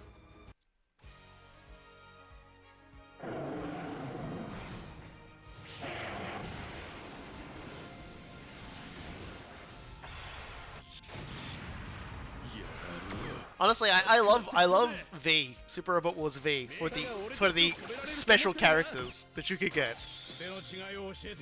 The fact that you could actually get a scene where Camille and Jared sit down together and apologize for being like super dicks to one another is like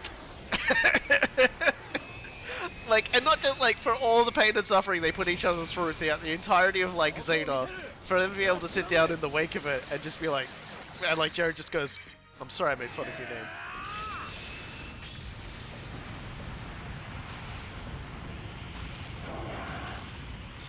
I don't even think they get into like I don't think they get into like the girlfriends or anything. I think they realize if they start like apologizing for everything, it just escalates again. So they basically just apologize for like the very first things they did that started the whole thing off, which is basically like, yeah, I'm sorry for like making fun of your name. I'm sorry for like overreacting the way I did to it, you know.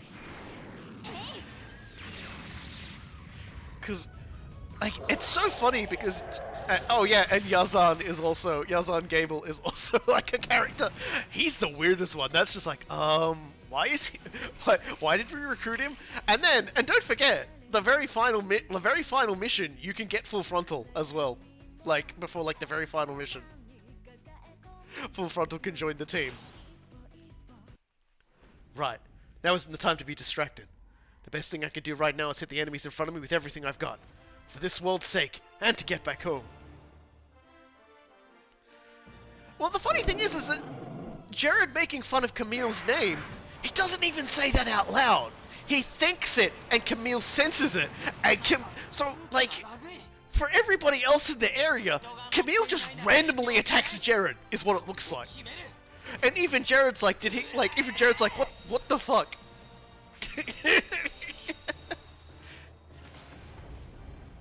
Is Karan Nanda playable in any of these? You're making me have to remember who that character even is. Well, Turn A isn't in any of these ones, but he is playable in quite a few of them.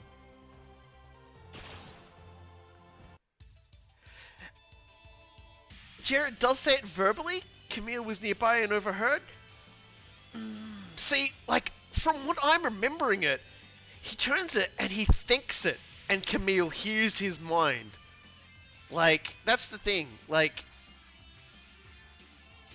maybe I'm misremembering it entirely and I'll just have to go back and watch it again, but it almost feels like it was, like, so quiet. Maybe I'm just completely misremembering it. Now I'm feeling like I got it wrong, so I'm gonna have to go check and make sure I'm wrong. I'm always wrong about these things. Tekkadan and Ultraman both stick to their guns and do what they have to. Just like me and Excellent. For now, I'll just blast through the enemies in front of me.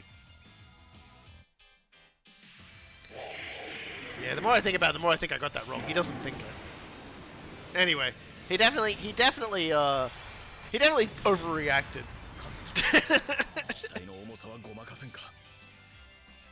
He definitely overreacted. さて暴れまくり幽霊ちゃん行ってみましょうか。こちらの手は読ません。パターンを変える。 But then it just escalates. It escalates into violence. It escalates into dead parents, dead girlfriends. A lot of dead girlfriends. It's just like, man. Camille, like, fucking judo flips. Like, Jared falls down a hill. Like...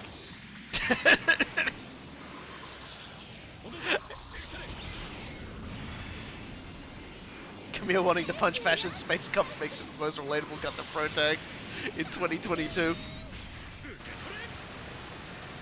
I mean... definitely not wrong there, but at the same time... he doesn't do it because they're fascist cops, he does it because one of them makes fun of him. Quietly. Like, it's just...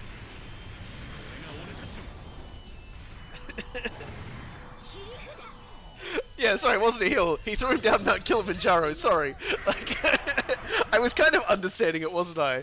It was actually the top of Mount Kilimanjaro he threw him down. And yeah, and Jared was on crutches, that's right. I kind of forgot that bit too. like, needless to say, these two did a lot of fucked up shit to one another. It's just incredible how often and how many times just things happen between those two, and they're not even like... and like, Jared almost gets like killed off as an afterthought during like the final conflict. Because it was just like, sorry mate, it's not your story.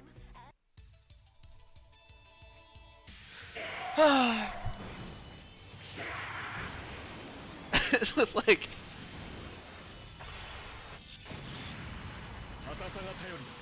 like, the Camille versus Jared thing is like one of those things that you... さて暴れまくり幽霊ちゃん行ってみましょうか。 like, it's so funny because it's like the fight between Camille and Jared is the kind of thing you expect to read from like one of those old sagas of like revenge from like mythologies and things like that.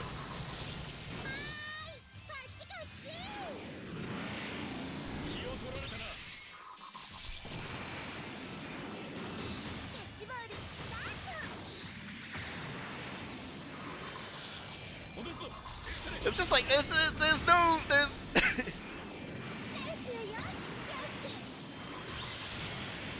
Aren't they partly famous for basically never really sharing a discussion? Yeah, I don't think there's any real point in the series where they actually like sit down and talk, or even like say like they yell stuff at each other a lot. Like there's an exchange where after Jared is like responsible for like basically he kills Camille's mother under orders, and like he as I said in chat there, he does a shitty apology, and Camille just like mocks him for no, it's fine, you were just following orders. You know, it's and like Jared is just kind of like shit. That just makes me feel even like even worse. And so like they never really ever spoke, but at the same time they have like one of the most personal grudge matches in like Gundam.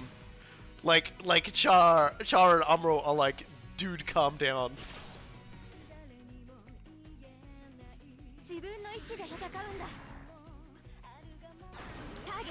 And in the end,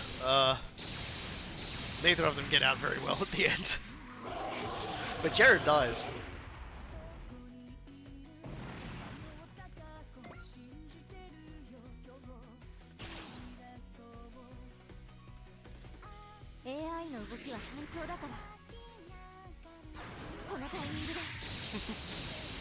Big part of Zeta is the gang having to wrangle Camille's angst and being really bad at it too. Like, they slap Camille a lot. Everyone beats up Camille a lot.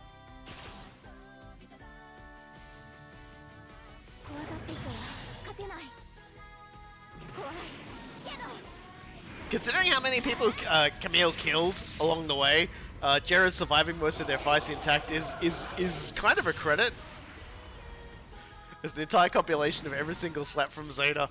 I think I've seen that one. It includes the great one where Camille just comes onto the bridge fighting, and it starts like a little miniature brawl, and Bright just floats along beating the shit out of everybody.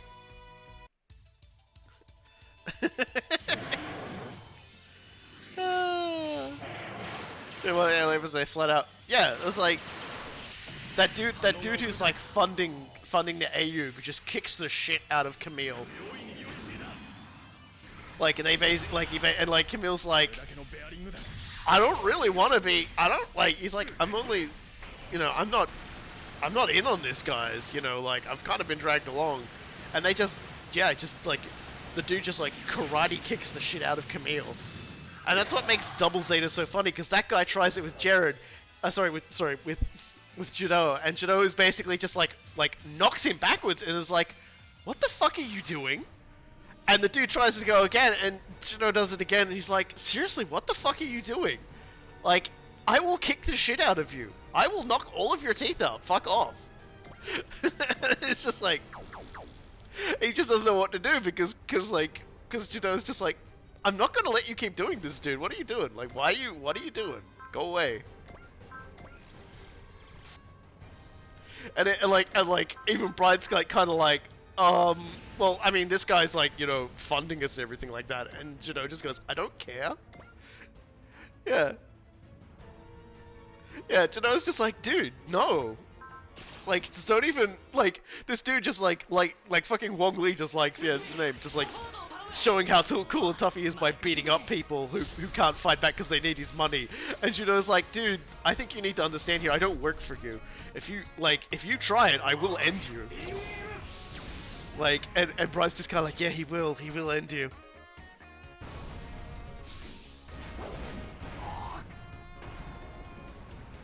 That's why kind of like out of the first three, like Mobile Gundam, Zeta, and Double Zeta, Judo's my favorite. Because he does not take shit from anybody, and most importantly of all, he slaps Bright at the end, and then goes, y'all suck, and leaves for Jupiter. He just goes to Jupiter. It's like, y'all suck, I'm going to Jupiter. Bye.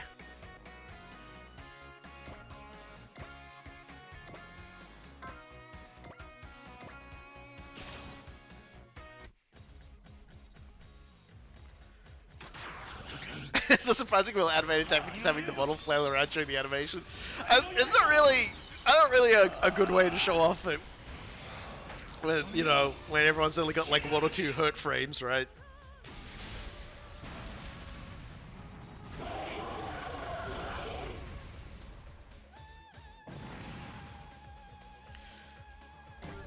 Yeah.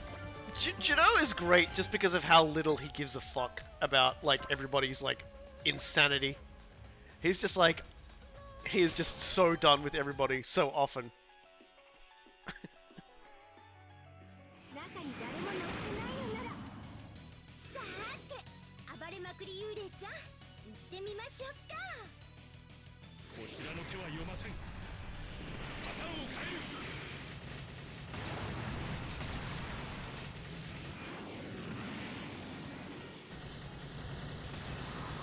Just one of those attacks that just never gets old. カッチカッチ Yeah, Harmon was a great 一番で was a great antagonist too. 戻すぞ。エクセレン。 I will say that one scene where Judo gets so mad that like he new types a giant angry version of himself and everyone just pisses themselves. Like it's like legitimately just such an amazing sequence because it's like, oh, he's just spent like the entirety of the show up to this point trying to get his sister back. And you just shot her. You just shot his sister. 愛の打ち上げ花火よ。 And he just goes, I want you to understand, I'm very angry with you right now. Not disappointed, I'm mad. And everyone else is like, wow, why is there a giant angry Judo just like towering over Tokyo? What the fuck? They're not in Tokyo, but I'm just like Godzilla reference. Anyway, it's just like, he gets apocalyptically mad, and it's so great.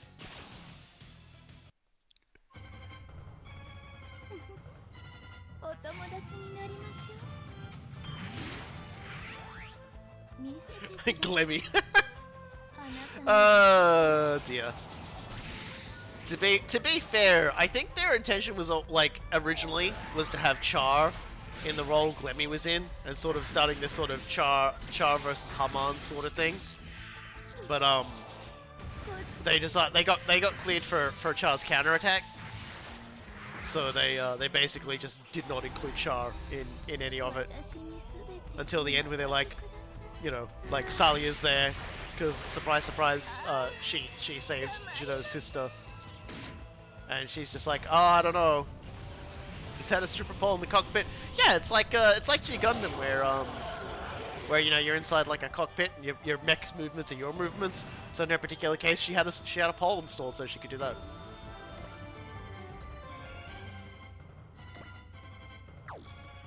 You know, you wish you had her budget.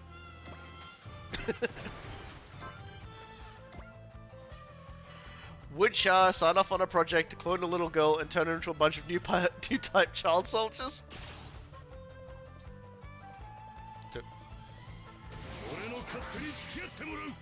Look, I don't know what to tell you, but Char will sign off on a lot of things.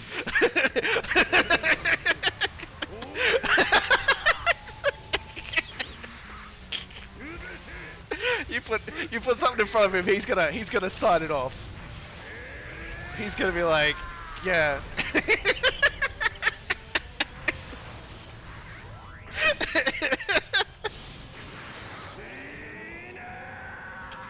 Oh god.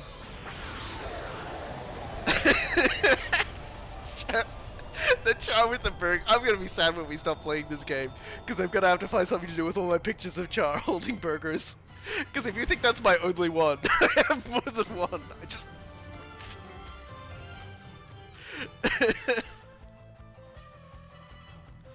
Oh god. Yo, Far, can you kill that guy? Hell yeah! That the Orca running gif. Oh, Orca running is always gonna come back. Don't worry about that. I will find a way to always be using that.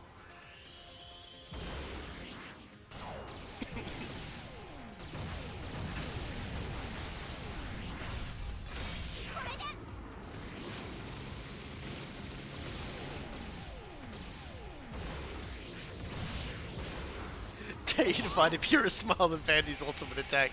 He's so happy to be there. Getting his revenge.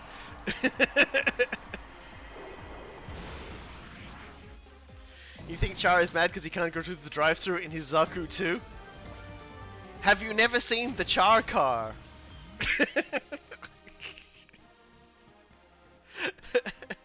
The limited line of a particular car that was done.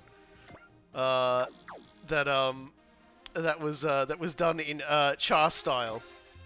I will go and fetch a. We know he can't drive. That is A, true, and B, still like, yo. God.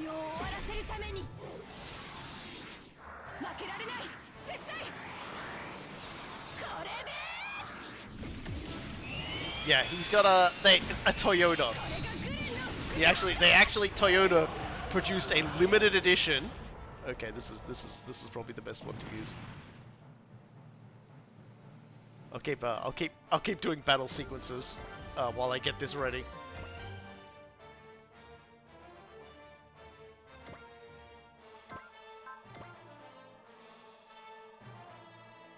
Yeah, blow up that guy.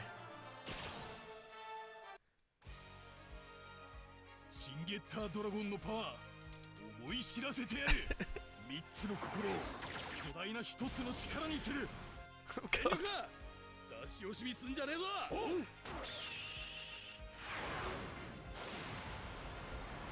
This isn't the biggest picture, but I think it's the most appropriate. God.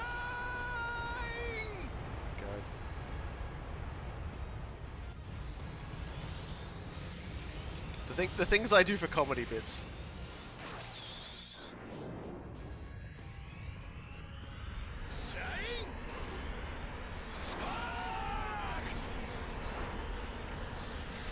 So this is actually like a drawing of it, but they released a Zionic Toyota. And it had an added everything where he gets out of his Zaku, lands in front of it, walks around it, and then gets into it and speeds off. And they sold these limited edition designs. Look, it's even got like the little fucking red horn on it, up the top there, as an antenna.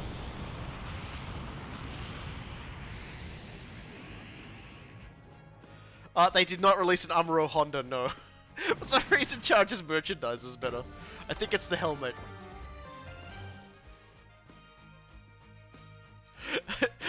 The worst part is the other cursed pictures I found that I haven't used yet.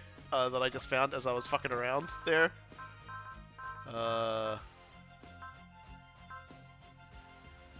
Tune, that's what I want.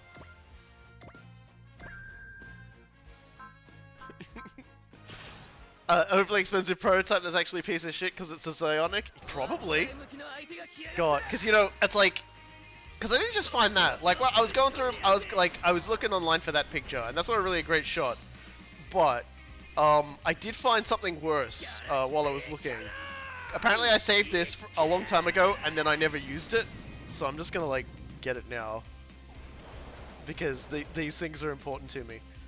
But, here, would you like a sardine? Would you like a chardine? Char just fucking sells out all the fucking time. Like, this man fucking sells out like you would not believe. That's another one for the collection. A chardine.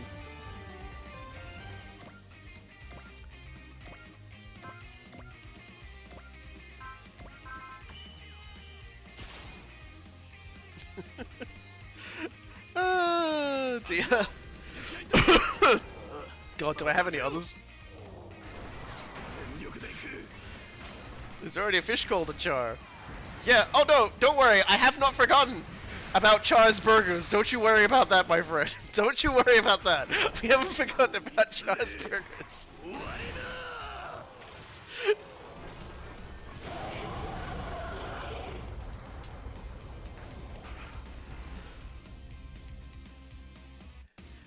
Oh dear. Absolutely have not forgotten about Char's Burgers. looks so happy. He's so happy about this one because it's got a red button apparently. They forgot to do it in the thing, but it's got a red button.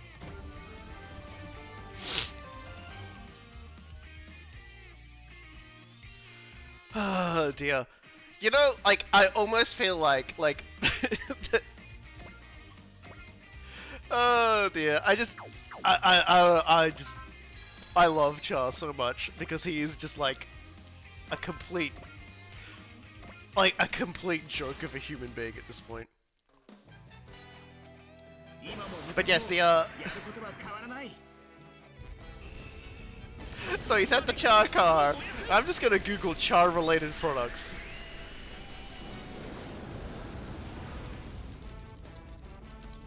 Because I know he's had way more than that.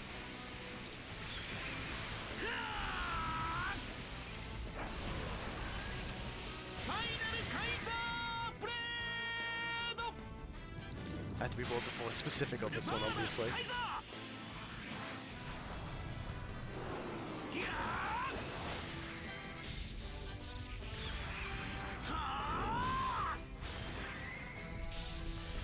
A secret meeting we was inside McDonald's, though. It was actually at McDaniel's, if you'll remember. That was one of my stream titles, actually, at a point. It was, okay, that is, like, a really weird, like, fucking first post to mate. That's all I gotta say about that one. That's weird. That's weird first. That's a weird one to throw in as your first post, my friend.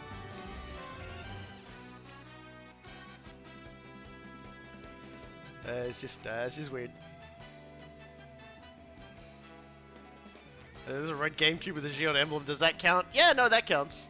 There's a lot of the man's a sellout.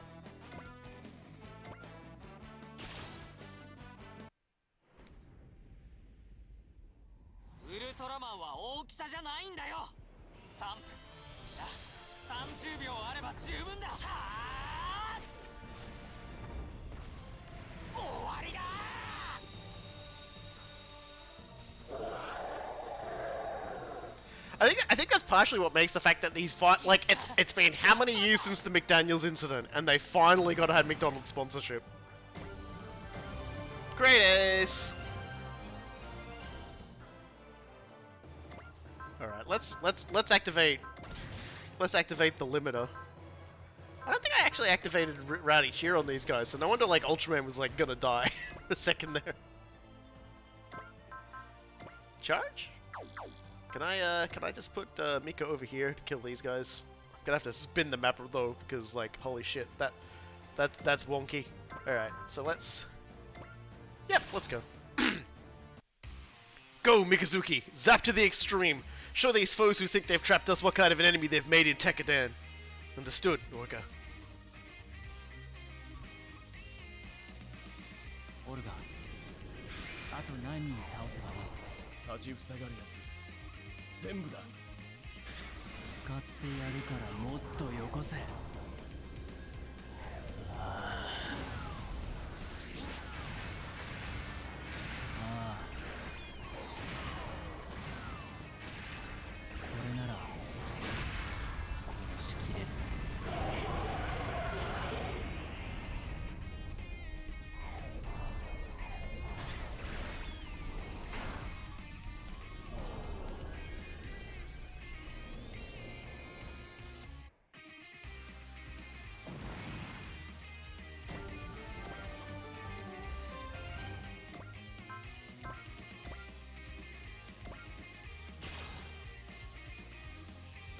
Oh, I forgot to soul him, so he's not gonna kill this one.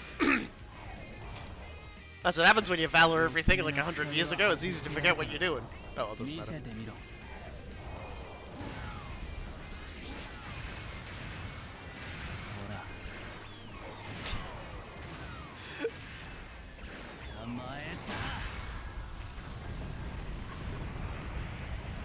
The only way to describe everything about Mikazuki is just like an absolute mess. They have to like mop all the sweat and blood out of his cockpit at the end of every fight. The man, like you absolutely do not want to run like a black light through the Barbatos like cockpit. It's gonna be a wild scene. You'll think someone's been killed. Inside of it, I mean, because he definitely, like, outside of it, he kills everyone. God. Guess we might as well Ragnar Cannon this guy.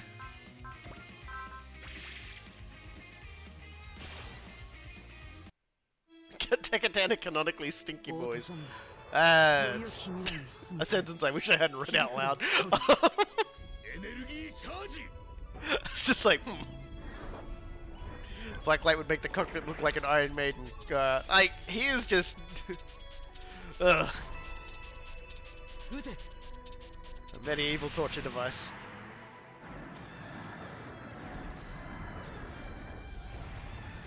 General Grievous agrees.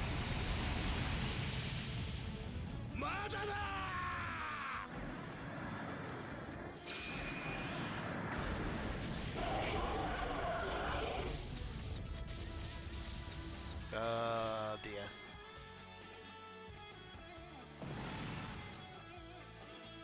"70 kills! Yay! So we still got a few of these pokes left, and not a lot of... I can make this work, though. Because what I can do is I can grab these two. And then I can use that one.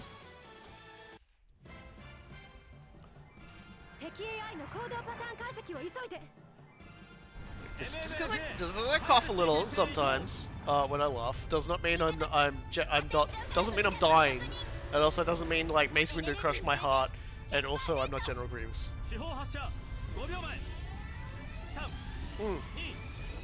Oh god, now you got me thinking about that fucking Obi-Wan TV show. And like, I don't have Netflix, so I haven't, well, sorry, Disney Plus, sorry, it's Disney Plus. I don't have Disney Plus, so I've never seen an episode of the Obi-Wan TV show, but I've heard everybody talking about it, and they're all like, and it's always like, first episode, oh yeah, it seems pretty cool, kind of reminds me of the old Star Wars, we'll see where it goes, and then like, almost immediately it's like, there's this one sequence where they arrive at like this blockade via truck, right? There's this truck, and I got to see the sequence on Red Letter Media, they showed it. They ride a truck up to this, like, this stopping point. And they get into a big fight there, and a lot of people die, etc., etc. Yep, fair enough. Like, yep, we know how that goes. And then, Obi-Wan shoots the gate so it goes down. And you think, oh, he's gonna take the truck and drive off. And then he just walks through and runs off. They're in the middle of the desert, and there is literally nothing to either side of this road. It's like dune hills. And someone was like, let's have him shoot the gate and then run through. And it's like, he's already killed everyone there. He could just walk around it. Like, like, why? Why? I really need to get Disney Plus so much stuff on there. I mean, yeah, it's your money. I absolutely cannot stand how many different streaming services there are. And how little quality there is, like, distributed amongst them. But it was just like the entire sequence is like your brain immediately just goes, why did he do that? Why did they shoot that?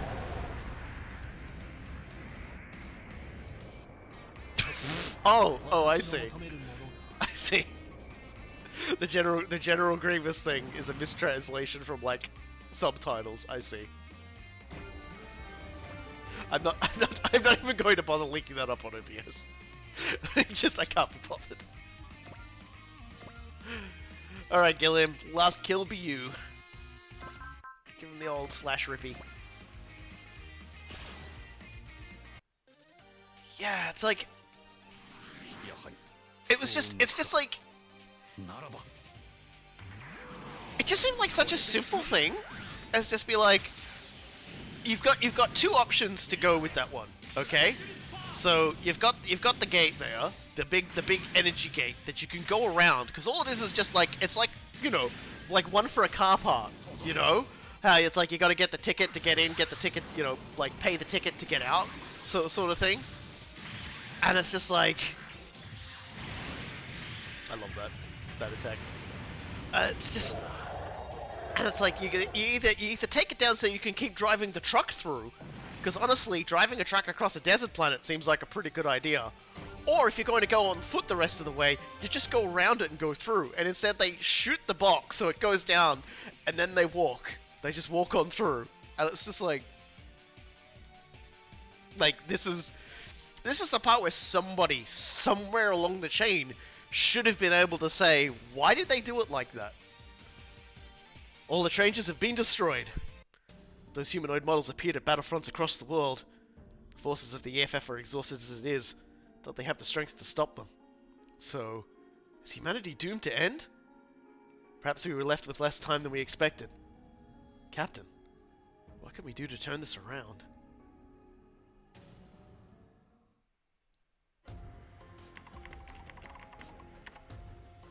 There's so little time left. Certainly not enough left for hesitation. All this means is, we have to do it. We have to take this terrible gamble. Fair enough, and we get a brave police badge for our trouble. So it's 4 hours and 20 minutes into the stream. The next mission would be a long one, so I'll tell you what. We might just stop it here for tonight. I know it's a little bit earlier than we usually would, but I just feel like it would probably take me longer than an hour and a half to get through the rest of this watching the battle animations. Yeah, it's just one of those things you can't avoid. I think I can maybe I think I can give a skill program to Ogami, however, because I feel like Ogami had 50 kills, so if I give him Proud Ace, we might get an Ogami conversation. So let's... We've got a few Proud Aces we can give... Well, we've got one Proud Ace we can give out, so there we go. Let's go to the missions. Yeah, there we go. So we'll get that.